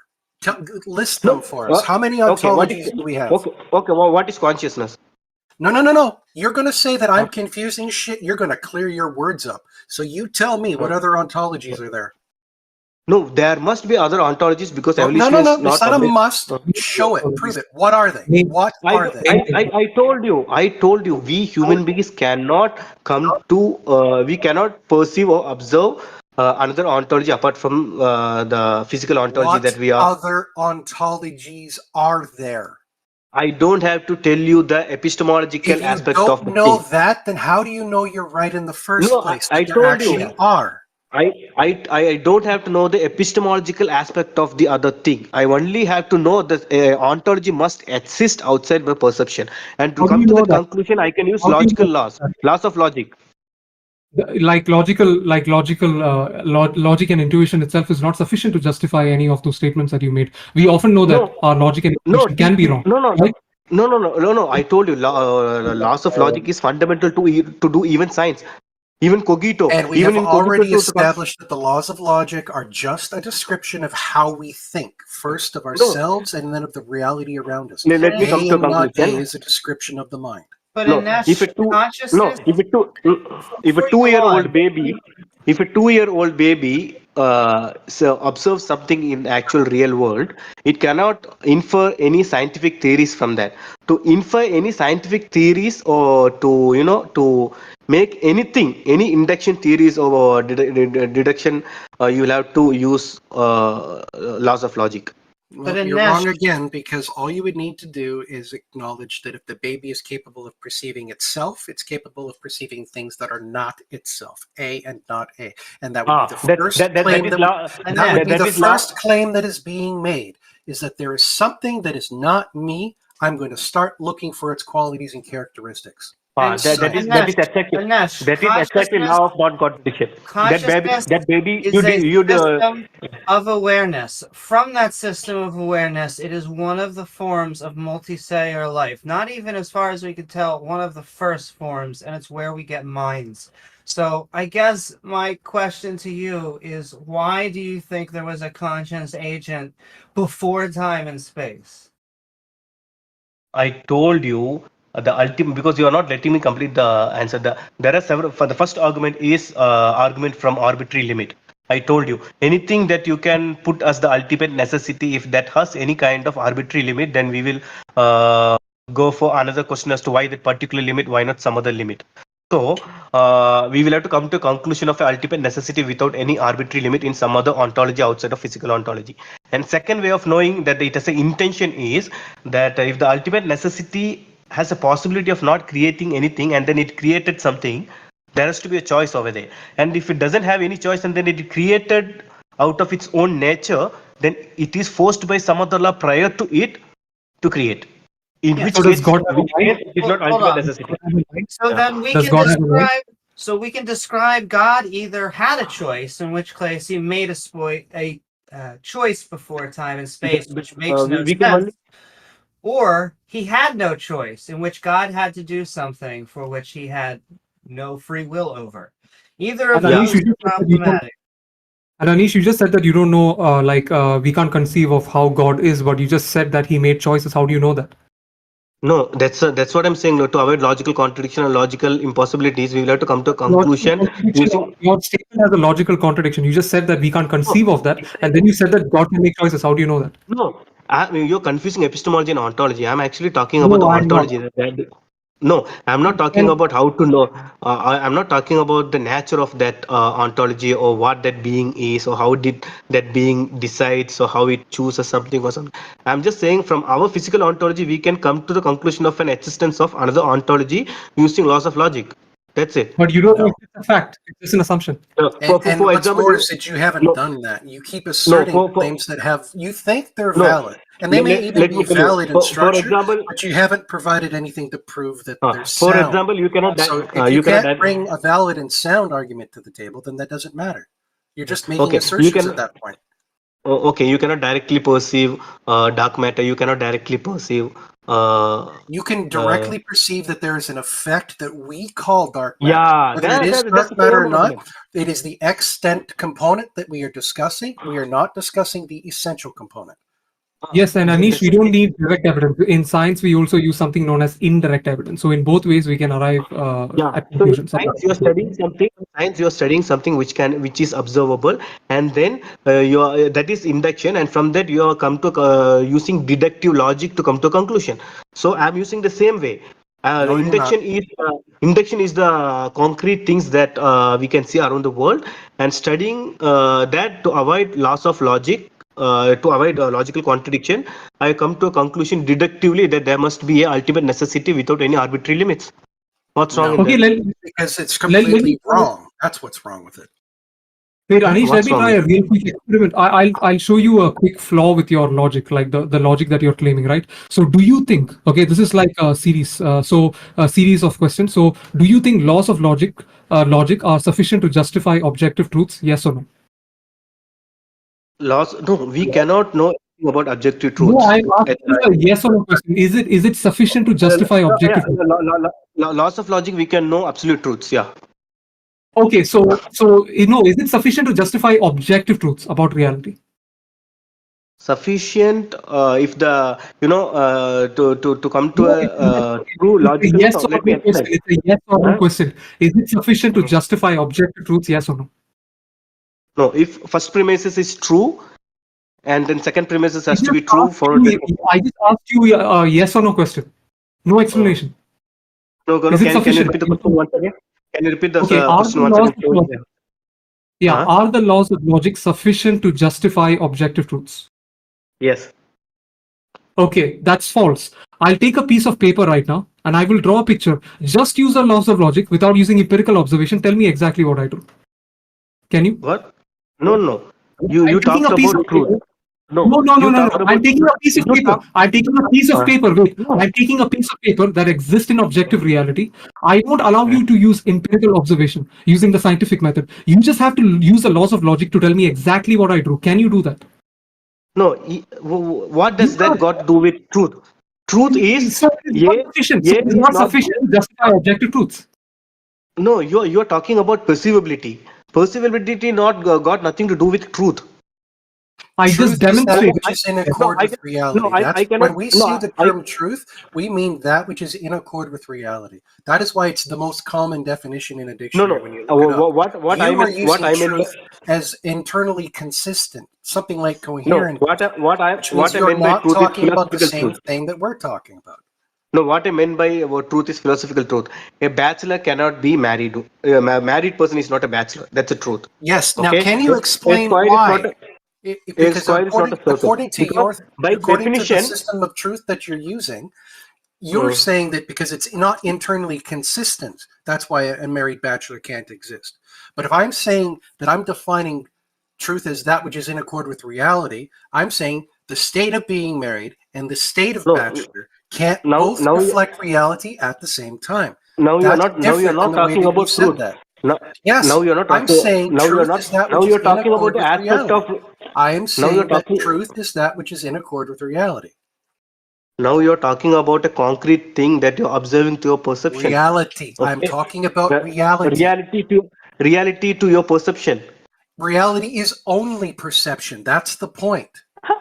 Reality is only perception. Yes, you can prove that you exist with absolute certainty to yourself. You can't prove absolute certainty with anything else, as far as we know. No. Actually, I had a discussion with Tijam 2 weeks back, and then he said reality is not dependent on mind. I didn't Reality say is it's not dependent on mind. mind. Because My mind the person- exists, and it appears to be nested within reality. So No, it's not do you accept dependent whether? on it. No. Do you accept whether you exist or I exist, irrespective of our existence? There is a reality out there. I didn't understand any of that mumble. Try again. No. Do you think there was reality even before evolution started? According to the data that we have, the reality didn't start with my existence. Okay, so you know that there was exist even before the beginning of evolution. No, I don't. And What I know is that the data appears to indicate that there was an existence before my reality. That's all I know. I know what it appears to be. I don't know its fundamental nature. No, you don't have Those to know are its two fundamental separate nature. questions. No, just to come to a conclusion of the existence of different ontology, you don't have to know the epistemological aspect of that thing. Okay, I'm only No. using logic. Stick on topic, dude. I'm saying that I can call my mind, if you wish, a particular type of ontology. Let's just pretend that that's what I'm doing. And then I can say that the sense data is a certain kind of ontology, the ontology of thoughts, of imaginings. And then there appears to be a second set of data that is not sense data, that I could then, if you wish, call a second type of ontology, if you wished to use that language in that way. There appears to be two different types of things that exists. That's why there's objective being and objective reality. And if you wait, shut up. If you draw a Venn diagram of what I just told you, you're going to have yourself centered at the center of a circle. And now you're trying to argue that you know with absolute certainty the center of other circles that don't include you. And that's why it's not matching and not working. Let me tell you something, because I'm not saying I know certainly. I'm actually using laws of logic to come to a conclusion that you could have absolute certainty about some things. That a blind, naturalistic, mechanical, unguided process is not obliged to give you the perspective. This is why I called you the actual dishonest, because entire now reality. you're changing your language. Anesh, No, you keep evolution on is a blind, using naturalistic, unguided mechanical process. you keep on using blind. What you mean to say is blind faith that creationists of Jews, Christians, and Muslims No, have is I bad. mean, But I'm actually talking naturalistic about. He said, no. He said actually we have two ontologies. We know two ontologies. But how can he say? Because reality is not dependent on our mind, our perception, or even our existence. So the reality is out there. So suddenly, in that actual reality, a blind, naturalistic, unguided mechanical process called evolution created some creations. So that process is not obliged to give that creation the actual perception to perceive the entire reality. You but cannot Anesh, perceive the entire It reality. doesn't How can have but to. It only Anesh, has to be able to explain what you can see. and we have no reason to think that its reality is dependent on a mind. And that really would to be what I want to keep on going back. But evolution is a force of nature. Just like gravity, whenever you have more than and one and organism, you're going to have selection pressures. and proof And of Anik, that is different animals have different perception. They have different yeah, but Anik, realities. Anik, Anik, You wait, cannot Anik, say I addressed your question. I'll But I address what you don't. just said. Well, hold on. I'll just address your Can I question. go with this? No, I don't understand what that means. We're going to have no, that Anik, means different that means perceptions. human beings Therefore, what? therefore no, You human Anik, can't beings have a cannot say. you can't have a conversation with somebody that contradicts themselves this much. It's just not possible. I'm not Anish, we contradicting can, myself. Okay, If he, point if out he, my if he contradiction, can't please. be consistent with the definitions and terms he's using, then it's no point. I Okay, agree. Anik, you But I'm point still me for ask my Anesh. Therefore, what? no. Let him tell where I contradicted myself. I want to know that. You're claiming that you can have absolute certainty about God. I said I can come to the I know conclusion of what the you existence of said. Are you no agreeing, yes or no? God, can you not no. answer a question? Please don't put words into my mouth. Let me tell you I'm what I. asking you to say yes or no. Did you claim that you can have Uh, absolute certainty about God's existence? yes. Now, you are making the claim that you, stuck within your own cogito, that has to acknowledge that you have absolute certainty about that, have somehow found a way to prove the existence No. of other Nah. minds. No. No. Now you see, my worldview is not a atheist worldview. My That worldview is I'm a doesn't have theist. I'm a anything to theist. do with what I asked. I'm No, saying that you are making the my claim worldview that is absolute my world. certainty about the mind and absolute certainty about God means you have some method for determining that other minds exist. And currently, as far as I'm aware, no one in the history of humanity has proven that. Oh, man. So can Okay. you defend your position that you have proven the existence of God objectively? Okay, I will reply now. You're confusing two things. Actually, I'm arguing with you using your view of the world. My view of the world is different. You Actually, I said believe you God has didn't given. study my No, worldview. let me finish, please. Let me No, finish. I'm not going to allow you to lie. You said Well, you where did I didn't. lie? You What said is you it? didn't study our worldview. You said you didn't know it. You hadn't spent the time. So now you're sitting here trying to argue for something you No, claimed you didn't study.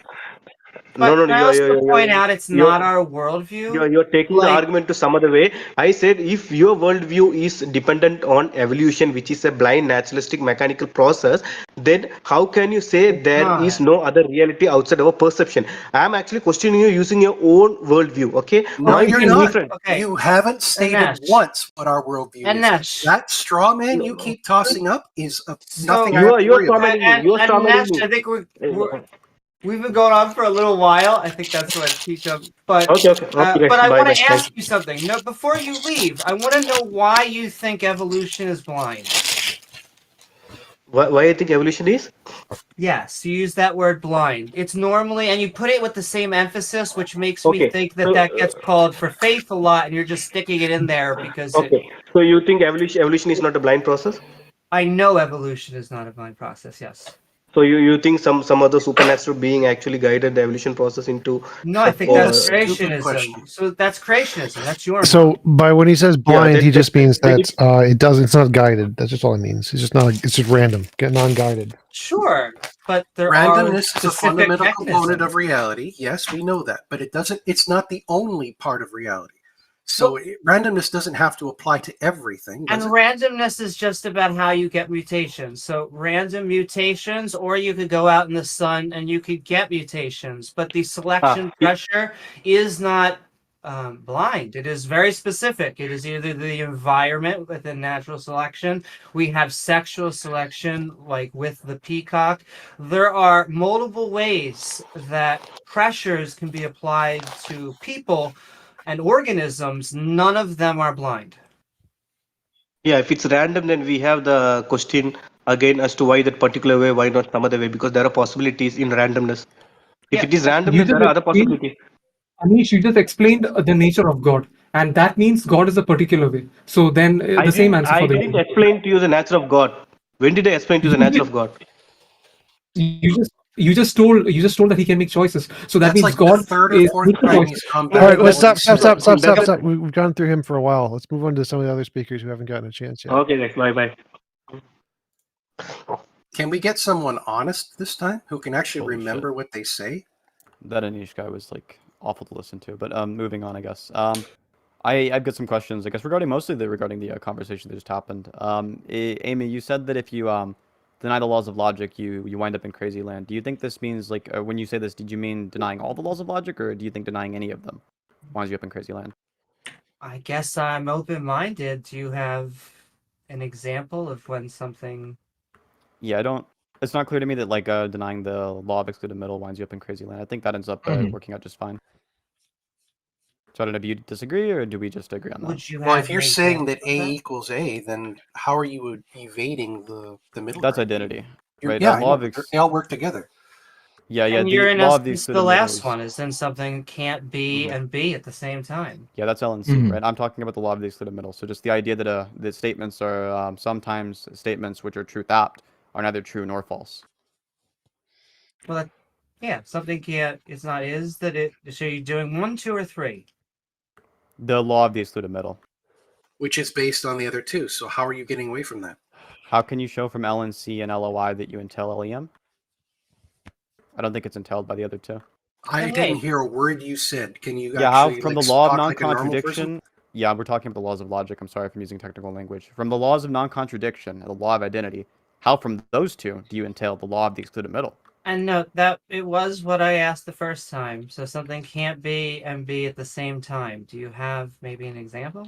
Something can't be and be at the same time? That's the first law of identity. You're saying that that's there's not A and then there's not A. So you're stating there are two categories right in the Nope. very beginning of the law of identity. Nope. Either something is what you've defined it as, or it is not what you've defined Hold it on, as. you're already super confused. Let me respond to Walker really fast, because it just ends up being more confusion if you guys just ping pong off of each other.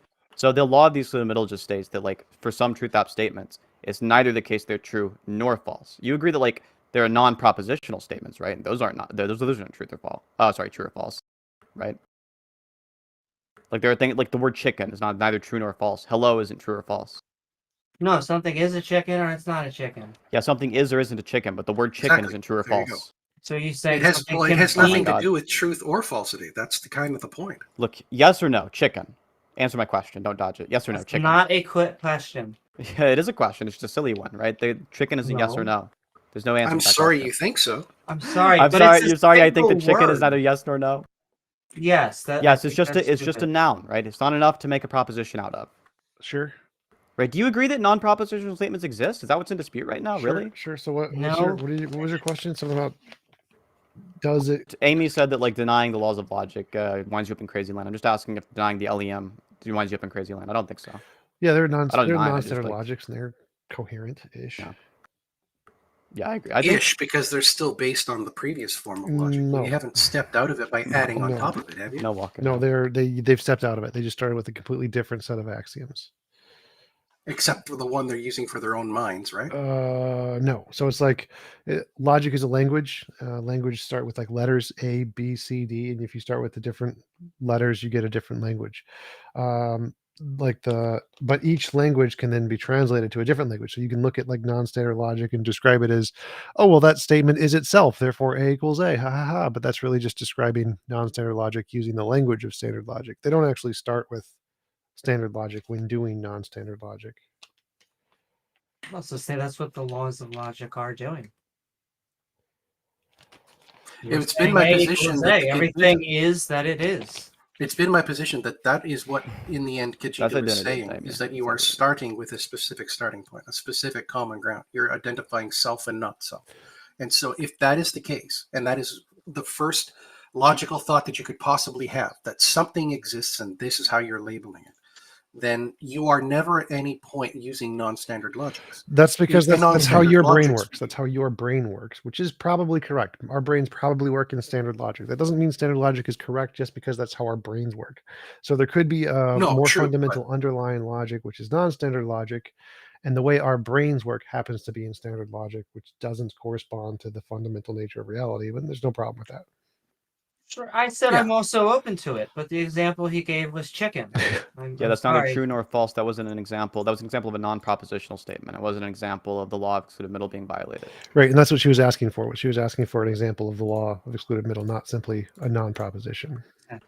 If you're, are you asking for a counterexample to LEM, Amy? You want like a vagueness case or something? Well, you said, will you believe in that? And I asked, just give me an example of something not having excluded middle. So yes, she is. Yeah, so yeah, she's trying to ask for LEM, I guess, or LEM example. So like if I say something like the toast is burnt, right? We agree there's like a threshold baked into that. Like there's some definition of burnt that relies on some threshold, right? Sure, I guess you could say that is a metric. You're looking whether the toast is burnt or not. Is part of the meaning of being burnt that threshold? Like part of the definition of being burnt is the threshold? Is the threshold? It means that you were looking for something as a goal of good toast, and somehow it has been too heated, too much. Yeah, well, I don't think that's a good example, because I would just reject the fact that it's a true or false. It's not an example yet. Yeah. Well, you could say that like you think that there's like the vagueness cases are non-propositional, right? But yeah, well, if you hold the proposition something that's true that corresponds to reality, and burnt toast is like a subjective thing humans have applied on toast. There's no like objective fact of the matter that the toast is burnt. Then there wouldn't be a true or false. Yeah, but subjective claims can still be true or false. Like say, so for example, if I say I like toast, that can still be true. But when she's asking for an example, she's asking for an example that isn't like socially constructed. She means in reality. Give me something in reality that is both neither true nor false. Not just a socially. Well, it's about the language and the semantics, so it's not. Yeah, we can't get outside of social construction when we're talking about things like logic. It's like if we want to come up with examples, there'll be examples of statements, and statements are all linguistic. Yeah, but so in the context of most people, they don't care about the linguistic side. They just want to know, in reality, can it be the case that a non-standard logic corresponds to reality? In which case, you need to give an example in reality of something that can not be true or false. Yeah, that's just them building off of a broken foundation doesn't mean that we should accept the broken foundation. We should just question that. Well, no. So there's no reason why we shouldn't go with the linguistic examples. Right? Well, there's absolutely a reason, which is that it means nothing to the person asking the question. When people are asking for an example, they're not asking for a linguistic example. They don't care. Like you can make up a sentence that's neither true nor false. She doesn't realize no, that's wrong. But if you're asking for a counterexample to LEM, you are asking for a linguistic example. No. When people are asking for a counterexample, they mean in reality. They don't care about semantics. Semantics just do not matter. What is LEM if it's not a statement about semantics? Oh, it is a statement about semantics. But when someone is asking for a counterexample to that, they want to know about a counterexample in reality, not a counterexample in linguistics. Yeah, it's about semantics. So it's a counterexample in reality about semantics. Yeah, we don't know. When you're talking to a normal human, does not give a shit about the semantics. Your semantics is just all LEM is a semantic claim. That's great. It's a semantic claim. You need to clarify that at the beginning, so when you're talking to somebody, they can stop. Oh my god. So, so when you're talking to a normal human being, they care about reality, not semantics. So if you're saying in a semantic language you've made up. Wait, T-Dum, do you think you're normal? No, I'm not talking about me. I'm talking about Amy. He's talking about Amy. So when you're talking to a normal human being and they want a counterexample to any of the laws of logic, they see the laws of logic as describing reality, the way reality is, not a semantic system. Yes, I agree. Logic is language. It's describing it. So if they ask for a counterexample to reject the laws of logic, they want an example in reality. They don't want an example in semantics. They don't care about semantics. If you don't understand that, you don't understand discourse. That's a problem you have. So when Amy was asking the question, she wants a counterexample in reality of something that is not true or false. Look, T-Jump, what is the LEM? The law of excluded middle. Yeah, what's the claim made by the law of the excluded middle? That something can be, the law of excluded middle says either something is true or false, and excluded would be like neither true or false. Something? Yes. Is the something in question? Yes, a something. Something. So are non-propositional statements true or false? No. There you go. Great. So when a normal There's a human is asking counterexample. for a Do thing, those no, people say those in reality, T-Jump? oh my God, you're done. I've already explained this to you. When a normal human being is This asking is the so question, sad. You think non-propositions are counterexamples, Delian? This is get so sad. out. You're done, dumbass. All right. So if I've debunked that moron, who's next? So if the dumbass doesn't understand common linguistics, that's his problem. Next Hello? question. Yep. Hey, how's it going? Hey man, I just thought it was a really interesting conversation about philosophy, but I wanted to get back on track regarding atheism. So what is your argument as to why God does not exist? Well, typically, Don't troll, dude. that's fine. It's a legitimate What? question. So I think that anything that doesn't have evidence is rational to believe it is imaginary until demonstrated otherwise. There's no evidence for God, therefore it's rational to believe it's imaginary. Okay. I that's interesting. Like, do you think that there's any, what evidence for you would satisfy the existence of God? Novel testable predictions. Could you explain to me what that means? I'm sorry. Novel means They would new. be claim No, dependent. no. Novel means new. Testable means something that you can do an experiment for in the future to test on the result. Prediction does, and something that we can verify is testable. So, like, you can make a prediction about something a billion miles away, can't verify it, not testable. You can explain past data. That's not a prediction. That's a postdiction. It has to be new. Can't be like the sun will rise tomorrow, something we already know. So, novel, new, testable, something we can verify. Prediction about the future. Mm-hmm. Die, go to heaven. That'll be great evidence. Interesting, but wouldn't you agree that if people go to heaven, let's talk about it this way, like, is it really worth it? Like, let's say there's like a 50% chance that God isn't real. Is it really worth it going to hell? Worth is it irrelevant really worth to it? epistemology. This dude doing Pascal's wager? Yes, but worth is irrelevant to epistemology. Something doesn't become justified simply because there's some weighted emotional value to it. So something is either justified or not justified, independent of the worth of the risk. So bringing up worth is irrelevant. Secondly, Pascal's wager, there's equally probable cases that you will go to heaven no matter any belief, for God, against God, for naturalism, against naturalism, atheism. Any belief has the exact same probability of getting you into heaven. Also, Or you could even hold if to you're right, annihilation, or you could hold to annihilation theory, which dictates that if you truly believe in an omnibenevolent God, he wouldn't be capable of creating a hell in the first place. but So even if you would you want to were be logically right, consistent in your description of God.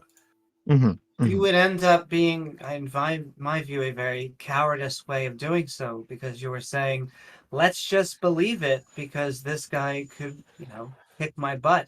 But we should probably be believing things for the right reasons. I'm sorry, Walker. I didn't mean to talk to you. No. I probably would talk to you too.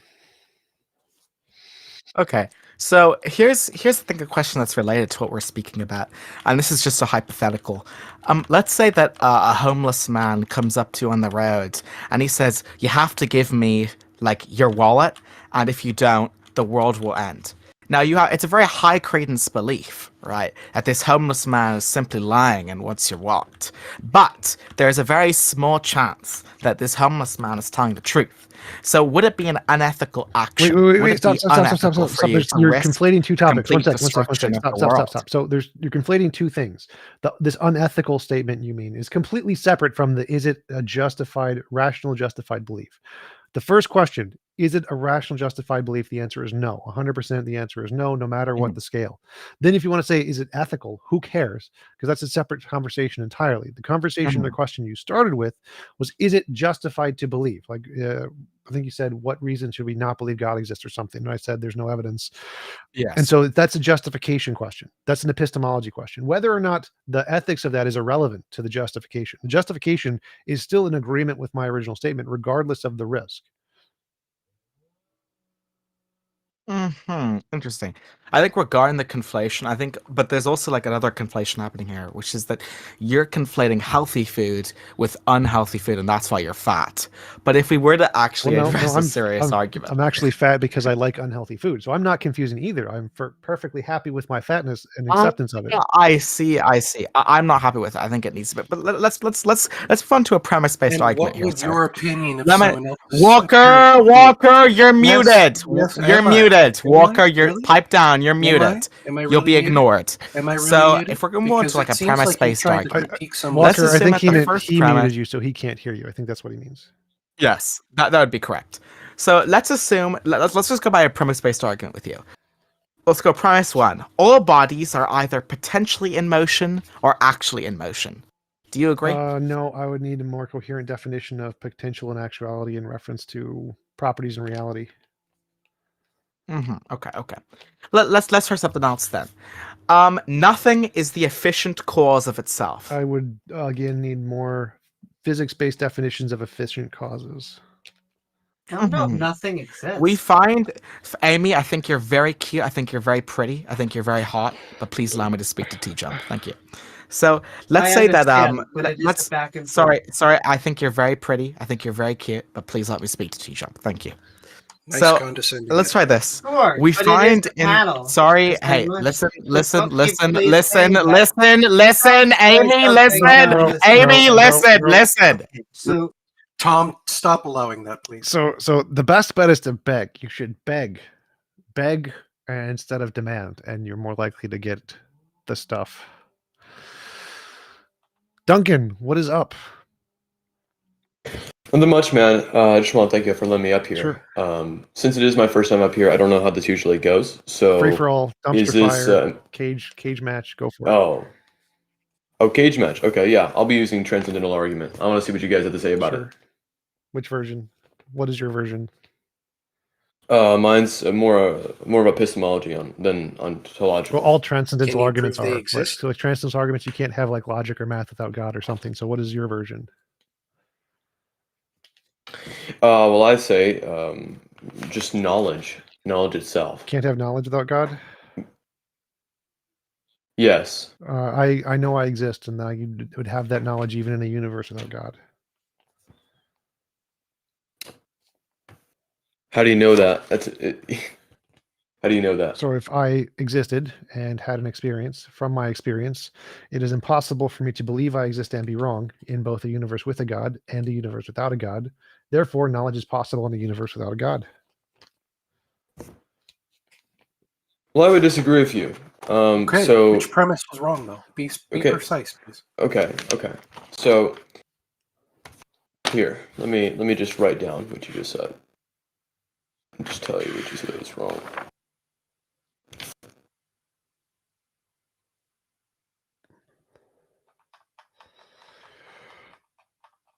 Is he gone? I don't. Yeah, it looks like it. I didn't kick him. I'm guessing he was writing down what you were saying.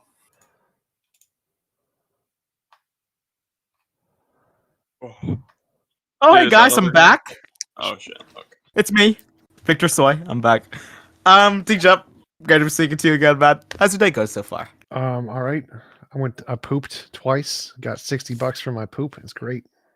Oh, how much weight did you lose after that one? I think that's I hope a lot. Hey, 2 pounds-ish. Getting healthy. Yes. Getting healthy. My man. I love this guy.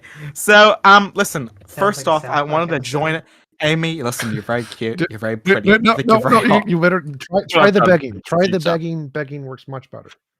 Amy, please let me speak to T-Jump, please. Please let me speak just for 1 second, please. I'm sorry, Victor. Okay. I was just doing that to unmute. There you go. I actually prefer to let Okay. people who originally So started. moving on. Hello.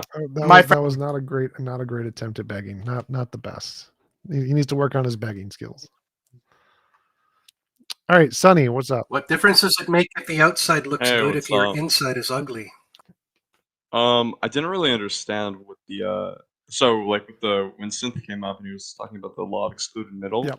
It seems like it was assumed when Amy, when you asked for like a counterexample, I think the problem is that it's baked into the idea of the excluded middle that the counterexample would be propositional, right? Well, no. So the it context wouldn't of the be conversation was specifically about, from the perspective of normal people, when they're talking about rejecting the laws of logic, they're talking about, is there a way to say that this does not apply to reality in some context? So language, they don't care about. Everyday people do not care about the language implications of the laws or how they relate linguistically, even though that's when nerds on Discord want to talk about philosophy, they mean it that way. But when every average day people talk about it, they don't. They want to know if you're going to reject. Well, I don't. If you reject the law of logic, the thing they're going to bring up is a rock not a rock? They're going to relate it to something in reality, because what they mean by laws of logic are the things that govern reality. Well, then I don't know why you would engage with that, right? Because Well, it's a perfectly seems like reasonable we position. understand Like it's perfectly understandable what they mean. What you would have to do is you'd have to clarify what you're talking about is simply the linguistic implications, which have no entailment to the real world. And if you can make that clarification to them before you begin the conversation, it makes perfect sense, and you can move on. The problem is that they don't understand that's what you're talking about, and you don't understand what they're talking about, and so you're talking past one another. And so the first thing to do would be to clarify the conversation when you're asking for exclusions, or you're asking for Okay. possible ways that you can reject the law of excluded middle. You mean linguistically? Are there linguistic ways you can reject the law of excluded middle? Well, Amy, are you not aware of the linguistic, I don't know, interpretation of the law of excluded middle? I am open to going through a linguistic route, but just like T Jump said, it just seems extremely odd that it cannot be translated into a real world phenomena if that is what we're trying to talk about. Mental masturbation. Okay, well, I mean, like, if we're not just gonna, kind of engage here with the definition of like the law of excluded middle, like, Well, I think a better way to do phrase it you- would be to ask Amy, like, do you think it would be possible to phrase sentences in such a way that it is neither true nor false? like when you're saying something like a rock would be both a rock and not a rock, I don't know what that would mean in terms of like a distinct from semantics. Well, like in reality, so like particle duality or something where a rock both exists and doesn't exist at the same time. That would be like a potential way to phrase how something could exist and not exist, or be itself and not exist at the same, or be itself and not itself at the same time, which would give potential examples of something that violates either the law of identity or law of the exclusion. I also Go ahead. All right, well then. I also agree with T-Jump that there's a split between academia and the layperson, because my background is like computer science, it's not philosophy. However, I can imagine a world where everything that is, isn't. Everything that isn't, is. And then everything that can be, can't be at the same time. And things are just going so crazy. It just seems like that's a nonsense world. Like, and I would actually say I would still struggle to do so, even though I think we could agree to try to. I just don't know what that gets us in reality in this world. So let me try to steelman Synth's position here. So if we wanted to invalidate the law of the excluded middle, what it would be like is, at the level of quantum mechanics, everything can be both true and false, or neither true and false at the same time. But when they come together as a whole, that never happens at the particle level, because particles will either be a combination of things that are either mostly true or mostly false. And so even though at the very tiniest level of reality, there can be both true and false things at the same time, or things that are neither true nor false, once they collectively join together, we get the world we see around us. And so there could be fundamentally, in the nature of reality, a violation of the excluded middle, and that would be possible. Does that make sense? Yeah, I mean, I guess that's fine. I just, wait. yeah, I'm not. Amy, super, would that make sense as a potential violation of the law of excluded middle? I guess I could understand on a quantum level, because quantum is just so counterintuitive to the human experience as a whole, and certain things are going to lead to that. I still struggle to imagine that on larger scales. Maybe it only can exist on something like that scale. But I mean, like, do you have like, Amy, would you say like you have an argument to say that a worldview that doesn't use the law of excluded middle would like reduce to absurdity, or is it more? I would actually say conceivability that thing. it's part of our two preset presuppositions, and that is the laws of logic, and I think therefore I think they're the only things that we can walk into as thinking conscience agents that we can all agree on. I'm welcome to others being put on board, but we use logic. It seems to consistently work our entire lives, and that comes from consciousness. But that would just be you like repeating what you said before. Like, I'm asking. Well, Do you think there's an argument, or is it more based off of like an intuition or an inconceivability? The laws of logic are tautologies, and they are almost, I mean, to call them arguments. No, that's might be a that's not what I asked. I asked. So let me steelman your position. So belief that his it's question impossible? is it possible for a human to accept two of them, but not the third one, and then make up a new one. Sure. I mean, there you go. Okay, well then I would you would probably grant that it's not absurd, right? You just retract that statement. I think within the context of what she no, used, it was fine. So I think in that the question would be something like, would it be possible for such a person who rejected one of the laws and made up a new law to coherently understand the world? Amy, that would be this question for you. Would it be possible to accept the first two, not the third one, make up a new one, and be possible for that person to coherently understand reality to some extent?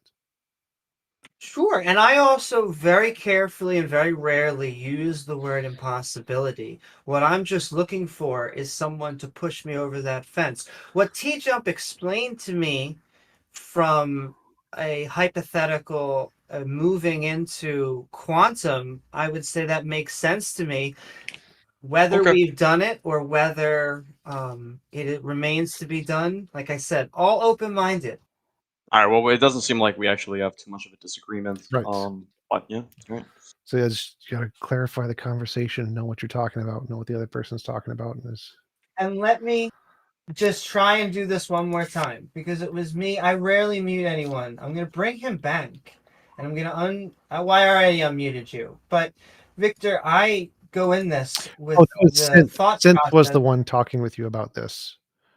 Victor was not. Oh, no, not that. No. Two different subjects.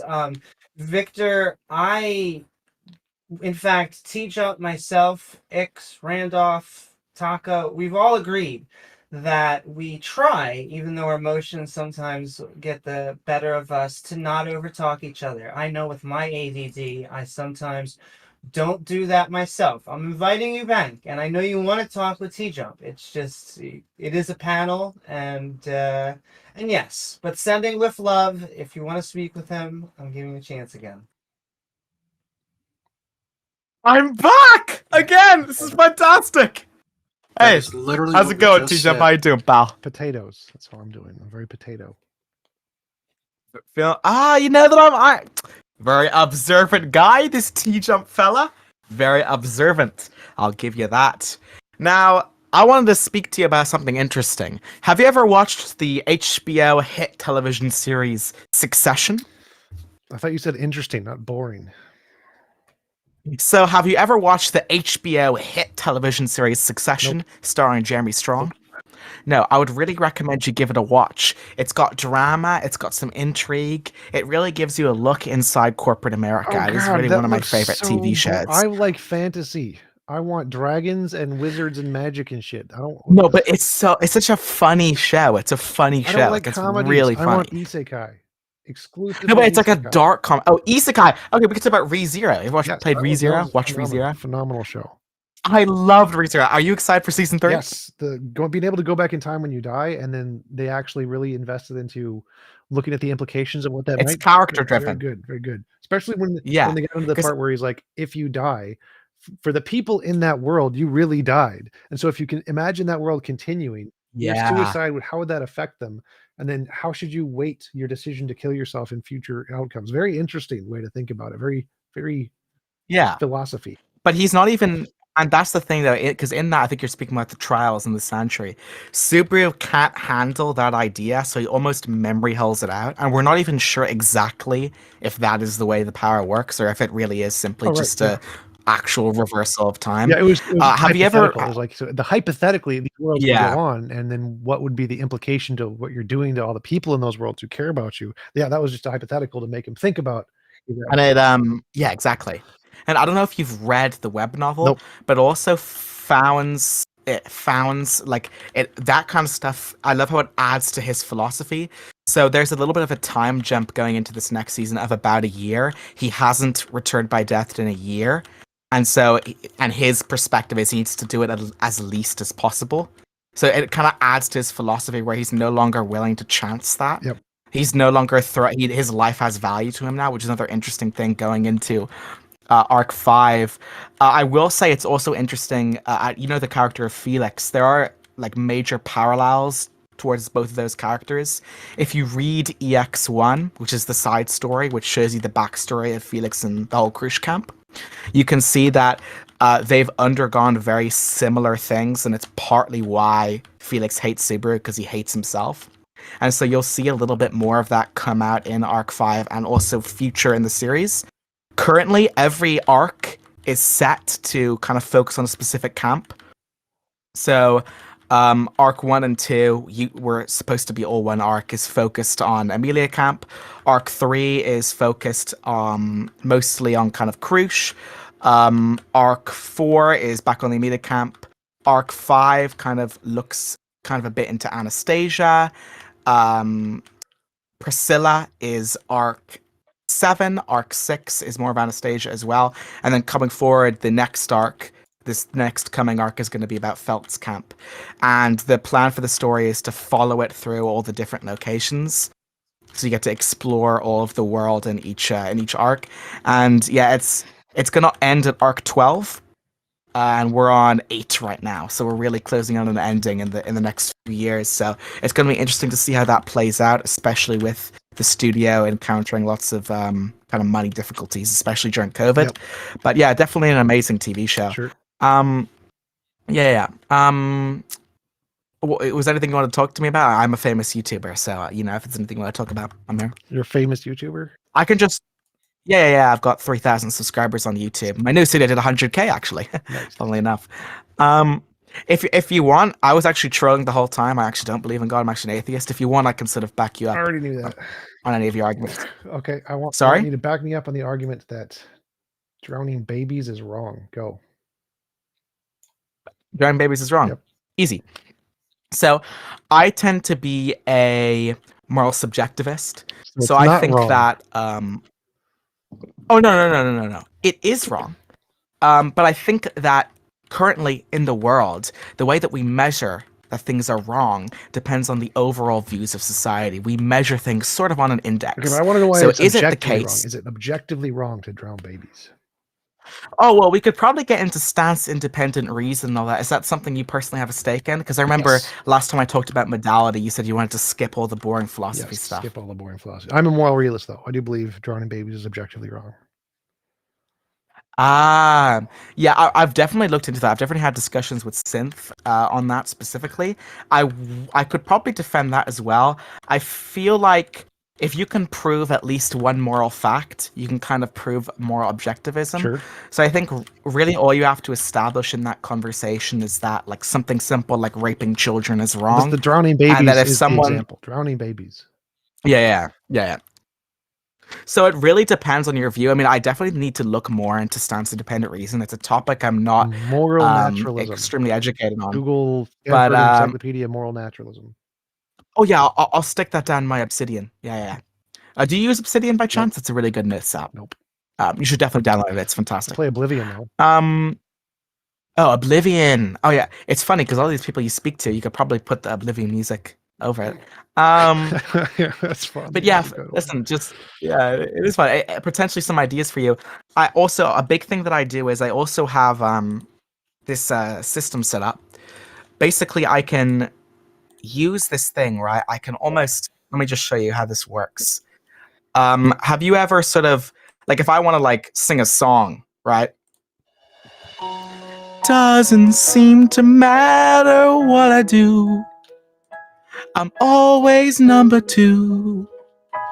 No one knows how hard I try. Oh, why enough singing. Feelings that I can't explain. You also want to be careful with music. It's driving me insane. All right, no more music. If you can get a copyright strike on this stuff. Hate music. Also, that's too much effort for me. There's no way I'm going to use that because it's way too much effort. I'm back! Yeah. The moment you could make it sound good, you'd be dead. Hey, Walter, let me establish a hypothetical for you. You didn't mute him. Ha. No, I just turned him back up. Sure you did. So I didn't even mute him. I just had him down at like 20% volume, so I could hear him faintly. Ooh, we got some. Nope. Turn off the song. Yeah. Answer. Oh, you're just playing songs. Okay. I cannot hear something. Can you hear me good? Go ahead. Yes, we can. Walker, I see you were a former evangelical minister. What? Genital? What? No, can you hear me? Can you hear me good? I heard you. You are muffled as fuck, though. Can you not speak clearly? Are you a former evangelical minister? Is that right? Former evangelical minister. Yes, I'm a former evangelical I minister. heard genital too. Like Okay. you're a formal genital minister. I'm like, yeah, And that's, okay. Yeah, your connection is shit, son. You need to do some work there. Oh, that would be a great position, consensually. okay, and you're atheist now. Yes. Okay. And why do you think you became an atheist? Trained as an evangelical minister to analyze other people's religions to prove to them why they were not the correct religion, including other Christians. And I took those skills and abilities and turned it onto my own beliefs for shits and giggles, because I wanted to make sure that what I believed was true. Because I used to say that the truth was the most important thing in existence. And so I tried to use the same tools and found that I couldn't find any truth in them. Okay. So, I mean, I've just got one question, because then it would take too long for questions. Like, what is truth for you, and who determines truth? Okay, I heard what is true for me. Truth is, when I use the term truth, I mean that there's a mental map that I hold and a map of reality around me, and that there's something that I'm saying is the same between the two of them, that they are points in accord with reality. So if I use that term, that's what I mean. And is that statement objectively true? Objectively true refers to being in accord with reality. So the statement doesn't have anything to do with reality other than being a function of a part of my mind. I'm constructing it as I go. But when I'm saying something is true, I'm saying that it's in accord with reality, not in accord with my mind. So your question kind of doesn't make any sense. But would you say you are a skepticist? A skepticist? Yeah, skeptic. Or how you Yes, say. I would try to say that I am a skeptic, because that seems to be the best way of learning information about reality, is simply by not accepting that everything is the way it seems about reality. A skepticist is a skeptic who fights crime. I like it, man. And you are an skeptic in all aspects, in logic, in morality, in truth. Well, those are, again, concepts. So it's not a matter of you being true about them, because true, again, is what's in accord with reality, not with my own internal thoughts. That's not how I use the term truth. But would you say they are like social construct or conventions?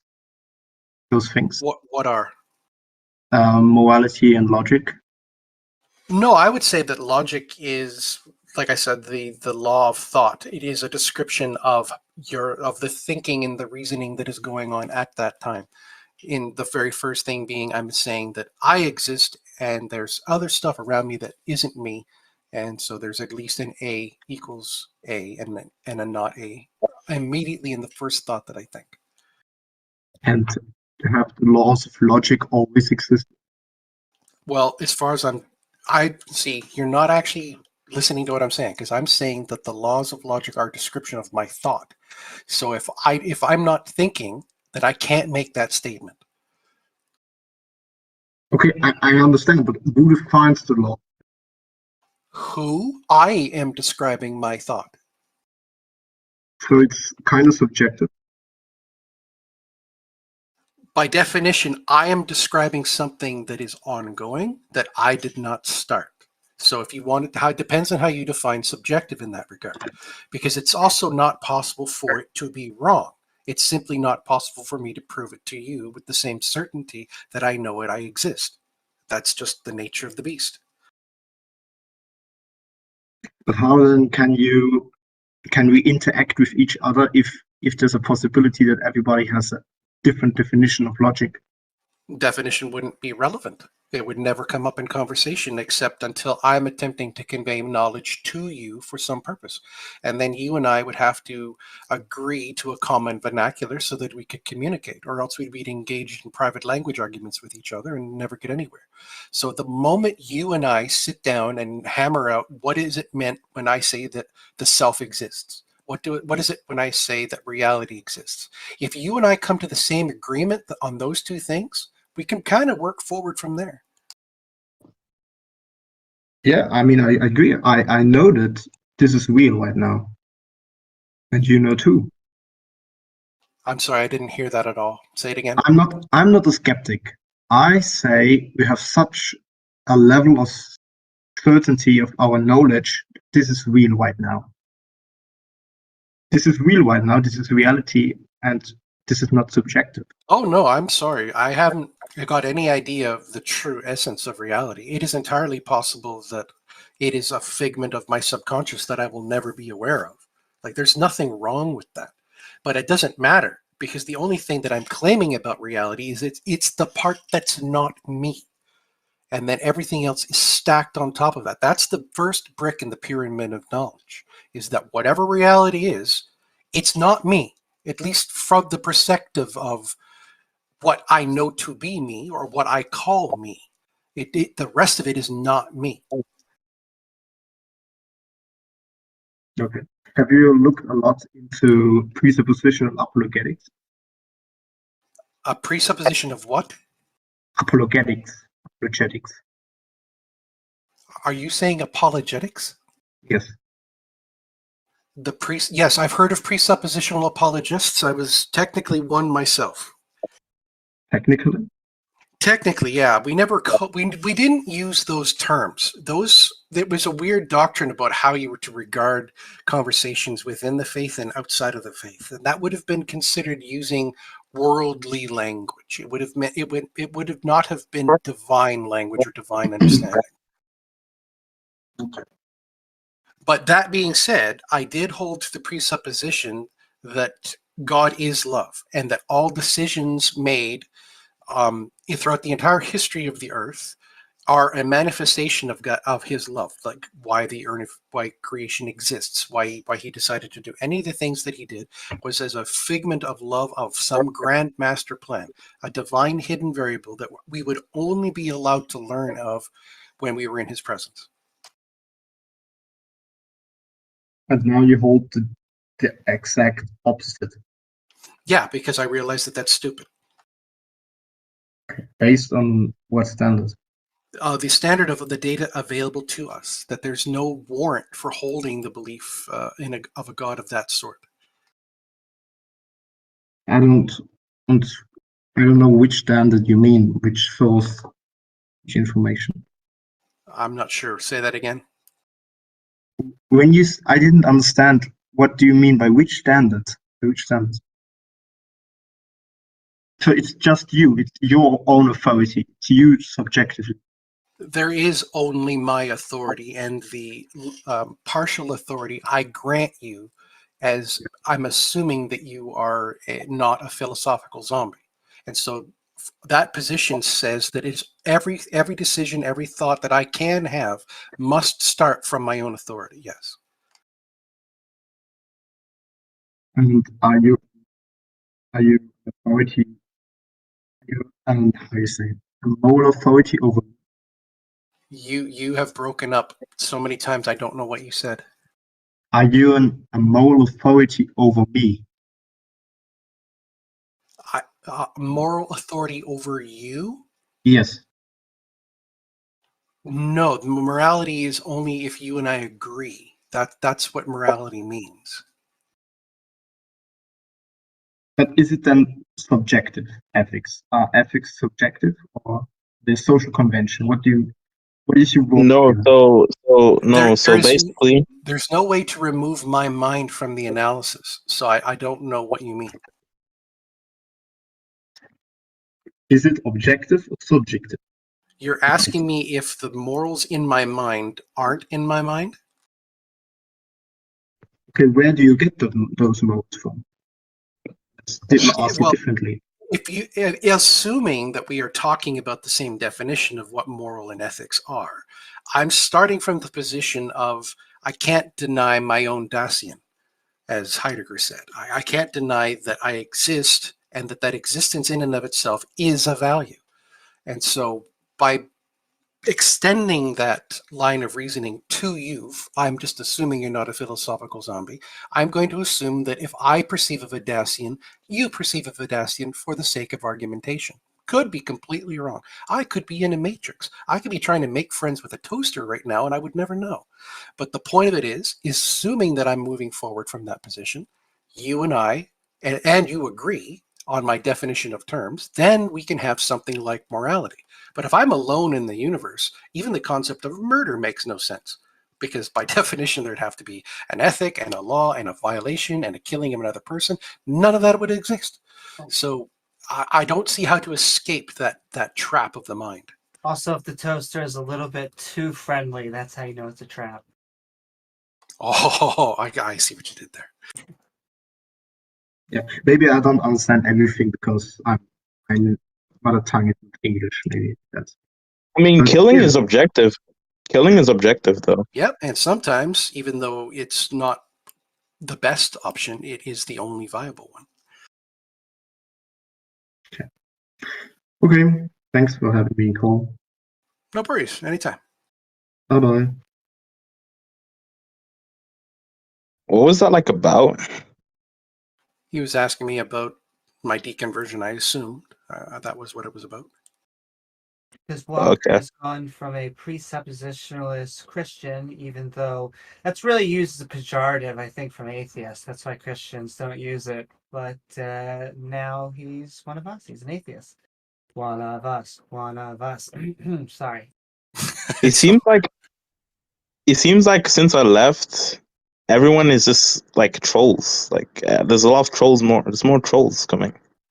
Everything about that thing that he asked was completely legitimate and had perfectly good answers. No, I'm not talking about him. I'm talking like the last two people. You said everything.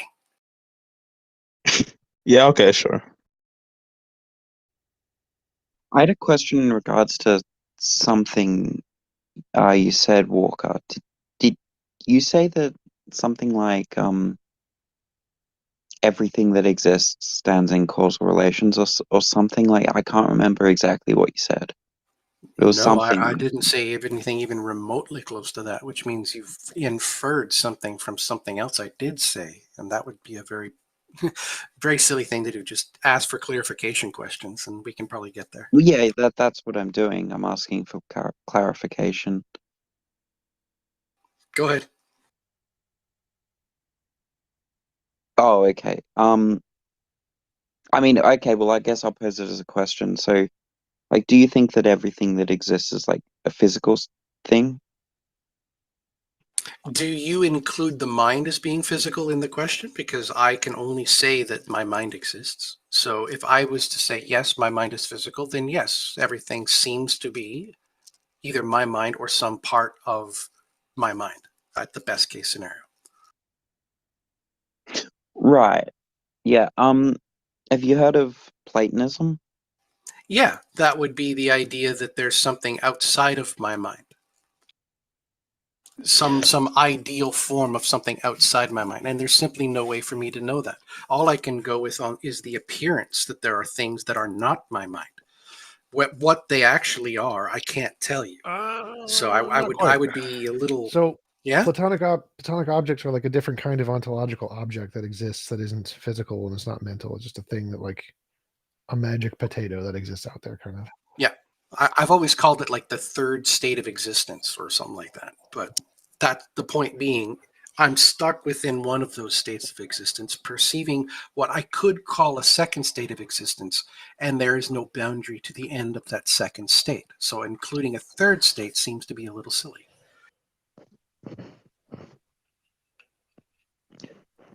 Yeah, I mean, I think Platonism is perfectly reasonable. I'm not one myself, but like, for example, I think to deny Platonism, I think you'd have to deny that 1 + 1 is 2 is true. No. At least, sort of strictly speaking, true. No, you just have to deny that that's because, true as some kind of Platonic sense outside of the mind. well, you're not going to like. Well, the number 1 is not a physical thing. Is the self a physical thing? Well, I mean, I'm not a physicalist about the Okay, mind, that's so. fine. I get that, but But all I'm if you're saying, a physicalist, are then you yes. comparing the two together? Is this the concept of self and the concept of one the same thing, whatever they are? I didn't understand that. What? I didn't understand that.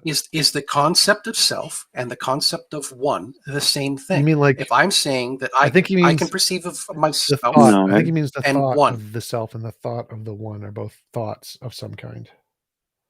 Yeah, like the self is a thought, okay, My and concept the of idea of number one is singularity different or from the concept of singleness being. is also a thought, correct? So in Platonism, they're not thoughts. They don't exist in the mind. They exist. Okay, outside I of the get mind. that. Yeah, but in mine, they're both the same kind of thinking.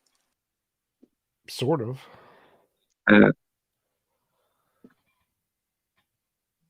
I don't really understand that, but look, I'm only perceiving oneself. I'm perceiving a single self. So the idea of numbering is coming from that.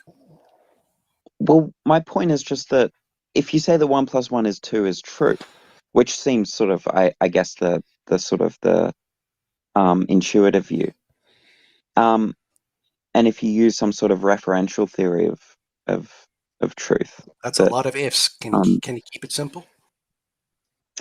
well, if I want to say that I have green eyes, for example, well, that proposition is true in virtue of the fact that my eye color is green, right? It refers to something in the world, and you have a definite idea of what green is, and you have an idea of what eyes are, and all of these things add together, and you say, in reality, I'm seeing a green eyeball in this person, so yes, that's true, because it's in accord with reality as I see it.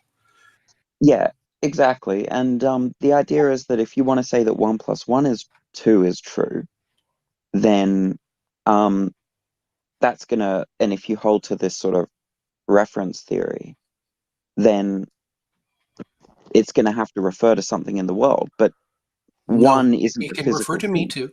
I can refer it to me as well. It doesn't have to be just the world. But you're in the world, right? Well, no. According to my perception, I am What? separate from it. I seem to be You're something not in different. the world? Yeah, I But appear wait, to be something embedded in reality, but not like part embedded of in. reality. Yes. Look, you're either in the world, or you're either in reality, or you're not in reality. There are two What things are you? that I'm sensing. I'm sensing sense data and data. Are I'm you sensing either something in that is So the myself, question, and I'm or are you sensing not something in that is reality? reality. I'm sensing two separate things. he's just asking, are look you a back. thing in reality? That's all he's asking. Are you a thing in I reality? can't say that. All I can say is that I appear to be something separate from Oh, reality. no. So reality is all that exists. So he's asking, do you exist? That's all he's asking.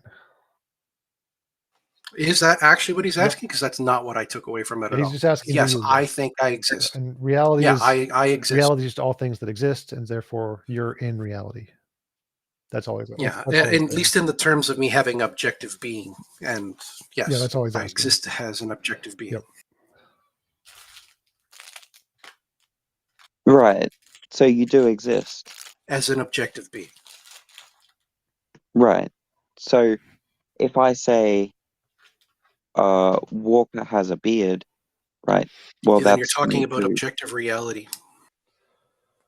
Sure. And you've I changed mean, I don't context. really see what the difference between reality and objective reality, but You don't see the difference between ideas and oh reality? no, I do. So you might think like chocolate cake is tasty as sort of like a subjective reality, and sort of like It depends on what you mean by the definition of tasty.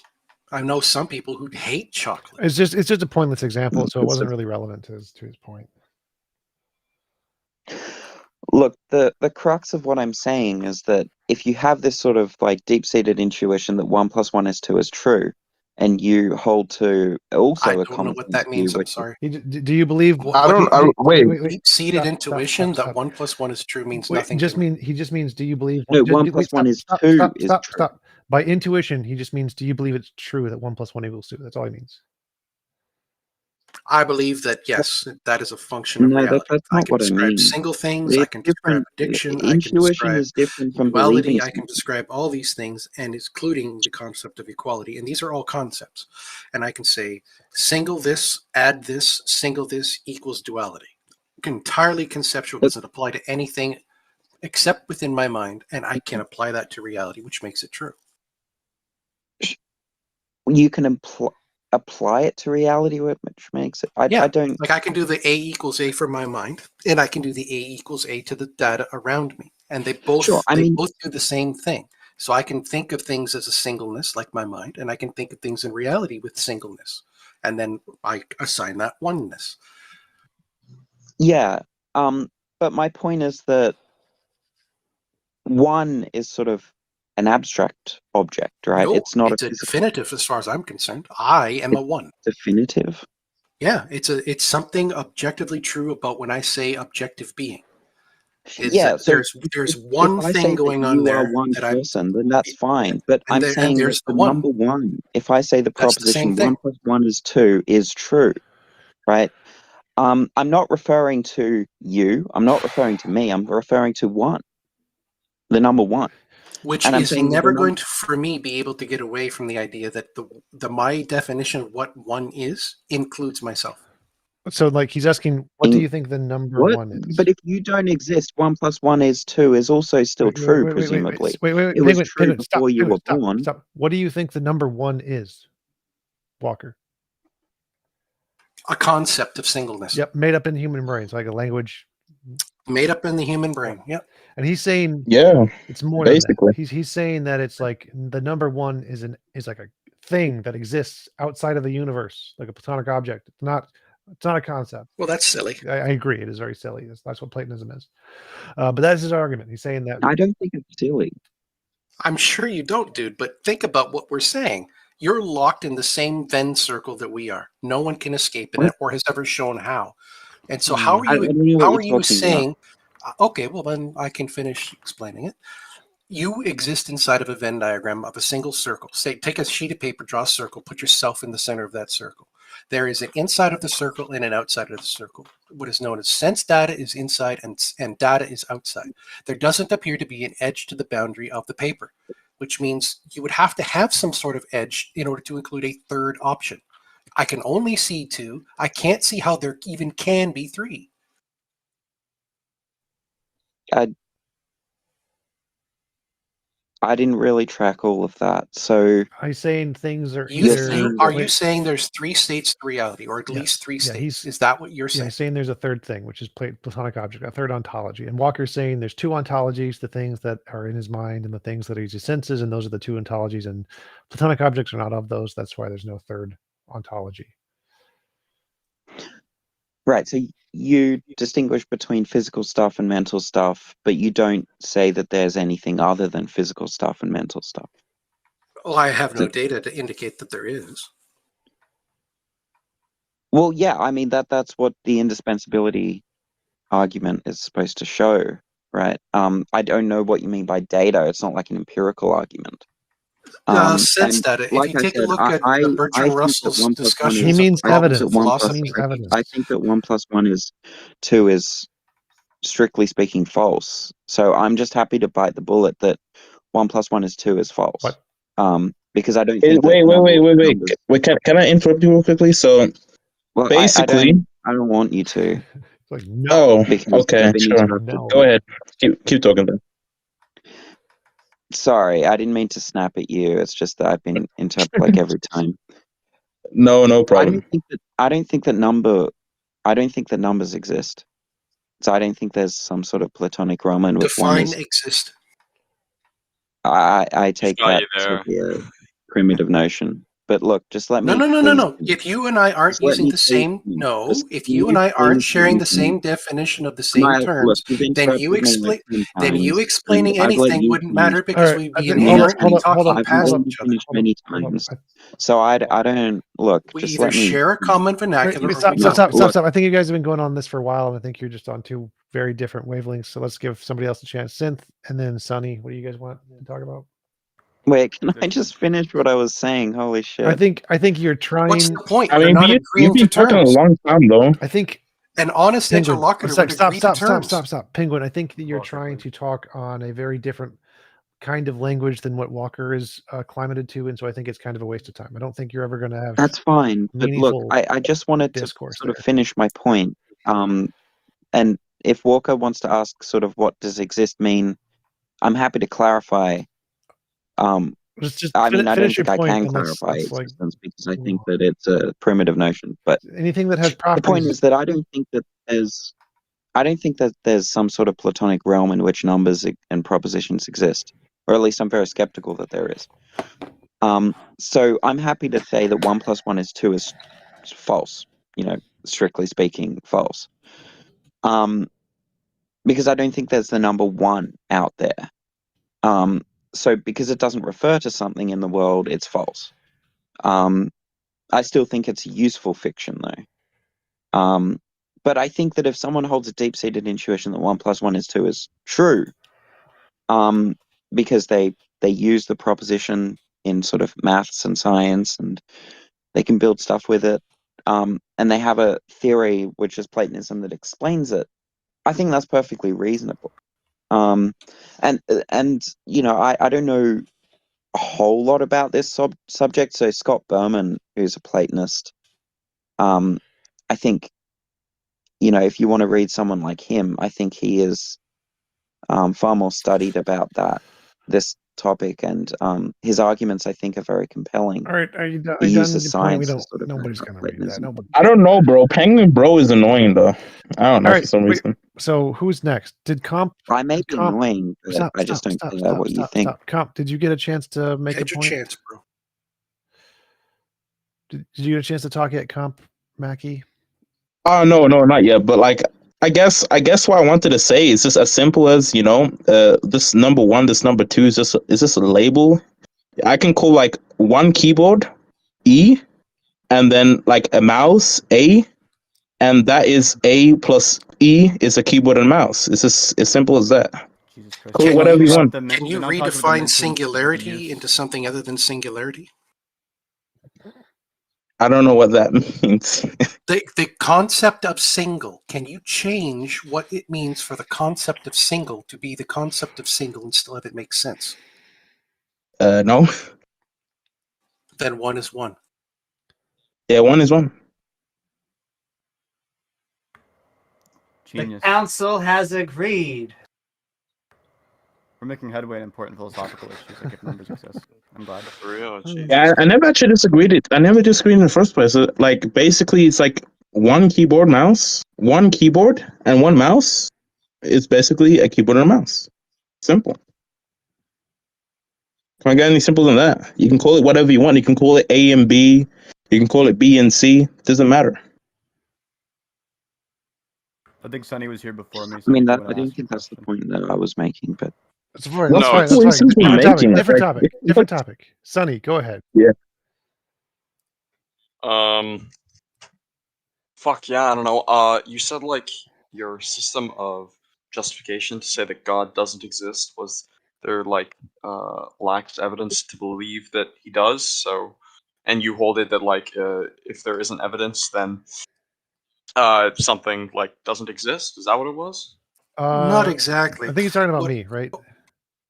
Yeah. So the argument is that we have lots and lots of evidence that things humans come up with don't exist, and so until something that is hypothesized is provided evidence for that it does exist outside of the imagination, it's more rational to conclude it just exists in the imagination.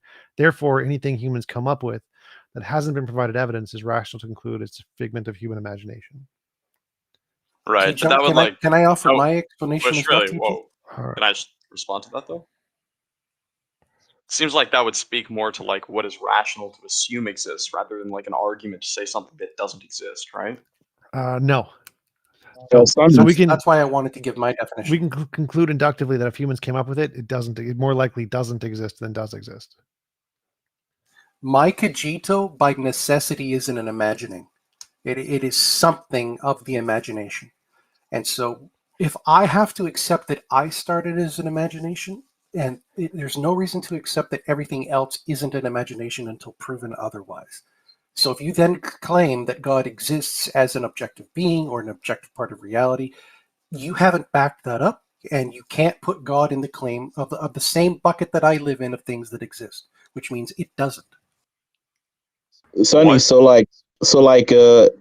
it existing provides evidence itself. So basically, the sun. Like, think Things about that it. The exist sun. have evidence, yes. Can I Yeah. also just put out there, because I asked the same thing of all presuppositionalists, I believe that God is contingent on the human mind, and without our books or our minds, God would cease to exist. Are you asking me? Well, I guess I'm not sure do we have theists anymore? Do theists even exist anymore? We're all skeptics now, right? Everybody's born atheist. That's true. I mean, wait. So basically, way back in the day, there was there were people that believed in nature. Animism, Naturalistic beliefs. Yeah. So I mean, I don't know. Maybe you guys are like that? Like, Well, I understand what the brain damage that causes that sort of thing, because it's a type 1 and type 2 failure in cognition to assume that the rustling leaves was an agent rather than the wind. But there's a survival advantage to over assuming that it's an agent, even if perhaps you advance your case by not treating it that way and being curious about reality and going and looking. But there's a strong reason that even being wrong about the rustling leaves is a good thing. Right. well, I I'm mean, wondering. I was just asking T-Jump, like, is there like a first premise to that like inductive argument to say that if we don't have evidence for something, then Most things that humans come up with or- don't exist. Premise 1. I mean, I don't know. I have to kind of disagree with that, T-Jim. Unicorns, fairies, leprechauns, every god, earth, wind, and fire being the origins of things. I mean, Literally, a unicorn doesn't. A unicorn doesn't physically exist, but you can make a unicorn. No, yes. Stop. No.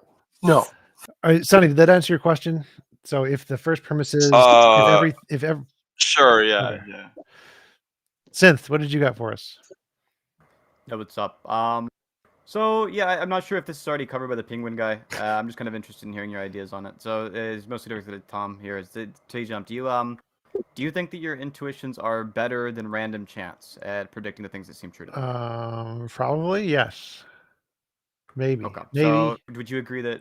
I don't know. I'd have to some intuitions. I would say yes. Some probably not. So what I'm asking just about intuitions broadly, like the entire category of intuitions. If something seems to you that X, is it more likely that X is true than if it doesn't seem to you that X? All else equal. Maybe. The problem we have here is the ambiguity in the language. It is possible to think 400 words a minute while you can only speak, say, 100. So I don't think that's relevant to his question. So I think that there are certain... We can generate 4 times as many ideas. I don't think that matters. I don't think that matters to his question. So certain intuitions, when I lift my cup, it will not fall or fly, or when I drop a pin, it'll fall. Those kinds of intuitions, I'd say yes, are higher than random chance. Yeah. Yes. But we'll have a subset of intuitions which are better than random chance, right? Yeah. We'll have some subset which are equal to random chance, and then we'll have a subset which are worse than random chance, just like intuitions. Do you think the group of intuitions which are worse than random chance is more likely to be false than true? Do you think that's a larger or a smaller group than the ones that are more likely to be true than false? I have no idea. It's interesting. Can I just add something really quick? Yep. Sure. Because I don't an intuition that if I, drop my cup, it's going to fall down to the ground rather than go up to the ceiling. I don't know whether that's an intuition or just some sort of inductive. It didn't matter. It was just the point was to get across types of intuitions, whether or not it actually qualifies, whether it was a good example or bad. It doesn't matter to the point. But, well, wait, doing some sort of philosophical understanding of intuition, it just seems like that your belief that the cup will fall down rather than go to the ceiling is not based on some sort of intuition. I think it's just an inductive inference that every time you've held something of sort of a significant weight, it falls to the ground rather than goes to the ceiling. It doesn't seem like that's like, but like an intuition that like killing babies is morally wrong. That seems like yes, there are lots of it different is. kinds of intuitions. That was the point we just got across. And his question was, are more on the... But my point is that I don't think that thinking that the glass will fall to the ground is an It doesn't make intuition. a difference. That particular example wasn't really relevant. What? So Synth, Let's I would guess probably more of them would be more likely to be true, because evolution would probably weed out more of the false ones and probably leave more of the true ones. So it's more likely there's more of them that are true than false, or more likely that would happen more often than chance than not. Yeah, I would agree with that. So, assuming all of their evidence is equal, we'd probably agree that like you having an intuition that X is the case is evidence in favor of X being the case. Yes, as long as that's the only detail you know if about the only thing you know about is that more intuitions are more likely true than false. Yeah. All right, so if we have just go like the 2007 formulation of PC, like if it seems to S that P, then in the absence of defeaters, S thereby has at least some degree of justification for believing that P. Would you like agree with that statement? Yep, but I would say that it has defeaters, because the particular intuitions I'm referring to about like gods and created beings are in the false category more often than not, and that's demonstrably been the case. So all of the what are those called? I forgot what it's called, but what all the ones that say something is reasonable to believe without defeaters, there are defeaters for particular beliefs like God beliefs, and so it wouldn't apply to those kinds of belief claims. No, I totally agree. I'm not trying to like wrap you into like some entailment of theism. I don't think that's gonna happen. It's clearly like false that God exists. But other than that, I'm just trying to like see if there's like a because I've heard from other people that you say that like phenomenal conservatism is irrational, but maybe they're just mistaken. In like reference to the arguments for God, it is, yes. In reference to other things, not necessarily. Like in reference to sense experience or believing your parents or whatever, that's perfectly fine. But I would say phenomenal conservatism is irrational in the cases of God because it has defeaters. So you can't use something that it doesn't have defeaters. In that case you're... Go ahead. Well, would you say in that case it's not like the phenomenal conservatism is irrational, but just like using your intuitions in this case because there are defeaters? So just phenomenal conservatism ends up being true there. Well, I would say like to form it technically, it would be irrational to use phenomenal conservatism as a justification to believe in God because there are defeaters for it. Therefore, using phenomenal conservatism for that is irrational. No, I totally agree. That would be like the more strict meaning of what I mean when I say phenomenal conservatism is irrational in that context. That's true. I don't think it's like using phenomenal conservatism. If you think there's a defeaters for God, you might say, well, the I think defeaters aren't for God in that case. the defeaters are for the particular intuitions you use to come to the conclusion of God. So like phenomenal conservatism says, if I believe there's a God based off of some intuition, I'm justified in believing it until there's defeaters. Those intuitions have defeaters. Phenomenal conservatism is just talking about intuition simpliciter, yes, right? So if you hold to phenomenal conservatism and you have an intuition that God exists, then you have at least some justification for God existing, unless you have some overriding defeaters. I don't think you were following the conversation. Yeah, he's saying there are overriding defeaters. T-Jump is saying there are overriding defeaters. Yeah, so if there are overriding defeaters, it's not irrational to disbelieve in God because intuition. Okay, right? yeah. So let me clarify more. There are defeaters that those people specifically know about and deliberately ignore, which is what makes it irrational. Like obviously, if they didn't know about the defeaters, yes, that's fine. That's fine. Exactly. If they didn't know about the defeaters, they'd be fine. But these defeaters I'm talking about are well-known, well-established things that all the people who talk about this already know about, which is why they're irrational. Sure, but my point is just that, and I want to let Synth speak, but it's irrational in virtue of the defeaters, not in virtue of like the intuitions. Synth, did you have any other questions? Not in regards to that. I also kind of wanted to ask Walker something earlier. Walker, you said that if somebody asked you a question about like why does this happen? You said that like asking questions about why something happens implies there's intent behind it happening. Yeah. Was that just a misspeak, or do you believe that? No, the why in the way that we hit the framing of the context of the question was also coupled with who, and so it was very clear that was what was being referred to at the time. And if you're speaking from my worldview, I'm the only who that I can validate. So it doesn't make any sense to use questions of who as to why did this happen because who caused it to happen. No, I agree. It's who question. I agree. I can do why questions with related to reality, doing things and being in Yeah, like causes motion and and that effects, sort yeah. of thing. Yeah, but that's simply cause and effect, not a why. Yeah, if you just say it's a misspeak or something, I'm not gonna like hold you to it. I think it's And super fair. Yeah, the who question definitely was loaded. And if I could just add mhm. in there, it is almost, well, really just bouncing off it, is that almost every who question tends to be a how. It is not why is there, or who makes water fall to the ground. It's how does the water cycle work? If I could speak English. But yes. No, I understood what you meant. Kant makey RYT. It says in your rules that you're Christian. Oh, I guess. Is that because you think evidence exists for God, or do you is it just because you think that the you just have faith? I don't know. I don't really want to answer. You don't really want to answer. Why are Yeah, you shy I about don't want your to. I faith? don't want to be destroyed. I don't want to be destroyed. Okay. Well, it also says agnostic Christian. So you are someone who may not have knowledge, but you believe. I think we can kind of avoid this conversation. I guess. Gotcha. He hasn't actually asked any questions. It's kind of a dick move to try to pull them into one. Gotcha. That was almost my He asked way questions trying earlier, to defend, because I like agnostics, Comp Mackie. I'm an agnostic atheist. I don't. I know that God doesn't exist. Waiting for the counter argument. I've yet to see any proof against it. See, I just don't know how to remove the role, but I wanted to ask Sejam, like, why is this called kindergarten? Because of the level of discourse of the majority of people who come in here. Oh, it's because like we're all like dumb, except you. Knowledge is hierarchical and has to be built from something.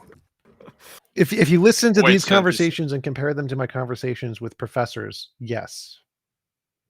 I know, yeah, of course, yeah, I do see myself like my brain is about to explode all the time, bro. Wait, Synth, you said there was like you hold like a defeater for like God, right? Yeah, exactly. I think there is. I think there's a strong account. There's a strong account of counter evidence. That goes against God. Things like okay. Bayesian, the Bayesian problem of evil, and so on. Yeah, and like sure. the fact that a lot of definitions of God just entail contradictions in really silly ways. But that wouldn't be Would you that would say be that, like, specific gods. That wouldn't be for God in general. Would you Yeah, say I- that And like it I couldn't agree. If be you for want a all general gods, 'cause God- he would know all God claims. If you want a general God, yeah, I agree with the second one. The second thing exists for God in general. Zara said the first one exists for God in general. If you think that maybe you have some definition of God where it's just like a bodiless mind who created the universe, in which case there's just inductive cases against that too, which is just that we've got a lot of evidence of minds existing that do have bodies, and we have zero counterexamples of minds existing without bodies. So we'd have an inductive case against God existing, because we'd have an Well, there inductive are- case against a bodiless mind existing. I think like Jack Engstrike had an argument that was relating to like how it was like a mind can't exist before the world because that would entail because like a mind the content of a mind needs to contain like propositional knowledge, and you can't have propositional knowledge if there isn't a world. So something like that. Yeah, a mind. That would be is, false. Well, a mind is more complex, Well, and so it well- should just be weird that it would be something complex and then lots of simplicity and then slow grind up back to complex. It could be that's how it was made, but I also want to ask you, Synth, because I use some of those arguments. Aren't we all obsessed with consciousness? And so, that's one of the arguments I give forward to them is the physicality element that seems so attached to mind and consciousness itself. But there are some gods that I just don't think it counters, like a panentheism and all the sorts of, I guess, deities. Well, yeah, I don't think that those are lose gods. that. Yeah, that's a Yeah, I god. just don't think those are gods. I think if you- Panentheism is God. Like a god who turned itself into the universe or whatever. What definition of God are we using here? Creator Well- mind, God. Creator mind? Yeah. So a mind So outside a of, mind that predates the physical existing. yeah. Right? So like a pantheism is a god where the Yeah, then we're back universe to the is a same issue. It part doesn't get us- of it doesn't get out itself. of Panentheism is where the universe. Yeah, it doesn't get out of the issue then. Right. It doesn't get out of the issue. Yeah. Isn't the mind like the idea that I thought contingent? Amy was proposing was that there are some gods which are purely Well, physical, and like the I would the say universe being creator God. mind is deistic and therefore doesn't really qualify. and maybe it's not panentheism, it's panentheism. There's one that it's just the universe Pantheism. is God. Yeah. Pantheism. The issue And there is I could be so- like, I define God as my left not exist, therefore God exists, right? It's just not really talking about the same thing. We're just using the word God differently. I agree the Yep. universe exists. There's no dispute there. What I disagree exists is God, and what I mean by that is like a bodiless mind who created the universe. I mean, sure. And The even mind I can't wouldn't exist use that without word. energy. The mind can't exist without energy. So Wait, I don't know what the argument for that It is. appears to be that way. That could all be a fundamental part of the simulation. Wait, comp, you don't actually mean that, right? what do you mean? Like you're saying, like for the most part, we understand minds to be made of like electricity or whatever, or necessitate electricity, but you don't mean that like it necessarily follows that the mind exists. Electric doesn't have mass, right? Yeah, it does. That's not what I asked, though. Yeah, Electricity. energy It has does, but mass. that's irrelevant to the question that Sonny asked. It definitely Electricity doesn't have mass. Yes, it E does. equals No, it MC doesn't. squared. Energy equals mass. They are the same thing. Oh wait, true. I kind of fucked up there. Yeah, you did. Dang. It's fine. Yeah, the mass of electrons is publicly available. You can go check it out. But yeah, I guess if you can see it, I'm not gonna hold you to it. But How did it mess up the Sonny has a basic real question that he wants science to ask. principle? Sonny, you want your question asked, or you want your question answered, right? I mean, I Yeah, don't of really course. think comp like you don't actually hold to it, right? Like that in order to have like a quality experience or whatever, you need electricity. No, I do kind of hold to it to a certain extent. Yeah.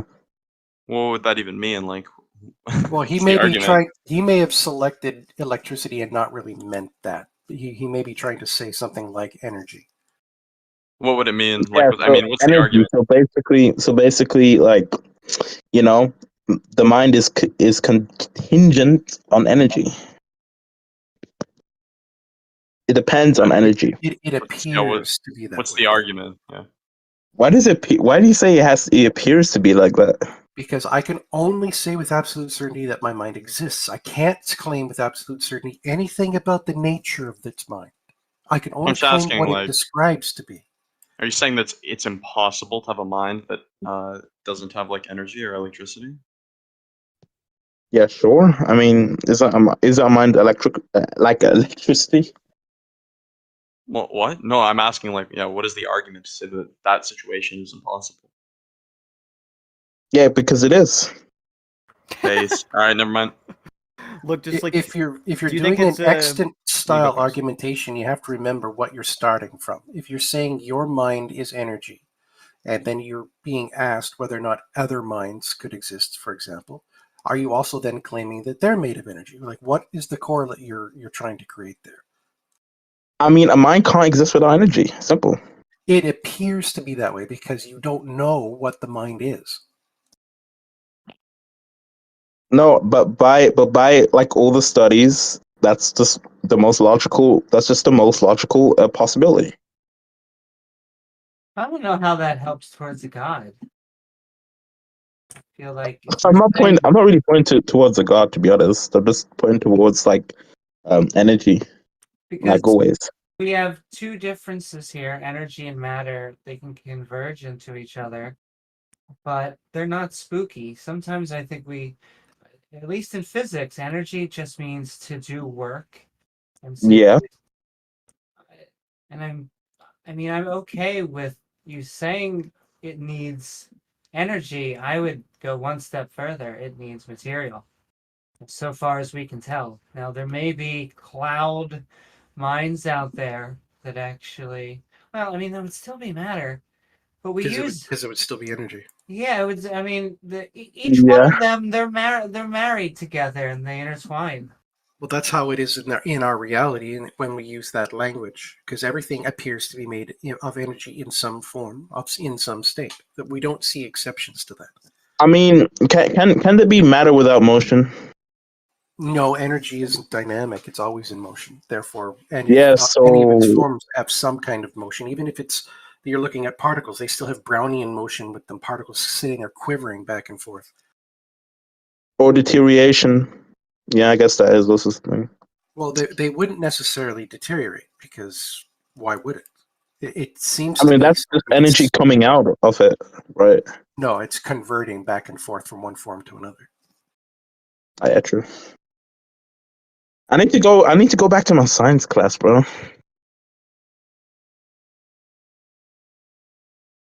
If you want to make an apple pie from scratch, first you have to create the universe.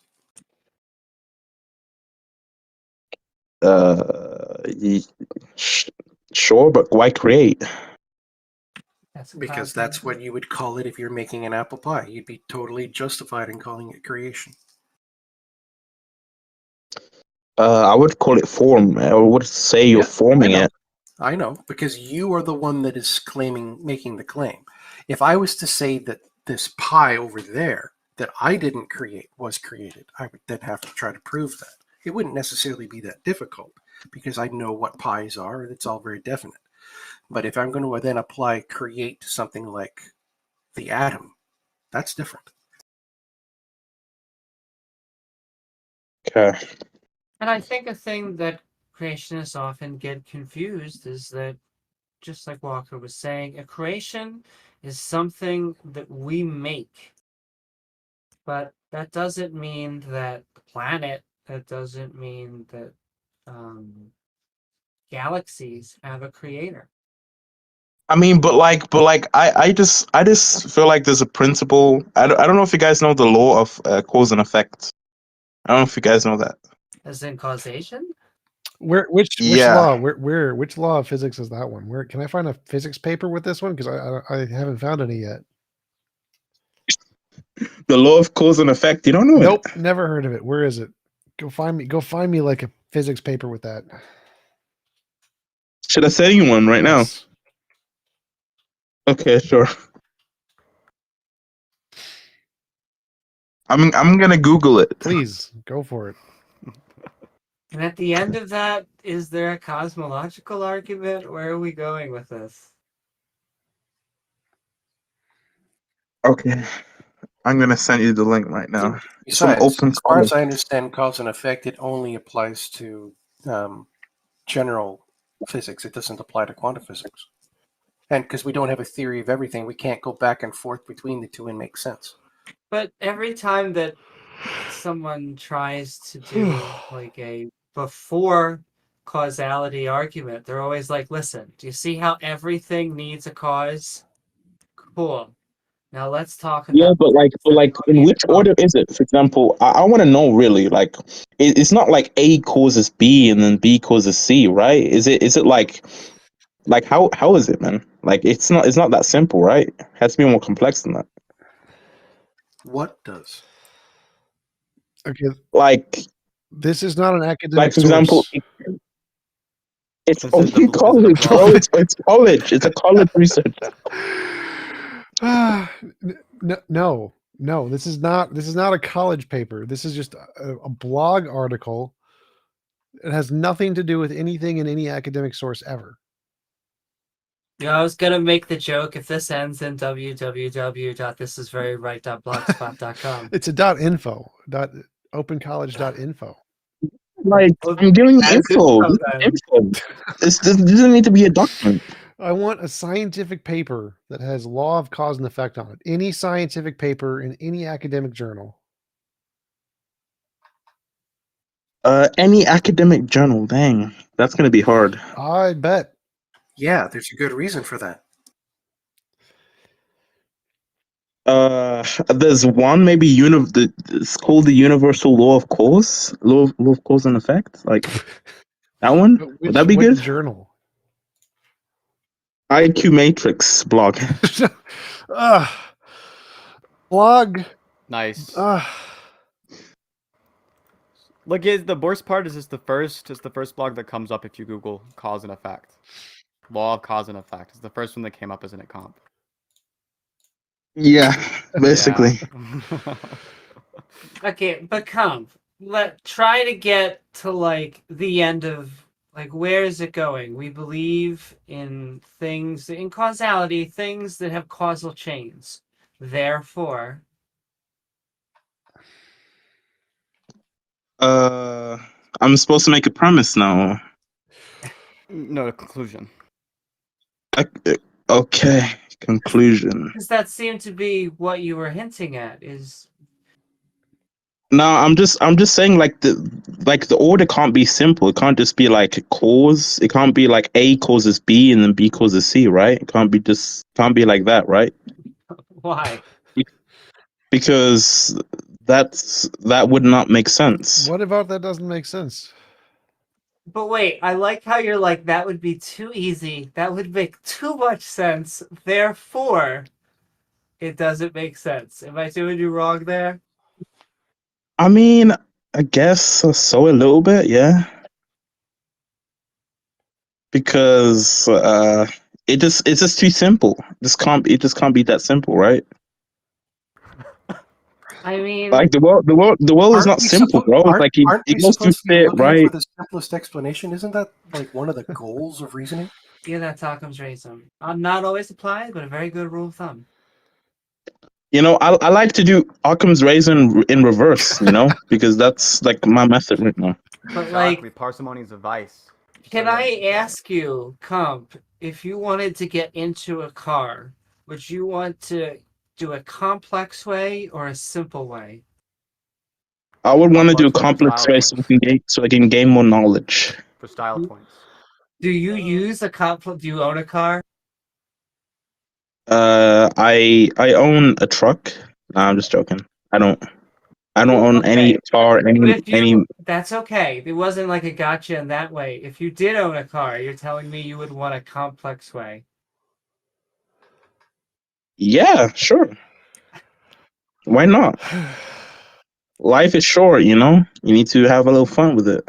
Sure, but then life is fun taking a long time to get into your car. All right, I'm gonna get off and get ready for my date tonight. I'll see you guys later. Peace out. Woo-hoo. Don't forget to like, follow, and subscribe on Tictok.